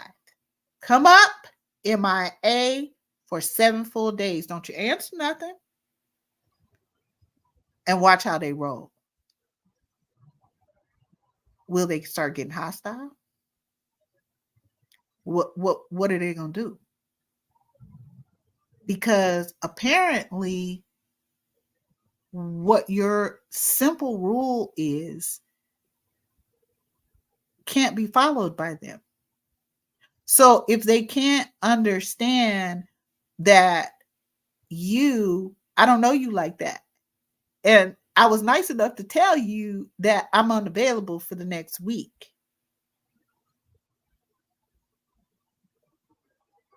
So it's not a flex if they're texting you every 5 minutes or every day. It's not a flex for you Black women. Oh, they care about me. No. What we're really trying to see is, can you follow directions? Can you respect when I tell you no? Can you respect when I say you don't get to have access to me this week? I'm not looking so much at what it is what it is. I'm looking for what it isn't. So none of what they're doing impresses me. I'm just taking notes. So you behave. Oh, so that was the look on his face when I said such and so. Now, where did his eyebrows go? Because when you go into the class, you're going to learn about people's facial expressions. You're going to learn about the foundation of their behavior. This is what the police, the ones that actually know what they're doing, or FBI or CIA, this is what they do. Girl, when I tell you, I'm telling you, I learned this from them. Okay. This is what they do. They get a baseline. And what that means is you're seeing them at first. Look at these cop shows or whatever, right? They're not giving you a really good input, but there's this woman's name, I think her name is Denise Driver, and we had to read a book that she wrote. She is what they call a wizard, kind of, in the FBI, because she has been studying people's behavior so much that she can interrogate. And the first thing they do when they're interrogating is they bring in coffee, they do this, or blah, blah, blah. And they they help you to feel relaxed so that when they ask you simple questions, they're actually reading your body language to see how you, what the baseline of how you normally act when you don't feel pressure. So if they're asking you, oh, so tell me what your name is. Oh, so now tell, before they get into where were you on a night of such and so, there's a space where they help you to feel comfortable, and they're looking at your facial expressions when they say a certain thing. Are you sitting back with your body open? Are you coming closed? Are you, are, for men, they will open their legs when they feel really comfortable in talking. Okay. Is that person, when they smile, are they smiling, grimacing? Yeah. Well, it's not really here. What it is in the eyebrows. Eyebrows right up. Because a real smile Yeah. goes all the way up. That's Yeah. right. So the whole time when we're talking about vetting, we are not, it doesn't mean that you don't feel something for this person. It doesn't mean that you don't, that you're like, ooh, cute. Ooh, I like that. Ooh, girl. Uh-huh. You get to feel all of those things. Okay. Just keep your little journal about that. Okay. That's so sweet. Keep your journal. Okay. However, where it comes to the vetting, you're really the one asking the questions, and your questions are open. And once you start going to the coffee place or whatever, I'm going to tell you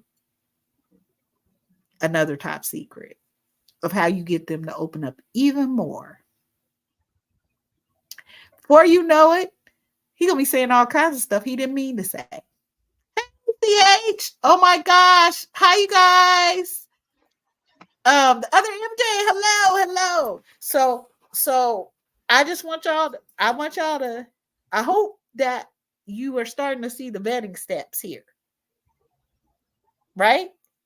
And how vetting, you can do it, Black women. Yes, you can get their background information. Yes, you can know their fiscal this or that. Girl, yes, you can. Uh-huh, you can. And I feel like take this very seriously because your life is worthy and it depends on it sometimes. Okay? Mass murdering people leaders don't generally go down the street going, "Hey, I'm a mass murdering people leader. I'm gonna hang out with you because you look tasty. I'm thinking of wearing your skin too." Yeah, that's not how they. That's not what they do. You're prey to them. You're prey. So now I know, as someone who not only has been there and done that, but never wanted to do it again. That's how I got to the point of all the different things you hear me say, because I did all of these things and I started to break down my own behavior, my own belief system, go to therapy. These things are important and they matter. Your physical health is important and it matters. That's why you need a baseline from your physician about your blood pressure, your this and your that, Mm-hmm. and you Yep. need to keep checking on it. It's the same thing because you matter and you're important, and you need people on your team to be experts in that. Is this doctor suitable for me? Okay. Yeah, you better bet It, that. That's your yeah. life. It's the same thing with people who you're thinking about becoming romantically involved with, or it's the same thing about your family. Girl, my family, you act like this. Okay, not only I'm good for showing up places allegedly, but you act like whatever that is, girl, they all know we ain't doing that with her. She don't have good sense. Nobody's safe. Nobody's I doing know that. they know by now. No, ain't nobody safe. Ain't nobody doing that. She got problems. She ain't letting her kids go nowhere.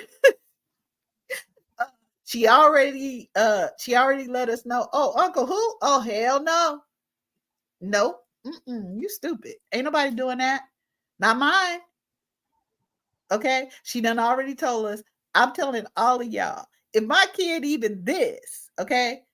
First of all, my kid can't be with you if you are not suitable enough to give them direction. I can't be putting my kids in the hands of people who can't who don't have the abilities, the maturity, the care, the compassion to be able to discipline them too. To tell them no. You ain't about to do it. Now everybody don't get to say that to my kids because you ain't getting close enough to, number one. Number two, I expect my children to have respect and act, you know, appropriately with their elders and all of this. I also expect them elders to act like they got sense. Otherwise, that's y'all ass. Yeah. Okay. So if I can't trust that that's what's going to happen, you don't get access to them. Right. They don't need to be in your presence. They don't need to be in your presence. I ain't doing that. I don't care. I don't care how good you make collard greens, girl. I don't care. I really don't. I'm not interested.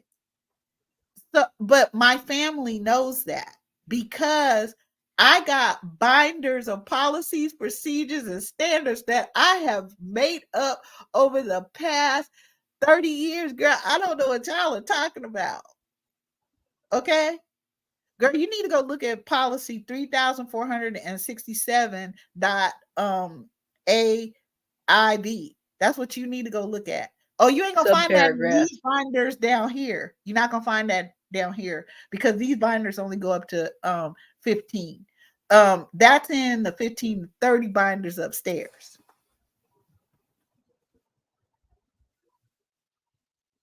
I learned how to write policy. I learned how to write procedures from the most violent women on the planet, white women in the United States. I know how to make a standard. I know how to I know how to do all of that. What I did was I applied it to my own life. So, when you roll up into my environment, this is what it is. And not only can I tell you what policy 2364 B says, I can show you it in writing because I got rules, standards, and boundaries. There's some laws in my realm, and you don't get to cross them. You don't. Well, I know you're gonna try because that's behaviors. Just because I tell you something doesn't mean you're not gonna try to cross that line either. See, that's what happens with us as Black women. We just have some boundaries and then we can't understand why they crossed the line. Oh, they crossed the line because you didn't give them consequences. And you didn't mete out those consequences. People believe that I'm going to do what it is because they've seen me do what I said I was going to do. They've been the recipient. Some of them. Other people have been witness, allegedly. So I'm telling you, this is important because you are. You are important. I don't want you to suffer, Black women. I don't want you to go through not another day of pain. I want you to have the tools and the ability and the skills and the practice to put these things into place for you because you deserve for you to put your protection, security, safety, your peace of mind, your joy, your happiness, priority number 1, 2, and 3. And there's not a person on the planet. Girl, if my kids did not get with the program, One of my favorite sayings, you treat me like a bitch on the street, I'm gonna show you what it looks like. I can get down with that. Oh, you want to get in a boardroom and act a fool? Me too. Me too. All I gotta do with ignorant ass white supremacists in a boardroom is just use big words. Cause the honest truth is y'all can't do shit that ain't 4-letter words. Yeah, you can't. So I'm gonna just use, I'm gonna put some adverbs up in there and adjectives and stuff like that. You ain't gonna know what the fuck I'm talking about. Y'all gonna have to. They used to say that all the time. We half the time we don't even know what you said. Yeah, because that's the only way they could tell I was pissed the fuck off. No, it isn't. But okay, allegedly. Okay, I have no reason to lie because y'all don't matter that much to me. You really don't. Like that's real. It's not that I can't lie. I'm very good at it. It's just you ain't worth all that. And that's where I think we have to start to get. Everybody is not worth access to you. They're not.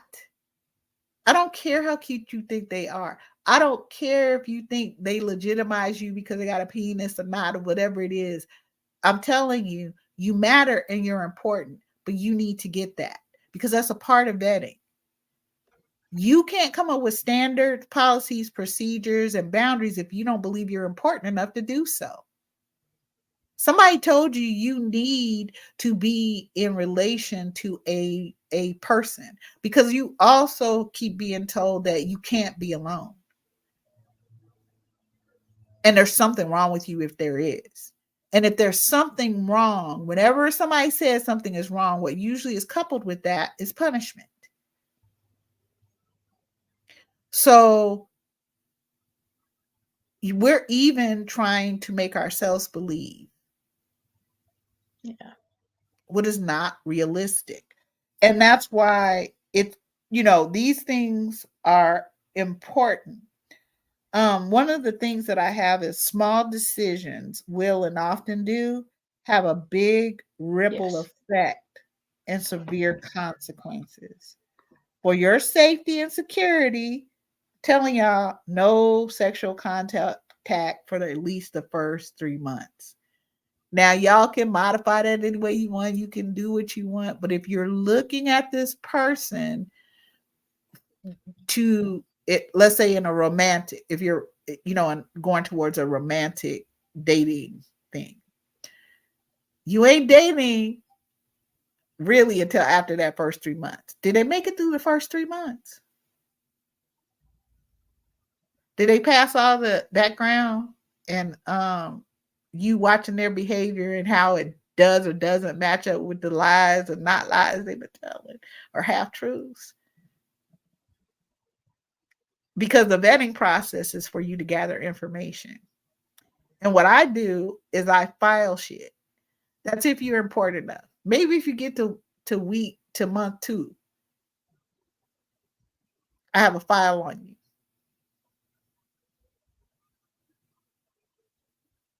That's what happened with my husband. I made a decision that I'm not going to operate the same way I was operating. I'm not going to just believe what the man is telling me because I want to be married or in a family, or I want not to feel lonely, or I want to my understanding of happiness is having a family, or having a husband, and the Christmas tree moments and all of that. Girl, I used to say that about my mother. Girl, this girl loved to get a Christmas tree. What happened to the other 364 days, lady? Fair enough. But you think a Christmas tree, because you got the best lights, that means we're all happy here? That's not what it means at all. I used to call her get a tree. Just get a tree. That'll fix everything. Just get a tree. That's all that matters. As long as you got do you have the right light? Do your lights show up on a satellite when you turn on your Christmas lights? Because that's how we know that you are happy and you have a wonderful life. It don't have nothing to do with the fact that your husband is a whole pimp. I'm talking about my mom. Your husband is a whole pimp, girl. He out there not only using women's orifices and making money off of every hole of women, young, some of them teenagers. Because them same men talking shit and they only 30 today, they weren't even around when my father was pimping. They weren't even thought about, wasn't even looked for, none of that stuff. Okay. So how was he doing the very same shit we're seeing today? Because they were doing it then, saying the same shit and getting access to us as Black women and our girls and our sons. How you gonna tell me I can't raise my son um because I'm not a man? Well, apparently nobody can raise men because you ain't one and you grown. And I have nothing to do with your being raised, girl. So I don't get why we are believing it, but I guess y'all can I just want y'all to be able to figure that out because as Black women, we must place our self-worth and our self-esteem, our emotional, physical, sexual, fiscal, uh uh peace of mind, well-being at the top. Because if you're not around, if you're being destroyed, if you're in pain all the time, whether it's emotional, whether it's mental, whether it's physical, if it's all of these things and you're trying to hide it and you're suffering, and this is over years, when you could have Yeah. taken the vetting part and taken this very seriously and using the first 3 months to see if they even make it to 3 months. Most of them won't, and they shouldn't. Hopefully they do run. Saves you trouble later. Yep. Good. You thank you. Please run. That doesn't make you less. That doesn't make you, oh, nobody wants me. Who would want to be with me? And all that is the bullshit. They all want to be with you, girl. They do. They just They want it at do. the lowest price possible, with the lowest amount of effort, the lowest amount of investment. There you go. That's it. That's it. That's all. You do remember these most of these people are mediocre. They are not trying to do all that work, honey. We They're talked about the not. laziness. Uh-huh. And you can't be a bunch of lazy ass dumbasses around here. Oh, they do try it around here. But you just don't get far. We're just not doing that shit. Because that's not when I say y'all don't have to worry about the lights. Y'all don't have to worry. I make all that shit. Girl, but y'all gonna put the money in the bank. That's what y'all gonna do. When they start talking to me, you know, because I go to therapy and shit, we all know that. Special person, got special people medications, yes. And what I've learned from my therapist, shout out to Rolanda, she has provided me with a number of tools over the past 2 years. She has, year and a half. She has. And some of them um, worked in the way that she presented it to me. Some of them I used in a different way and individualized it for me, right? One or two, just not gonna happen. She's like, you're gonna have to something with white women. I'm like, no, I don't. Mm-mm. That's never happening. Ever. That is not happening. Mhm. That's not happening. Like, girl, but you so good at practicing. But I'm not doing that for them. Mm-mm. Nope. No. So I use the tools that she shares with me, and some of them have to be individualized. Some of them have to deal with, situations or whatever. But I practice them because I'm important. And she's giving me great information. And let me tell you something. Every session, this is a $200 session. Girl, I ain't never not showed up for my appointments with her. Ain't nothing ever come up like that. I don't care if I was sick because of this, I wasn't feeling good because of medication. I got nausea and shit. I don't care. Okay. I'm gonna be there when it's time for me and Rolanda to have our therapy session, and I'm gonna pay top dollar. I'm worth it. I'm talking about $200 a week. Well, now we see each other every couple weeks, but yeah, I'm gonna do that. She's a Black woman. She knows what she's doing. She's brilliant. She's highly educated. She's highly experienced. She is brilliant. You think I'm not paying her? You think no, I'm paying her. Girl, that girl, the information and the tools she has provided me that I started practicing this shit, oh, that shit is invaluable. What you need 400? Girl, what you need? What do you need? Because I'm worth every dime. I am worth every dime. And that's what I'm telling you, Black women. You're worth taking the time to vet. This ain't no date. You can't be dating me till after you'd have been through 3 months of a harrowing process, honey. I'm gonna need some blood. I'm gonna need a girl. You don't know, girl. My husband, what Miss D said. My husband actually didn't physically see me because people. I'm very tantric. People feel like men, girl, I can't tell you why all these men are in my DMs. I know why, but at the same time, I'm just like, y'all are so stupid. They're attracted to power for one thing. But the other thing is they really are attracted to a very confident person. All that shit they telling y'all out here in these social media streets, no, we want you to be this and that and the other thing. I'm none of those things. Why are y'all in my DM talking crazy shit? Like they be in the comments, not the comments like they do other Black women who are actually caring, loving people who are just expressing themselves. And my DMs, okay, because in their DMs, or not their DMs, but in their comments, they're telling them how much they hate them, I hope they die, all this other shit. I don't get those kind of comments, honey.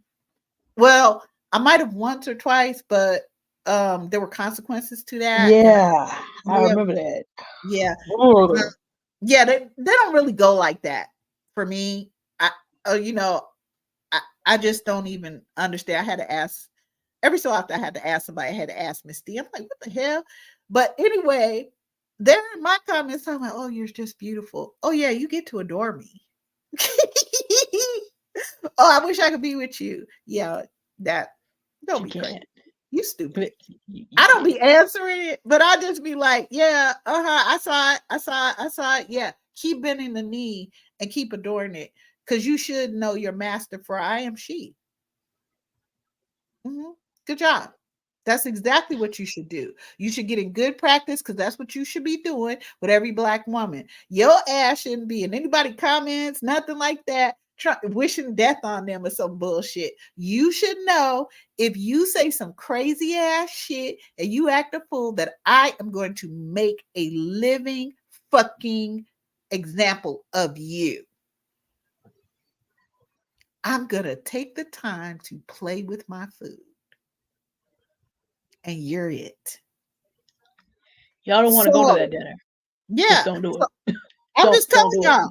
Don't do it. What are we gonna do? What are we gonna do here?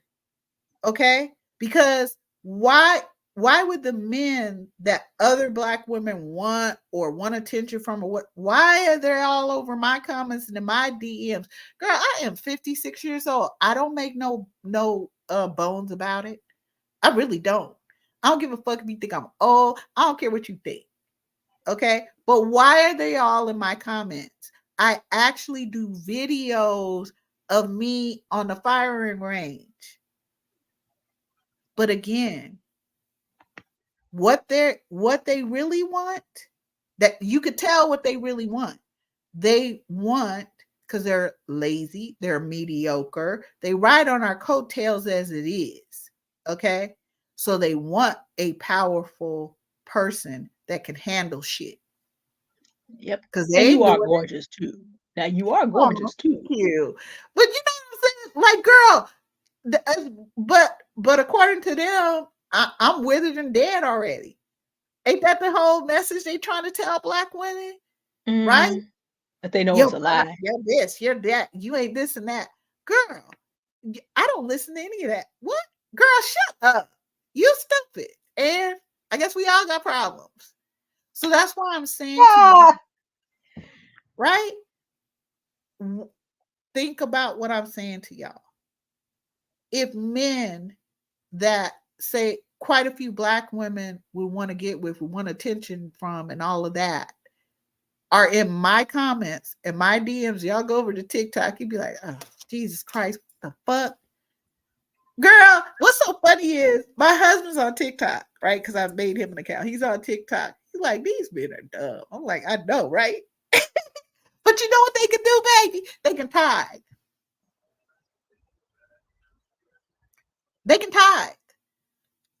And I'm telling you, it's all kinds of men from across diasporas, every ethnicity, every kind.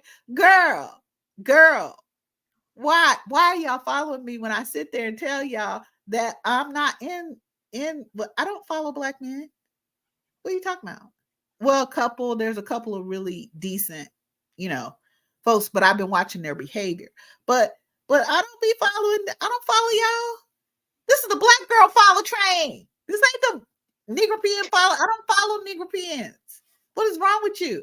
And I definitely don't follow Legion. Girl, don't come in my comments. Because you know I'll make an example out of your ass. I'm just waiting. Come on. Come on, girl. Yes. You're just waiting on them. Mm-hmm. You don't get to have access to me. Okay? You don't get to come in my comments and say some stupid shit like you're just causing that. Yeah, and what's your point? I don't get what your point is. Why are you being so divisive? Because I fucking feel like it. I'm grown. But you don't ask me questions. That's another thing. You don't ask me questions. I'm grown. I don't answer to you. We're not having this discussion because I don't care about you. And this whole idea that we have to care about people who hurt us, who cause us suffering, who vote for policies and shit like that. And then sit here and go, what? We're not all like that. Girl, I don't give a damn. You need to go to some what girl? I'm gonna slice you. This is good. Hold that thought. I got a legend ice pick I've been wanting to try out. Girl. Y'all don't do it. Yeah, this is cute. Don't do it. This is cute. Don't go over there. Don't do it. So why then would these people be over with someone who is literally hostile? Okay? Literally hostile. Why would they be over there trying to be literal pick-me's? Now those are some pick-me's. People have been trained to be dependent on people that are dependent on them for everything.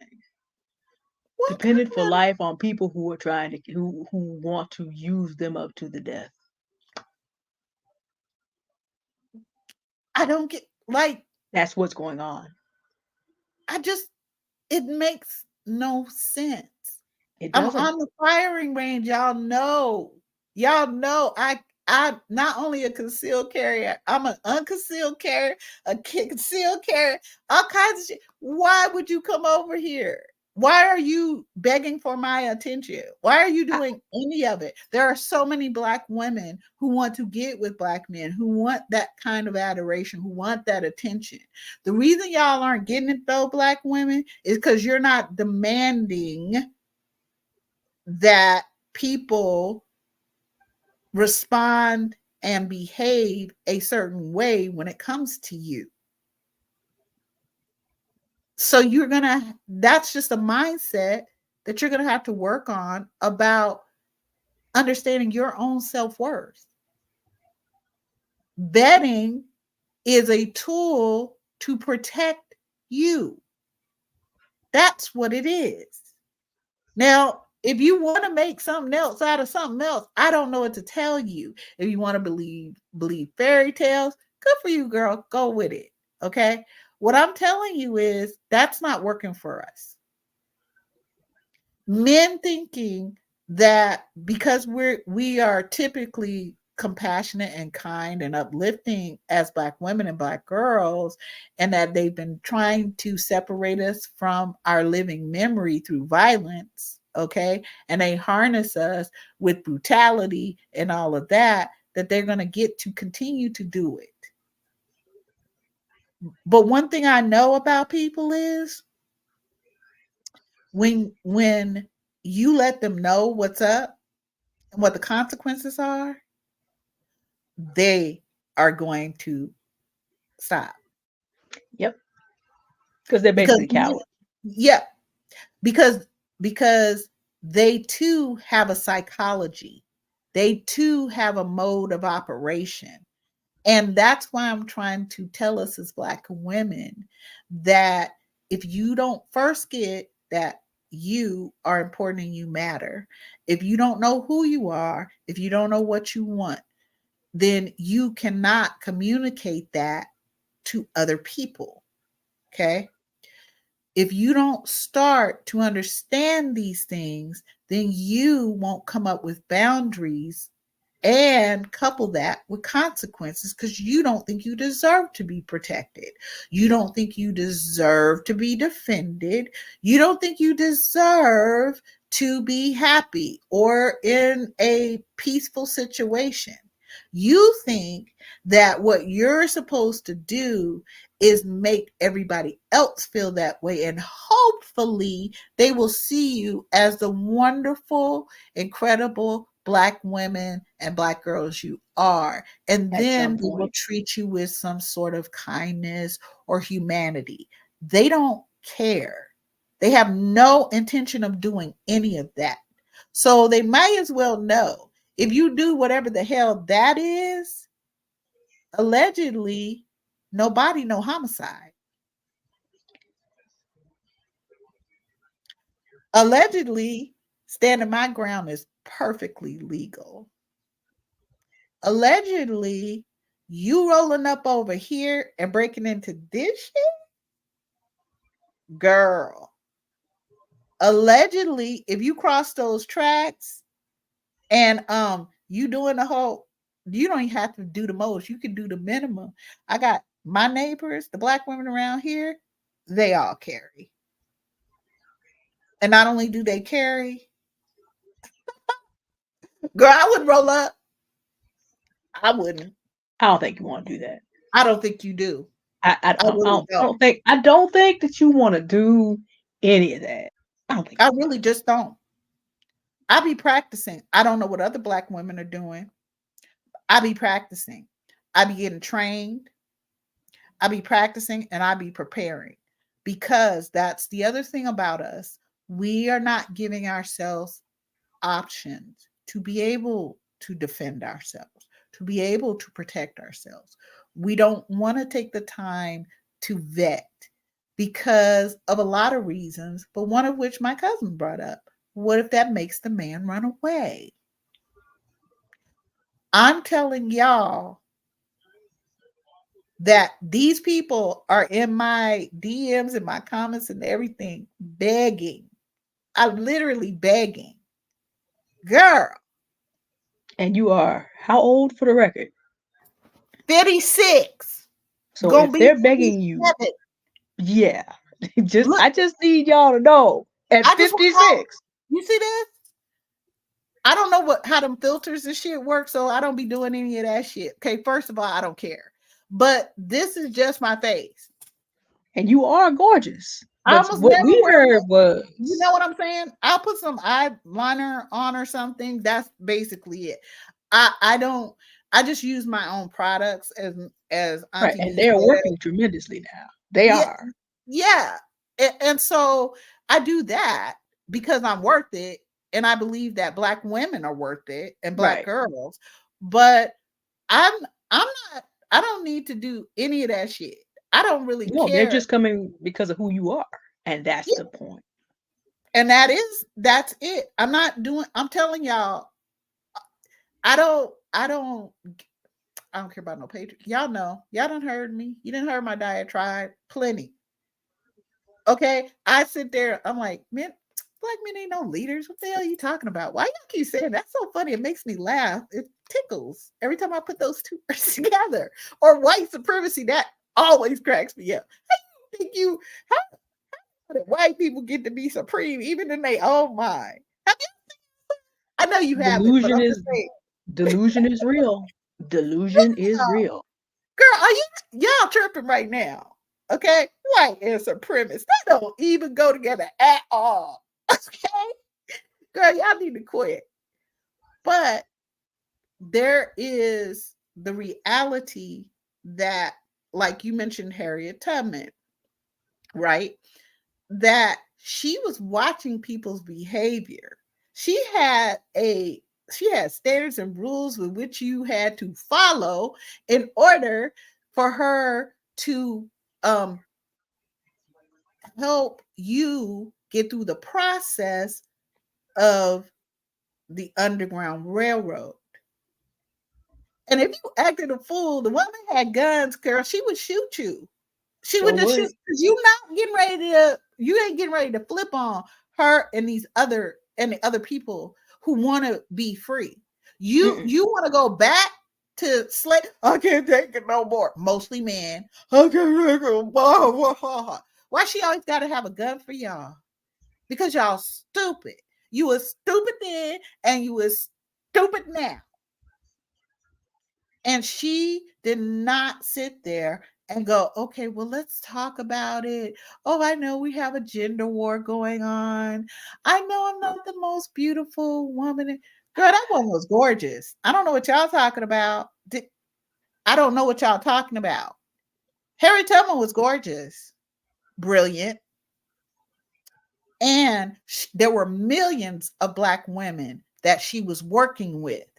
We created that system. Oh, they tried Yep. to say it was this one black man, but how did he create a whole system but only freed itself? Mm-mm. Nope. Not Nobody, possible. girl. He go back and did. No, the system, black women did that. We create systems. We created the system of civil rights that everybody uses as the marker for how you treat other human beings. We, black women, we in all the photos, we getting bit by dogs, we getting thrown in jail, we getting our asses kicked, we getting lynched, we getting all of that. You tell me why black women between construction to all the way to the, let's say, the 1980s, why in the world would black women need to be on the front line of being attacked by dogs, white supremacists, being lynched along with their children,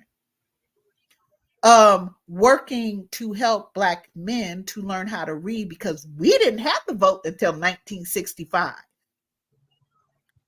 We didn't. We helped white women get the vote. We helped black men get the vote. And then we even came back and helped them again, Septima Clark, by creating the system along with all these other black women that we know as civil rights. policies, procedures, how to teach people how to read to get past the voting tax, all of those things, putting their lives and bodies on the line. So y'all want to act like Black women ain't shit, that we haven't been the ones. They did not care that we were women.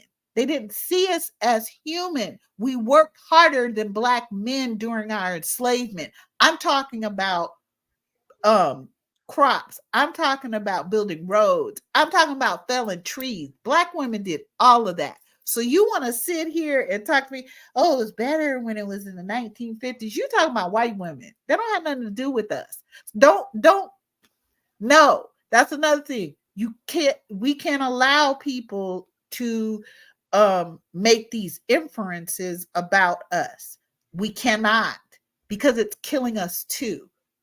Because when they do that, they get to make laws and policies against us. But we are coming up with organizations to try to beg them to see us as human. The answer is never protect yourself, Black woman. The answer is never defend yourself, Black woman. That's insane. Of course I'm going to defend myself. Of course I'm going to protect myself. Are you kidding me? You must be. You must be. You know why we not gonna have towns where y'all come and bomb it and shit? Because we're gonna actually have militia as Black women. You gonna learn. You fuck with us, and we definitely coming 10,000 times more than you. Because as soon as you learn that, you gonna stop. It ain't gonna take that long. Because y'all don't like to work, and y'all are really mediocre, but you can't stand any type of being uncomfortable, much less getting your ass kicked. I'm not from Generation X, okay, or whatever y'all talking about. I'm from generation I will beat your ass. What's that? IBA? I will beat your ass. That's the generation I'm from. I'm from the I will show up. I'm from I'll be waiting for you in the parking lot. I'm from I'll be waiting for you in an unlighted street because I took the lamps out and the street lights out before you got here. Because I knew that you was gonna be coming down this street. That's where I'm from. That's the generation I'm from. Mhm. That's what I'm gonna do, allegedly. So Right.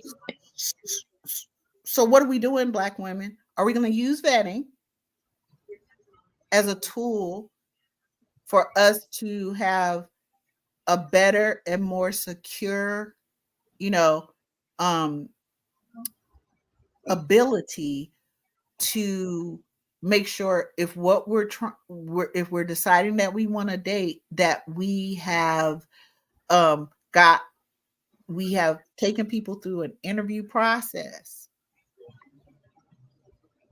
and they've had to meet these different levels.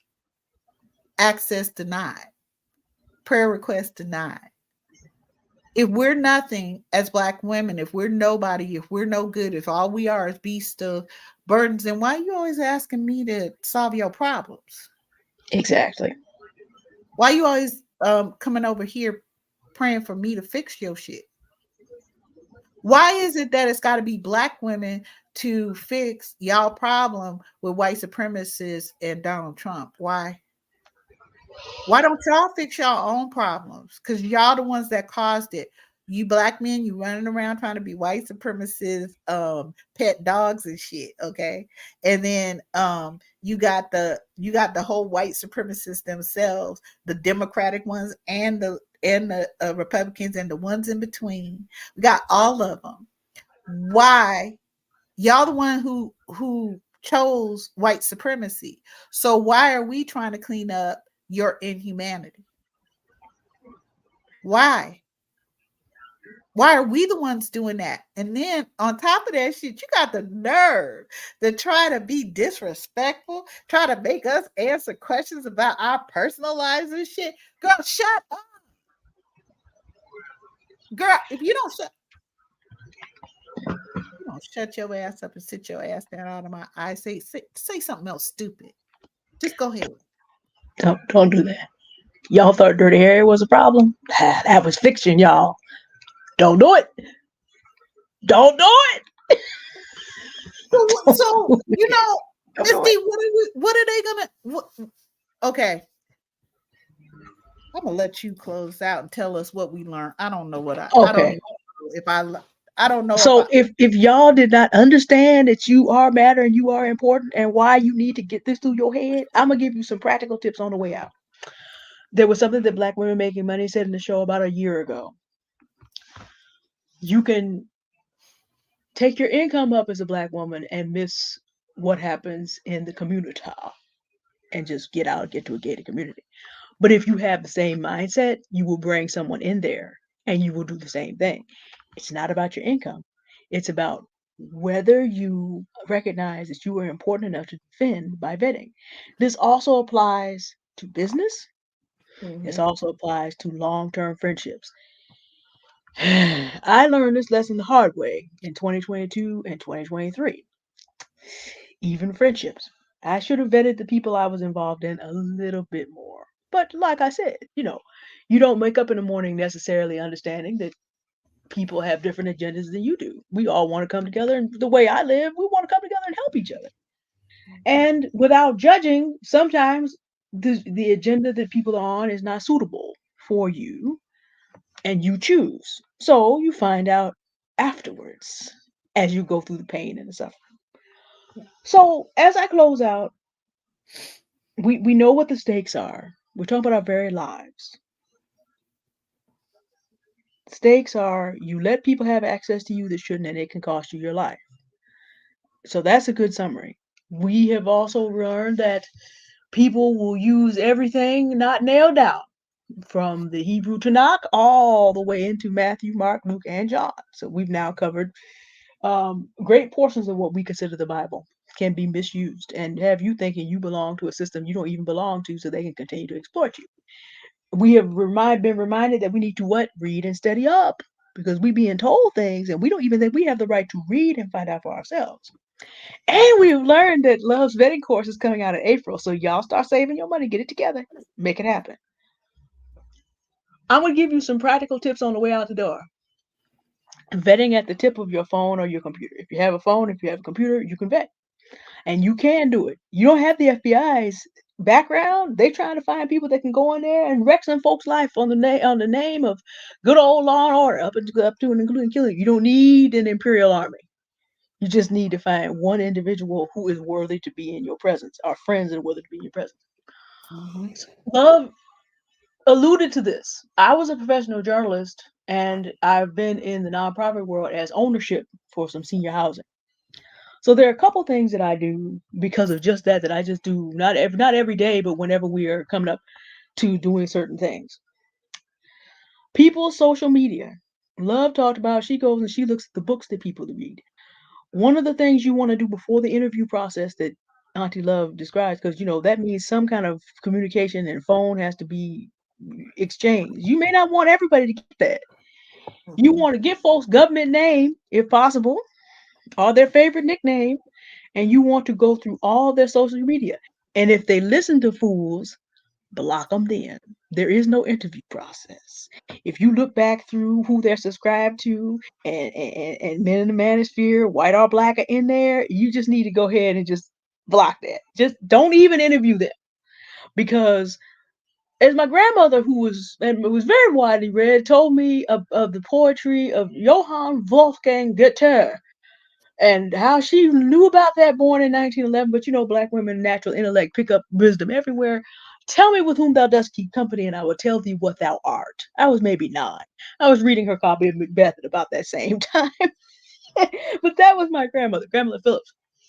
The people that people keep company with on social media are the people that they are. Because why? Social media is what?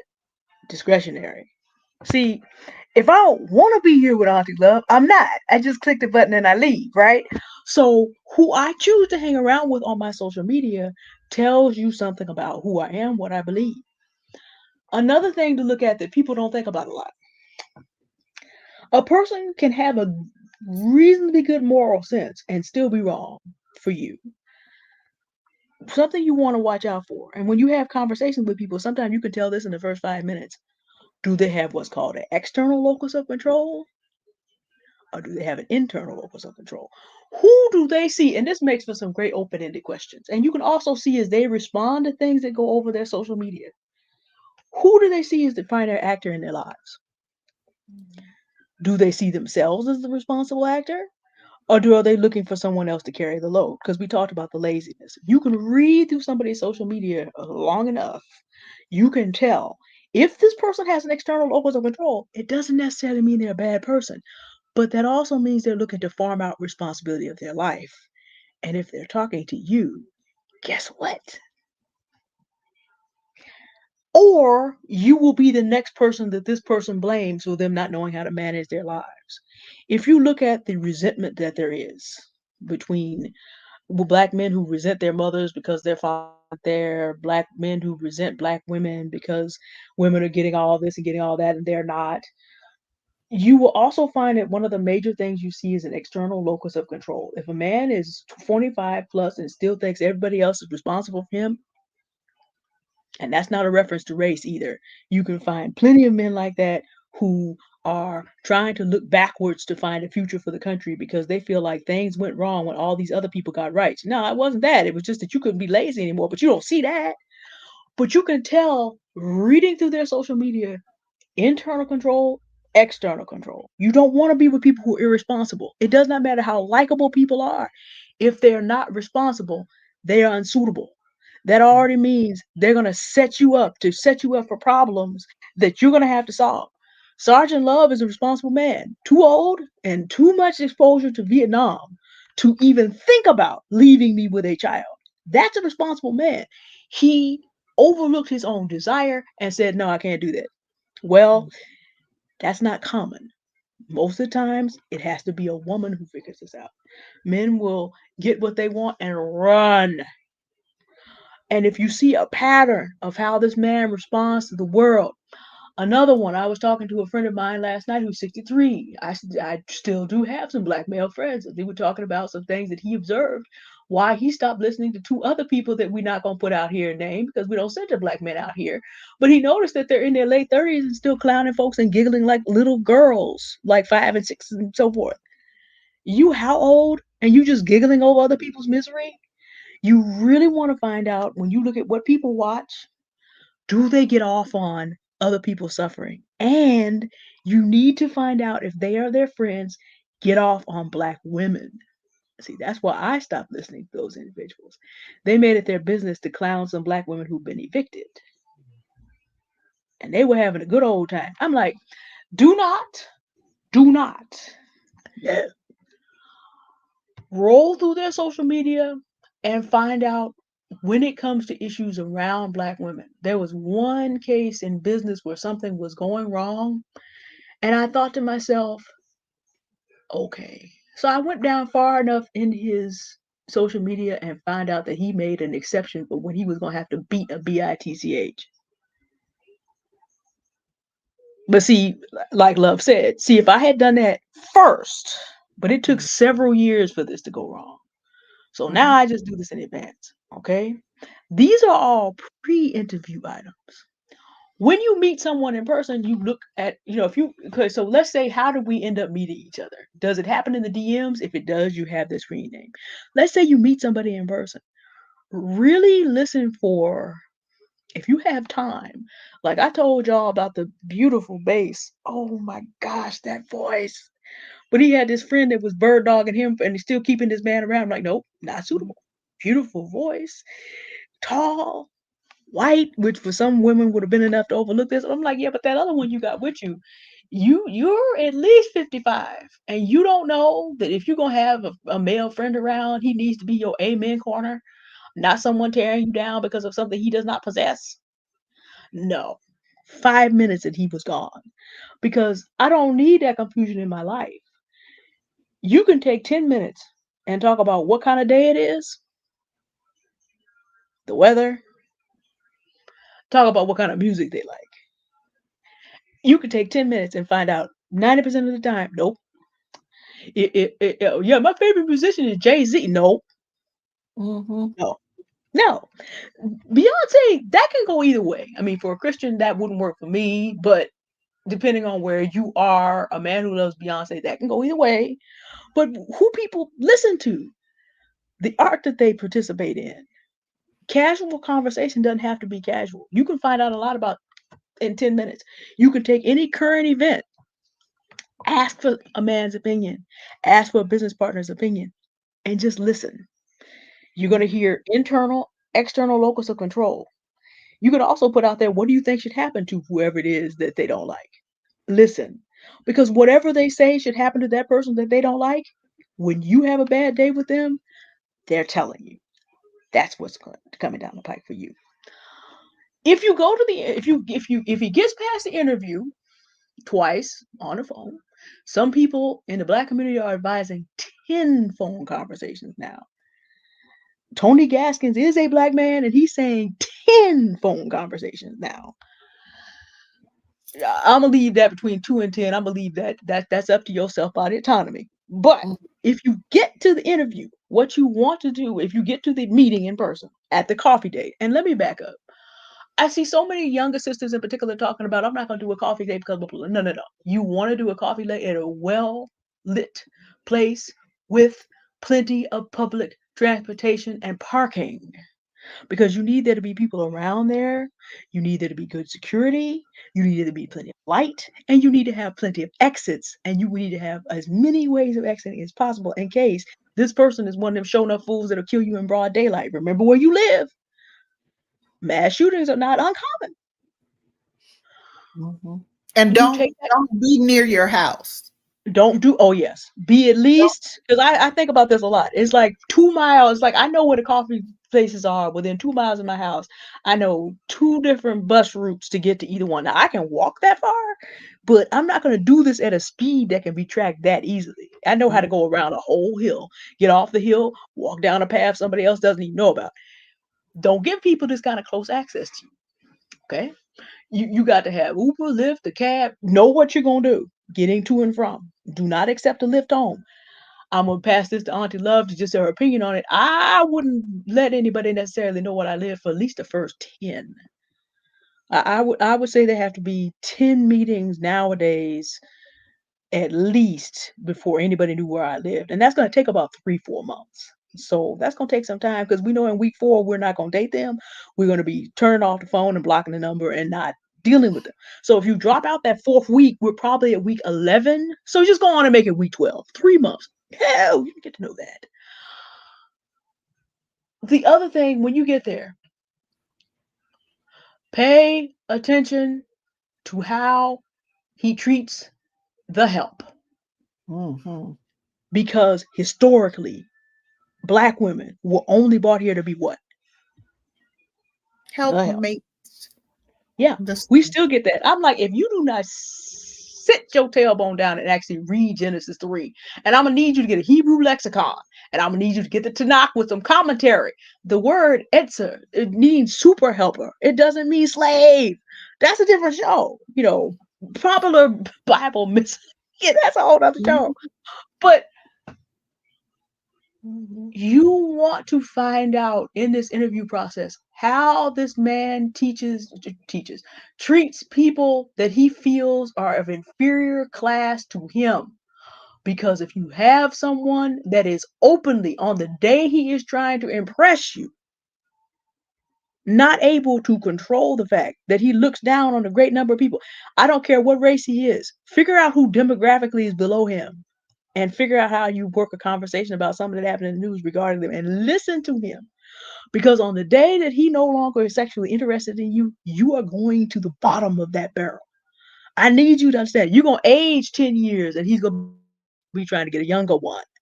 You're going to age out with a man like this because what is he concerned with? He knows that he's not superior.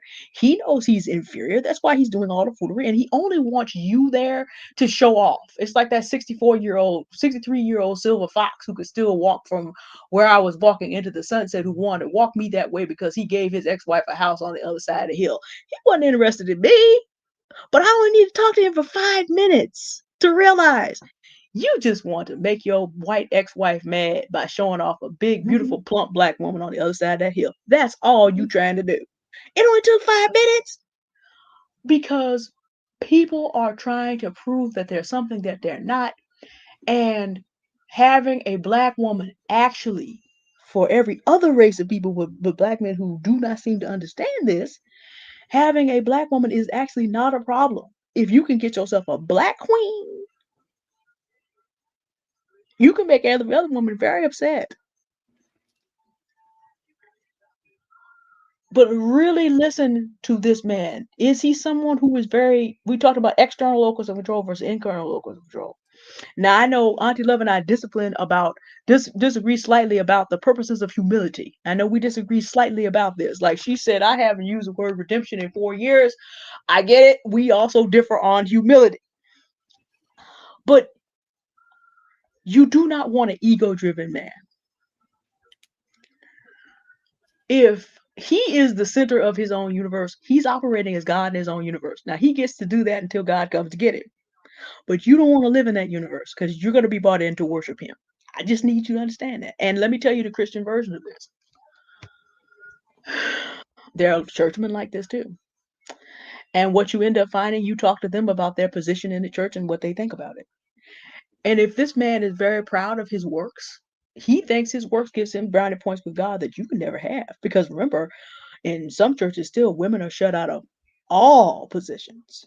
So you gotta understand, we can go back and forth about, okay, who gets to be in the pulpit. We can go back and forth about that. But what I want you to understand is don't get connected to people that already of the mind that because they are a deacon or a pastor or a musician and that they can do something that you can't. And of course, I find musician hilarious because I just listen to people and I'm like, you could go sit on the piano and do whatever you want to do. Enjoy yourself. Because what's going to happen is when you get finished, if I choose to, everybody gonna be looking at you like, we thought you could play, man. So that's always hilarious to me. But like you said, it's not always worth it. You really need to listen to a Christian man. If he finds his identity in the church, no, block him. Because what he's supposed to do is find his identity in Christ. And Christ is going to teach him to be a servant leader. The greatest among you must be the servant of all. It's in John 13. I did not write that. So if he's a Christian, then he needs to follow Christ. If he is following anybody else, if he, and again, check his feed. If he has TD Jakes in his feed, if he has Joel Osteen in his feed, if he has any of these white supremacist pastors in his feed, and he listens to the regularly, no. There's no interview. So we're gonna go back to where we started. You need to buy Love's course.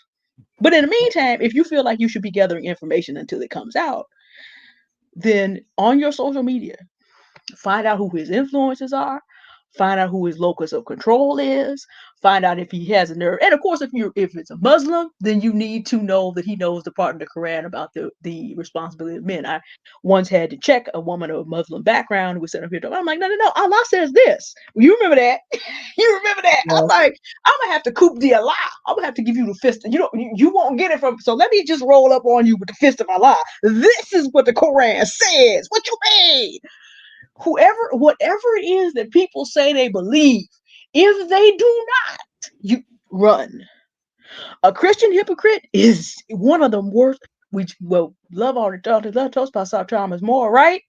We just talked about him.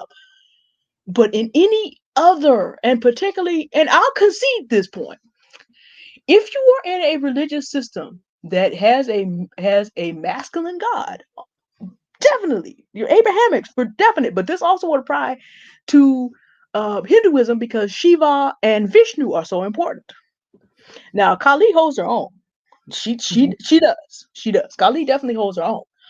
But in anything where there's a great deal of veneration given to a male deity, you need to be double D dog sure that this man that you with is not conflating himself with that person.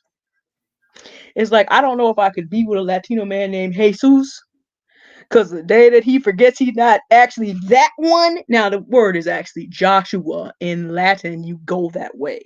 It's actually Yeshua in Hebrew. So, in some languages, this still happens, and I get it. But it's just like, man, don't make me have to remind you. But my thing is, I know for me, I value my peace. So, what I look at when I go through business partners and associates and so forth and so on, here's what I'm thinking in my head. Is this person likely to add to my piece with their ideas? Or are they likely to snatch it away? I'm an educator by inclination. Mhm. And of course, sometimes I have to catch myself on, do I feel like I want to help and educate this person? Because once I start with this grown person, there's going to be no way out. And they might actually be willing to sit for a few years, learn a lot of stuff. And then I've had this happen. Do better for the next woman. I've had this Mhm. happen. There's, n- there's no feeling quite like that. I've had that happen at work too. You trained all these people who replace you. So then I have to look at my vetting process. If I have that feeling that I need to educate you, but you are grown, I need to check me. I need to get my life together. I need to check how I tend to be codependent. So I look at, are you going to disturb my peace? I look at my business partners. I do tend to give Black women a little bit more room because I know what we're trying to overcome. Mhm. I got a situation going on right now though, and I know that the problem is the man of the equation is not at the speed, and we're starting to have problems. So it's not her fault, but it's an agreement she made somewhere else, and we're starting to have problems. And I'm like, I just gotta hang on till May. But actually, my part is actually done in April. But the thing is, now I know I gotta kind of look for that. Okay, I gotta look at everybody. I mean, like I gotta get into everybody that you. And then let me just say, corporation wiki is a thing. You can literally go online and look up people's companies and what those companies do and who they're associated with. The other thing that you can sometimes find out if it's publicly held, you can find out what their industry is and what they support. Like in the speech I'm giving, I'm talking about, I have to talk about chocolate and how chocolate, you got to be careful because big chocolate is financing a lot of enslavement of Black women and children right now in West Africa. So then you got to look at, okay, is this man bringing me a big box of, you don't have See's Candy in South Carolina, do you? I think that's just California. We used to Really? not, yeah, like they had, I believe it, an occasional store. Okay. Um, but it was never a big thing here. Yeah, it's basically really big in California. But you have to think about things such as, is he aware? Is he even aware about diamonds and what is being done and what has been done? Y'all want to have nightmares? Don't do this tonight. Look up Cecil Rhodes sometimes. An evil, evil man. And the numbers of Black women and children who were basically enslaved and worked to death over diamonds sometimes. Is he aware of major issues in which Black women and Indigenous women around the world are still suffering? And also, I'm going to just throw this in here because of who I am and because I'm the author of this book. A lot of the issues that come up, does he understand finance beyond learning? Is he dependent on someone else for a job? And is he willing to listen to you when you suggest a more excellent way? Let me tell you something. And I think you and I have discussed this privately, love. But this is something you need to vet for also. If somehow he survives the first 12 weeks,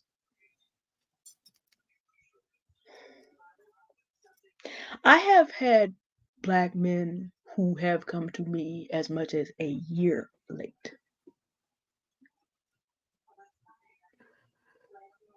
And I have broken down how people get involved. I've made all the explanations y'all have heard me make online. Mhm. I have people that have a copy of this book that have not applied it yet because they do not know how to receive wisdom from me as a woman. Suppose I got married to one of these friends. So now you spend your entire life still being brilliant, still having great ideas, still seeing how your family can be benefited. At best, you're going to do it alone. At worst, his resentment and jealousy at what you were able to make happen and he's not is going to cause that man to try to take everything you have and sometimes up to and including your life. You need to know in this economy, does he know a little bit more than some government job or private job that can be taken away from him? And if he does not know, and I did not put an income number on there. You go listen to Black Women Making Money or Local Mommy for some ideas about that. I don't put that on there because that's not always the thing. You can get yourself a Kevin Samuels listening high value man who makes $1 million a year, but you're going to be in serious trouble. So it's not about numbers. Does he understand that he can do more? Is he comfortable with it? He can do more than just put you through struggle love. And if there are things he doesn't know, is he willing to learn with and from you? Even if he makes it through the first 12 weeks. The sister that the brother is listening to that I told about this last year is a year behind Auntie Love and her daughter, and 4 years behind me. And I remember it was one of his mentors who told me, you and him are never going to be able to work out in the first place because you're too dominant for him. She did tell me, the sister did tell me. I listened. She was right. Because I'm not the kind of person who can sit there and be held back a year because you don't know what you're doing. So now, ain't nobody about to have no peace. You know how Auntie Love said she came home and things were not correct? You done held me back on what, bro? Mm-hmm. All right, I'm buying a separate ledger. Ain't nobody talking to you because I can't submit to you about what you don't know about. And then We're not trying to do this. I think, like you brought up a couple of things, and it made me think of my husband and my marriage, because I don't want y'all to get this twisted out here, okay? My husband being a white man married to a Black woman um doesn't mean he's some sort of special United States uh white presenting civilian and used to be in the military. That doesn't mean that he is somehow a good white man because he's married to a Black woman. Okay? It does not make him Black in any way. Because white people will do that. And that's something that will turn us off as Black women, right? Because they've been conditioned as well for something different, yes, but they've been conditioned in a similar environment, right? And this is something else that you're going to learn when you come to both courses, but you're going to learn about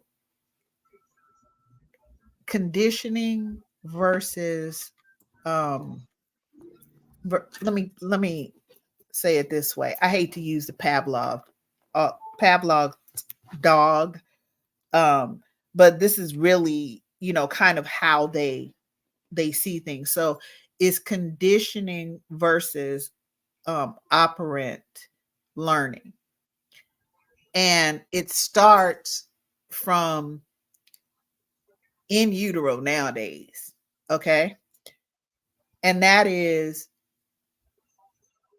conditioning is when someone uses your instinct, your natural instinct as a human being, your natural fears, or what they know brings you happiness or joy or whatever. They use your ability to feel and what you feel about a situation, a thing, or whatever. And they couple it with something else. So, for instance, at first, let's say you kidnapped us from Africa as Black women, Black girls, we may have never seen a whip. So therefore, we may not know the pain it caused. But part of the conditioning is we do know what physical pain is, right? So the way that they did it was they whipped us. So then we're definitely going to put a whip with to equal pain, right? So from then on out, they might have done it once, they might have done it twice, because that's the part of how you get someone to, when they see a certain thing or hear a certain thing, then they have a actual response to it, right? That includes their feelings about it. So we start off by, you already know what it means to be in pain. Maybe you've stepped on something before, maybe you've cut yourself before, whatever. You know what it means, you know what physical pain feels like. Okay? Instinctual. Okay? Then somebody comes along, they have a whip. Maybe you've never seen a whip before, you don't know what that does, but they whip you. Now you know that it causes pain. But all that person has to do for the next times is just have the whip on them. So if you were an overseer, or if you was a black man, a driver, um, during enslavement, yes, we associated a whip with pain because we have had it cause us pain, or people we love cause pain. So then all they have to do is carry the whip on their side. So every time you see that whip, you have a response. Triggered. Yeah. You have a response. You have feelings and emotions about it. Okay? They don't have to use a whip for you to have quote unquote respect Right. for Because you not know what only it the can do. whip, yeah, but also what it can do to you, and you will also have respect for the person carrying it. The So they whip could hand. even give that whip to their 3-year-old, and if the 3-year-old's walking around with it, you also don't fuck with them either. Okay? So that is conditioning. I want you to know, Black women, you have been programmed and conditioned. I'm just telling you. All right. I'm just giving you some foundational information. Now, operant learning is from not from necessarily using your instincts or your abilities to feel and have emotion, but operant learning is using either punishment or reward to get you to behave a certain way. So if I tell you that if you're not with a man, you're going to be alone, Yeah. and It's you don't operant. want to be lonely. Plus, we will not allow you to buy property. We will not allow you to vote. We will not allow you to um choose what you do with your self body autonomy. You have to be connected to a man in order for that, for all of those things to happen. Okay? So then you grow up learning that if you don't do these things and submit your authority to a man, let's say, then you are going to be punished. If you do, yeah, they're not going to punish you. They're going to tell you that you have to accept that the reward of you being now legitimate because you're with a man, right? The reward is that in itself. He And still that gets should be enough for you. Yes, he still gets to treat you any kind of way. Now you can't own a home outright, and you can't like decide whether you're gonna have a baby or not, or anything like that. Now that's still true. However, if you get with all of that, we might not kill you right away. We'll elongate. You are gonna suffer, but at least people will think that you look good. I don't know. That you look happy. I don't know. Yeah, That's how, some people yeah, are just trying that's to do how it it for the works. look. Yeah, that's how it works. That's how conditioning and operant learning looks. Okay. So what I did was, of course, I learned this because it's basic, psychology, especially when you're talking about um adult learning and whatever. Okay. Or how you teach anyone or anything, any dog, whatever. This is the type, this is what they use, this is what they do. Okay.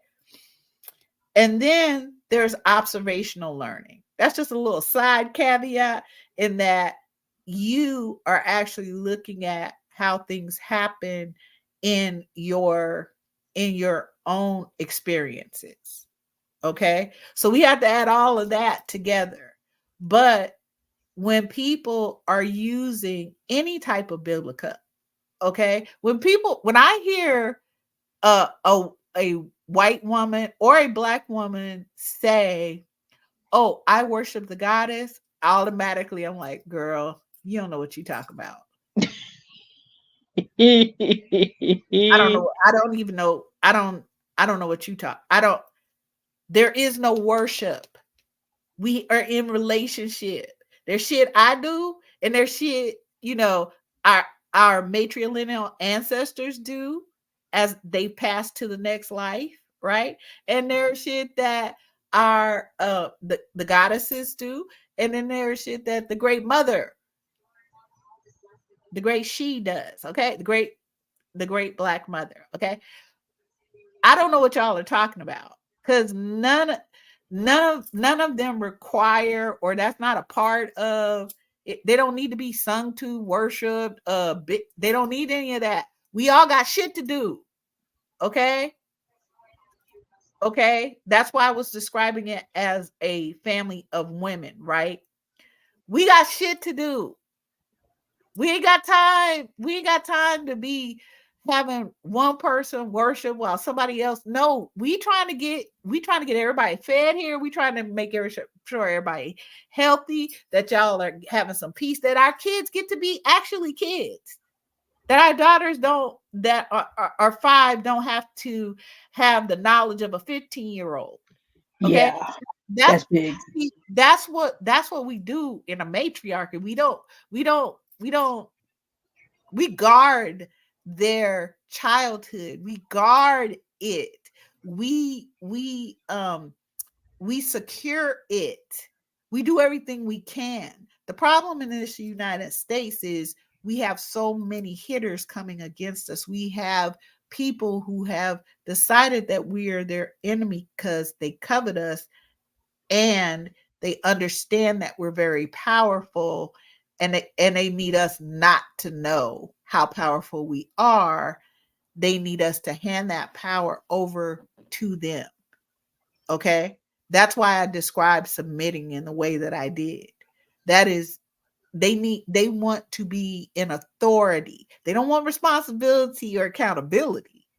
They just want to be in authority That's so that all they want. that's all they want. That way they can use your brilliance, your talent. Listen to them, even your thoughts. Whatever it is you think, that's who the hell came up with patents? White people. Because you didn't want to think. Because y'all don't. You too young in this game. You brand new. You barely are standing up straight. Okay? Y'all are Most of y'all are hominids. You that it's just it's not only that y'all are whatever y'all are, in your singular personalities and individuals, y'all are literally brand new when as far as black women and black girls are concerned. But we think that those people should be in authority. A part of it is because we've been conditioned. A part of it Conditioned, is we've had operant learning, operant. that Yep. they know that um, they can get a reaction through either reward or punishment. They use all of these different things. And we're sitting around here as Black women going, I don't feel like reading that. Oh, my day is so, girl, I know your day is hard. This is how we go soften that shit. Okay. We're going to let people know you don't get to talk about us. You don't get to talk to us. You don't get to talk for us. You ain't making no laws. You ain't making no policies. I ain't getting with none of that shit. And I'm going to beat your ass. Okay. You come over here and you roll up on me. You try to attack me. You try to mess with my family. You try to mess with my money and my brand, how I feed my family. Girl, I know you done lost your mind. Okay. Don't I do it. know. I'm telling you now, don't feel do it. like, I feel like y'all, that whole thing. What's that nursery rhyme? Like that whole fantasy. KISS, so and so sitting in the tree. Yeah, ING. KISSING. First comes First this and come first comes. love, No, let me tell love, you what then that comes story marriage. really is. So and so and so and so sitting in the tree. I'm the Black woman sitting in the tree with whoever the hell this is. Okay, we'll say a Black man. That's funny, but yeah, we'll say a Black man. I don't care if you say a white man. Okay, I had to get up in the tree first, help him up. They'll tell you that part in the nursery rhyme, right? No, that wasn't in the approved Yeah, edition. had to kiss him because his dumb ass slipped in the tree. He hurt himself, so now I gotta heal him because I'm a natural healer, you know. And so now, and then I done helped him get up. He ain't coming all the way up to the top limbs I'm in. He just down here because that was just too much. Okay. And so on top of that shit, he just so lazy and damn clumsy. He done fell out of the tree and bumped his head. He didn't survive the vetting process, did he? Girl, are you for real? But y'all believe the nursery rhyme. Y'all believe in the nursery rhyme. Oh, so and so and so and so sitting in the tree. KIF. No. No, you ain't sitting in this tree. Because let me tell you what matriarchy is. Really. Matriarchy is the tree underneath, what we call the roots. That's what matriarchs do. We don't need to be all flashy. We can be, we could be cute, we could do all of that. But girl, we make sure the whole tree grows. That's what we doing. While we got dictators and authoritarians and whoever the hell, white supremacists, black male leaders, stop. I'm dying. It's tickling so much. Oh, up sitting on the first limb of the tree, talking about they running something. Girl, I had to go all the way out the tree and go pick your dumb ass up. Okay? I had to take you in, fucking wash you ain't never bathed. I gotta do this. I gotta wash your clothes for you. I gotta do all this shit. I gotta do all this shit. And then put you on my back, bring you back up to the tree, and make sure that you can't fall out of that limb with your lazy ass. And it, girl, no, you just no. Ain't no need for him to be falling out of a tree and bumping his head and acting even more of a fool than he was before I brought. No, we He don't does need to not do all belong up that. there. I don't believe in y'all nursery rhymes. I feel like it's always a setup. Stop that shit. You are not going to condition me. You're not going to reward or punish me. You're going to leave me the hell alone. That's what you're going to do because access denied. I decide how you gonna appear in my story. Okay. Usually you not. You ain't gonna make that cut. I'm just saying. but you got I hope we're just really starting to get here that this is we're not people to be played with. Those days are done. Okay. Because we Stop. can't afford this anymore. Yeah. Stop weaponizing y'all crap. What I no. Nope. No. I love my husband. Good. He's wonderful. Yep. My son too. Great. But I can tell you, my husband is no different than most men's.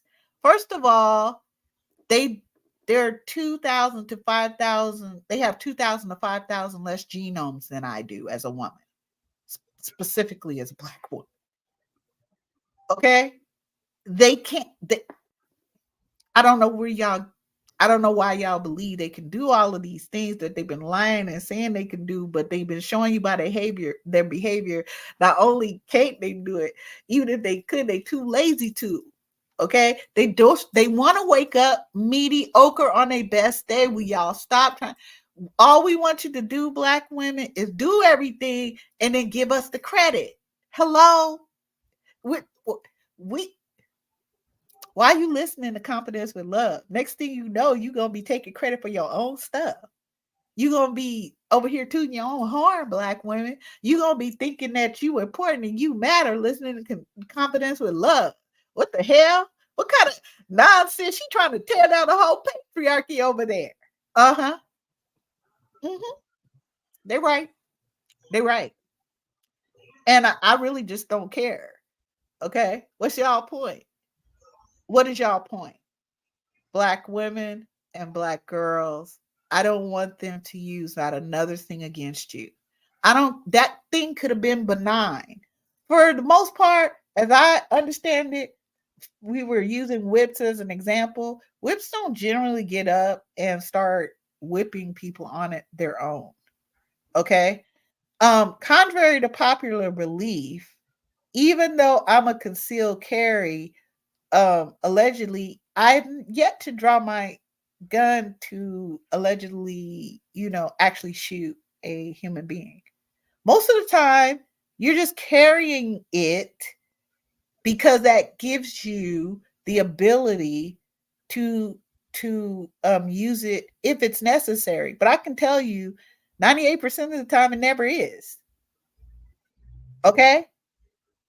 Uh, I mean, mostly for white women and white men and maybe Black men or whatever, no matter, even though they get shot a lot too. What I'm saying is for Black women, we're the ones, I could say, probably at least a good 40 to even 50 to even 60% of the time, we encounter a situation in which we really needed to have a gun. Because if that wasn't true, then why are we the ones who have the highest incidence of DV, SA? Why are we the highest ones to get kidnapped? Why are we the ones to come up totally missing? Why do we have the highest numbers of all of those things?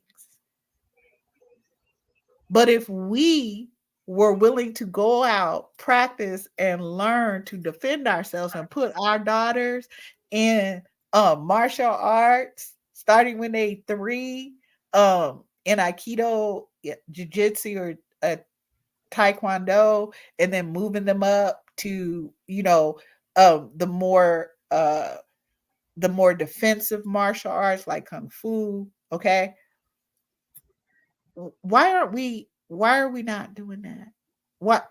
Because I'm telling you, we've been conditioned to not to think that we are going to be seen as masculine, aggressive, angry, when all of these violators and criminals, that's what they do every day. Every day.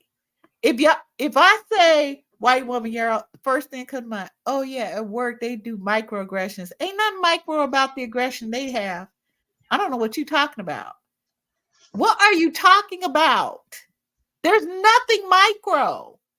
But you know what we ain't gonna do as Black women? We know we got a healthy fear of them because they are violent. And we don't want that. We don't want, girl, they will destroy not only our lives, they try to reach back and go for our ancestors, everything under the sun. Like they stay up at night coming up with policies and laws to jack us. And we are like, oh, forgive them for they know what not what they do. And oh, That they're does good not apply people. to you. Yeah. Black women, please, please understand you deserve to to choose freedom. You deserve to choose your happiness. You deserve to choose to be compassionate and kind to you. You deserve to make sure that people treat you like that or they get consequences. You deserve that. Our daughters, our children, our little boys deserve it. No one should be raping them either. I need to be clear. No one should be taking our children, boys or girls, lives because they walk down the street. No one. These people ought to be afraid. Now, I can choose compassion and kindness. Hey, I've been known to, but I can also choose to beat your ass. Okay, because I have given myself the skills so that I have options in how I'm going to address someone's bad behaviors in my environment. You gonna get vetted because I don't want to be doing all that.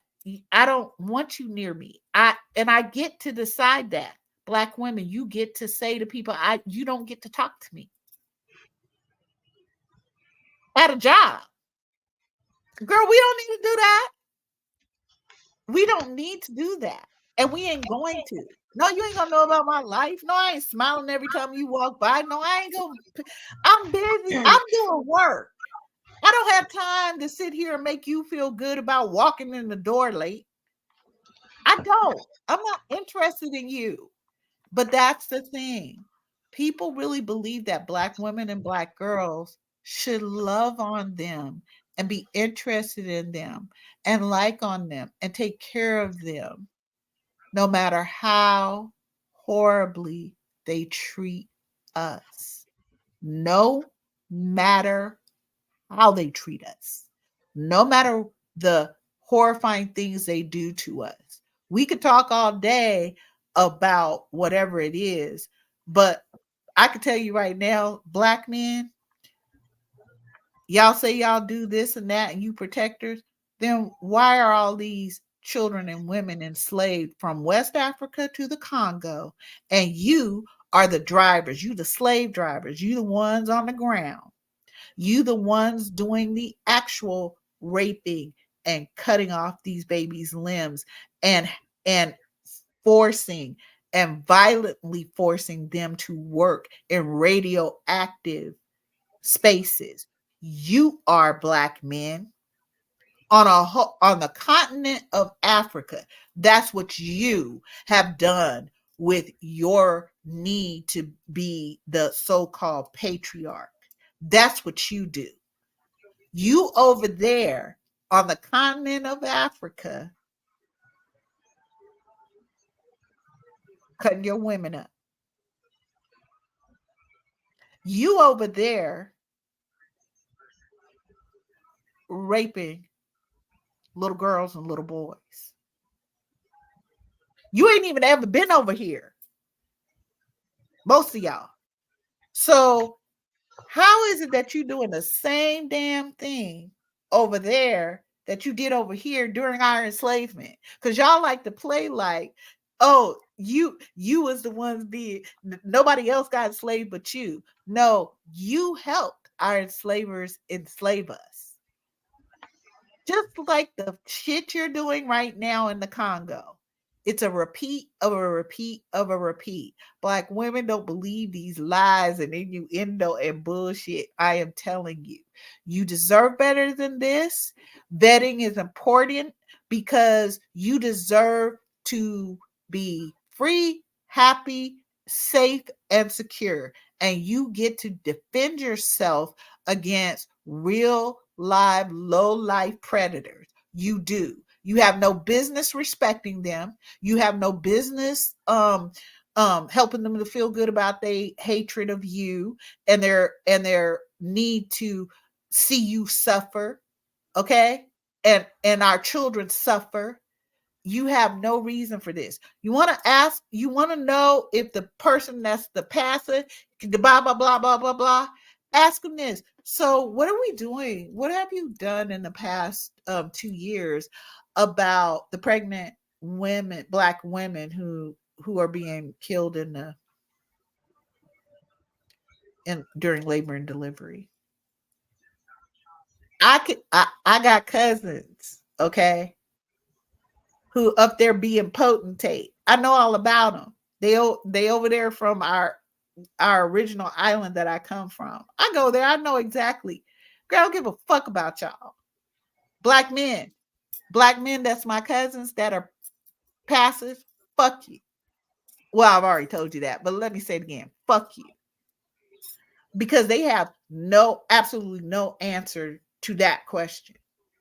So you over here supposed to be a leader of the community, but one of the very things that's happening to um one of the most vulnerable parts of your community that you depend on to pay for you and your little house and your little this and your little whatever it is, you ass, you don't even have, you've never even considered doing anything to change that narrative, to build whatever. I've said it before. We have churches all around here. Funny thing, my husband he's like, when you keep saying that, I was looking, I was doing something, and da da da da da.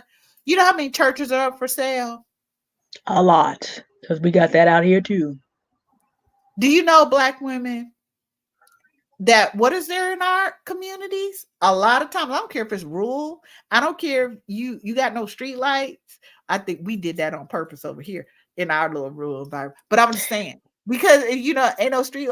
I don't care where you live. I don't care if you are in New Jersey, in the city. I don't care if you upstate New York. I don't care where you live in the Midwest. I don't care. Okay. I'm just telling you, they're doing the most. They're doing the most by doing nothing at all. And all of these churches sitting around, you Black women, you do know you could buy them. You do know that you could deny access and you can make those churches um what you call them, not emergency rooms, um Clinics, mini urgent clinics, urgent urgent care. care.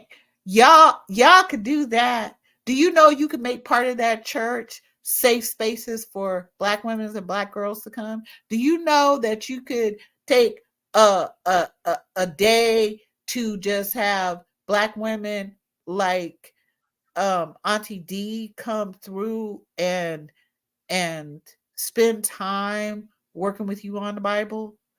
Did you know that? Did you know you could be teaching your children their history as Black girls and Black women? Did you know that?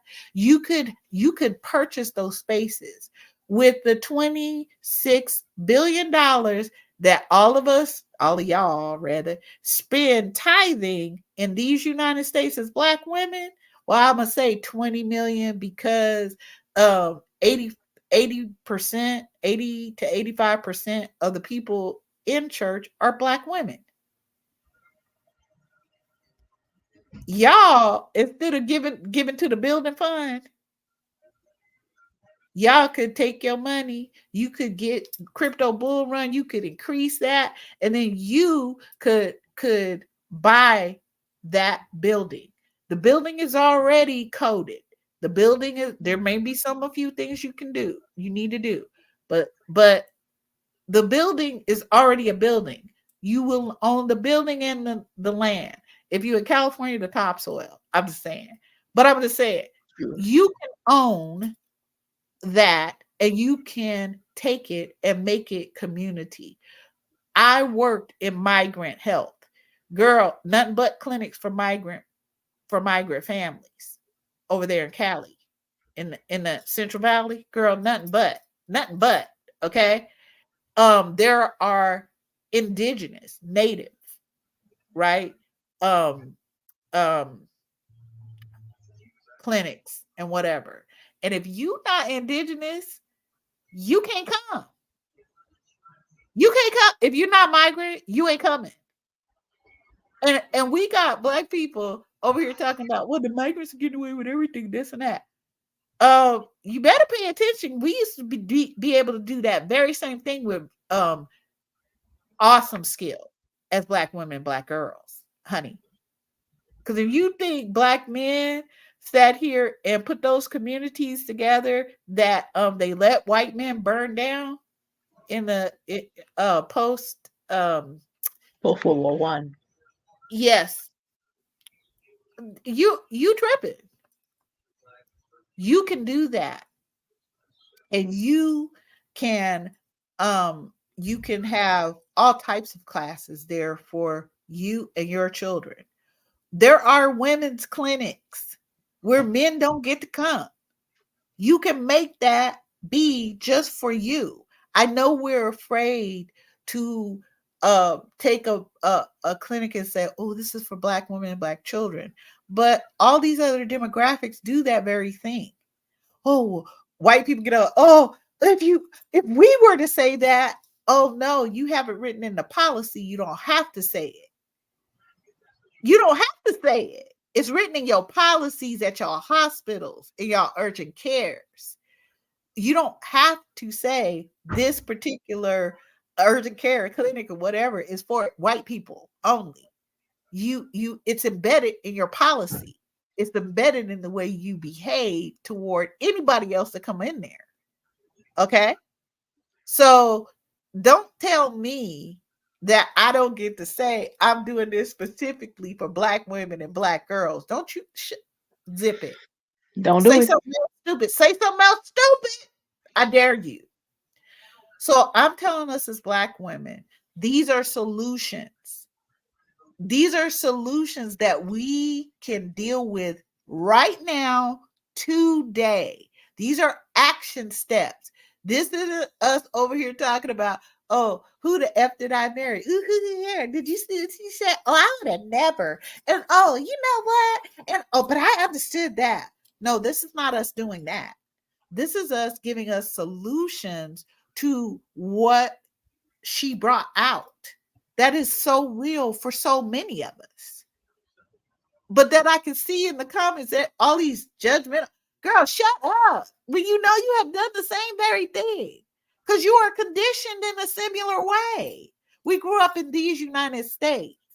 It is not easy to buck your conditioning. It is not easy to say no. It is not easy to stand up and say, well, if you think you're going to kick my ass, I guess you could come over here and get with it. Let's see how that works out for you. Because I'm interested. It is not simple to say to a white woman that they put an authority over you who has no education, no experience, dumb as hell, can barely get her ass over here, and she definitely ain't washing that ass, okay? Because that's just way too much or something, okay? They put her in authority over you, but you have to do what for her? Everything. Her job, yours, but you need to give her all the credit, and you better not say nothing. And depending on what her mood is or how she feeling or thinking or whatever the hell crossroads demons do think, okay, you in trouble. Okay, you were smiling too much. Now you're not smiling enough. Oh, you seem angry when they walk by because you didn't look up at them and say hello because you were doing work. Like, are y'all serious right now? You get to say no, and I know how difficult that is. I get to tell that white woman, you, because of the way you've behaved, you don't get to talk to me ever. There will be severe consequences. You are not safe. You are not a safe person. And I'm not going to put myself in an unsafe situation. Do y'all think I haven't said that straight up to white women in their face? I know you tripping. I know you tripping. Do you think I don't show up? Oh, that's all. I heard you bitches was looking for me. Bitch, here I go. I was good for showing up. So I heard you was looking for me. I heard you was talking, you was using my name in vain. That's what I heard. I don't want you to talk about how much you like, oh, everybody loves love, because tomorrow you won't. You was hating when you said it, and you hating now, and you planning, some bullshit. Y'all have love meetings all the time. I know all about them. Okay, where y'all sit down with a description of me, and you like, now what are we gonna do about her? Okay, so don't sit here and tell me shit. I know all about you. I know about your history. I know about everything you don't want anybody else to know. You don't want us to talk about our history, black men's or white women's or white men's. Y'all don't want to talk about, you don't want us to talk about our history because it would reveal you and what and who you really are. That's what it would do. Because what do you call us to do? Say that you're good people. I say that we love you and we forgive you. No, no. And you don't get to have access to me. That's why I vetted your ass. That's why I did it. Because I'm protecting me. Because I'm centering black women and black girls. That's what I'm doing. Ain't nobody over here making it easy for you to consume black women and black girls.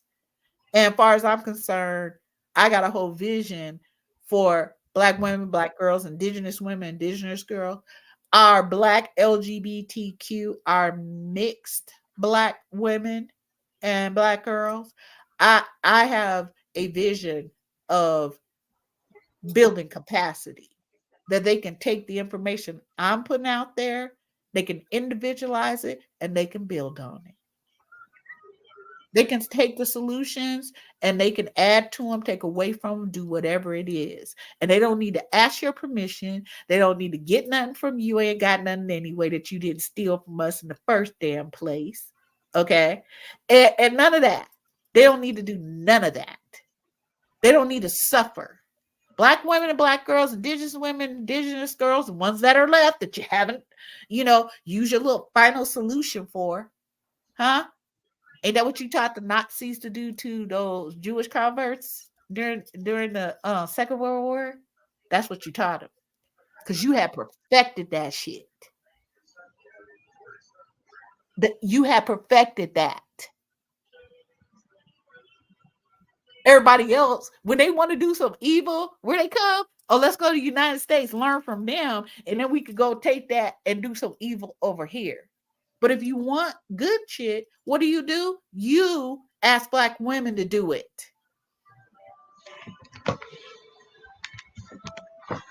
Access denied. Prayer request denied. We're not doing it. I'm vetting you. I'm investigating you. And I don't believe a word you say. Okay. I'm watching your behavioral patterns. And that's not what I'm seeing.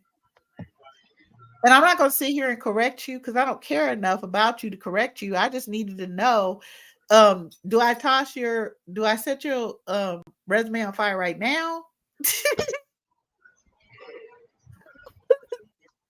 I mean, do I do it today or do I do it in 3 days? It don't matter to me, okay? Because I'm going to know about you. Because you and your bad behavior, oh, it's a pattern. It's a pattern. I can predict it. You make it really easy. And black women, they really do. If we just stop and not pay attention to the shit they're putting in front of us and we really start to go, you know what? I matter too much for this shit. You can't be over here. Okay. You need to take all that stuff somewhere else.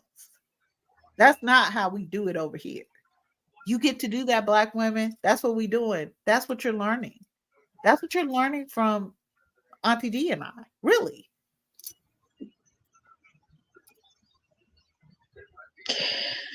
And we are closing where we began. You have the right.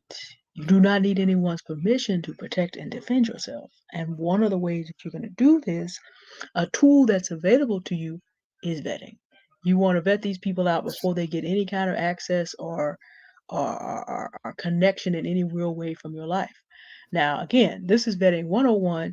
Y'all need to go on and get ready to pick up Auntie Love's course. And in the meantime, practice like I showed you on your social media. Go Mhm. through your, this is your study up. Go through your social media. And it doesn't have to just be men. Look at the people you're connected to. Who are they listening to? How do those people feel about black women? Mhm. And sometimes it's black women who are reinforcing that we as black women don't need to be free. Take the information, 6.5 hours. Break it, chop it up, break it down. You can go back and listen to it at your leisure. But we want you to understand we love you. And we do not want you to have to fall into the same pitfalls.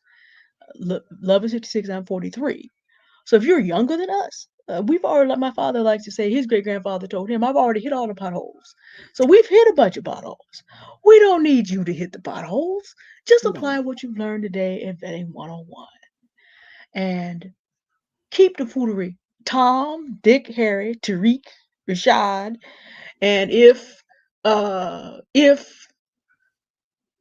any other ethnic group wants to get up in it, anybody can get blocked out. Mhm. It's not racially motivated. And also, Thomasina, Richardette. Well, we're gonna leave Mother Harriet's name out of that though. We're not gonna put her in there. But there's women too. You need to vet out. There's business partners. But if you Mhm. learn how to do this from the front end, you will not have to take such drastic measures at the back end. You notice that Love has not yet had to dial 9mm 380 at the back end because she does a really good job on the front end. And if you're someone who's not inclined to go, if BYA is not where you grew up, I will beat your. If that's not where you want to live, then what you have to go is VYA. I will vet you in advance. Auntie D and Auntie Love sitting in the tree. VETEING. Ain't no love, ain't no marriage. Because we're gonna have to put you in the funeral carriage. So what you want to have happen is you want us to vet you and let you go. And what you can do with people is vet them, let them go. And that saves you, for those of us who are less inclined, didn't grow up on that side of the street. You don't want to move over there. You just have to let them go. VETTING early. And that's why we put in 6.5 hours on Vetting 101. Vetting 201 is coming out next month. Y'all get your money together. See, I gotta go now. I gotta sell a whole bunch of these. A whole bunch of these. I gotta You sell need a to whole burn bunch of these. that so you can get your money up. Yeah. Now, I'ma That's just what you say, as we're going, I'm sure that those of us, you who were Auntie Love was kind enough to interview me, I think, in November. If you watch the news on the price of Bitcoin from November to today, that sucker's moved a little bit. It's gonna move some more. Don't panic. Don't panic. But remember, like Black Women Making Money said on her show, you got to change your mindset. You could be a Bitcoin millionaire. If you don't know you have the right to defend yourself and to defend your peace, you're going to be in the same situation because you're going to have more people to take from you. So you still need to learn vetting. Thank you, especially for those of you that stayed up here the whole 6.5 hours. We appreciate your time. Thank you for choosing us and vetting us and deciding you wanted to be here. We don't take it for granted because you are important and you matter. Thank you for being here. I'm Auntie D. My Auntie Love. Love you guys. All right, Thanks. we'll see you next time Oh, on Auntie. yes. This was so wonderful. I'm so glad. Good night, Good night, everybody. Michaela.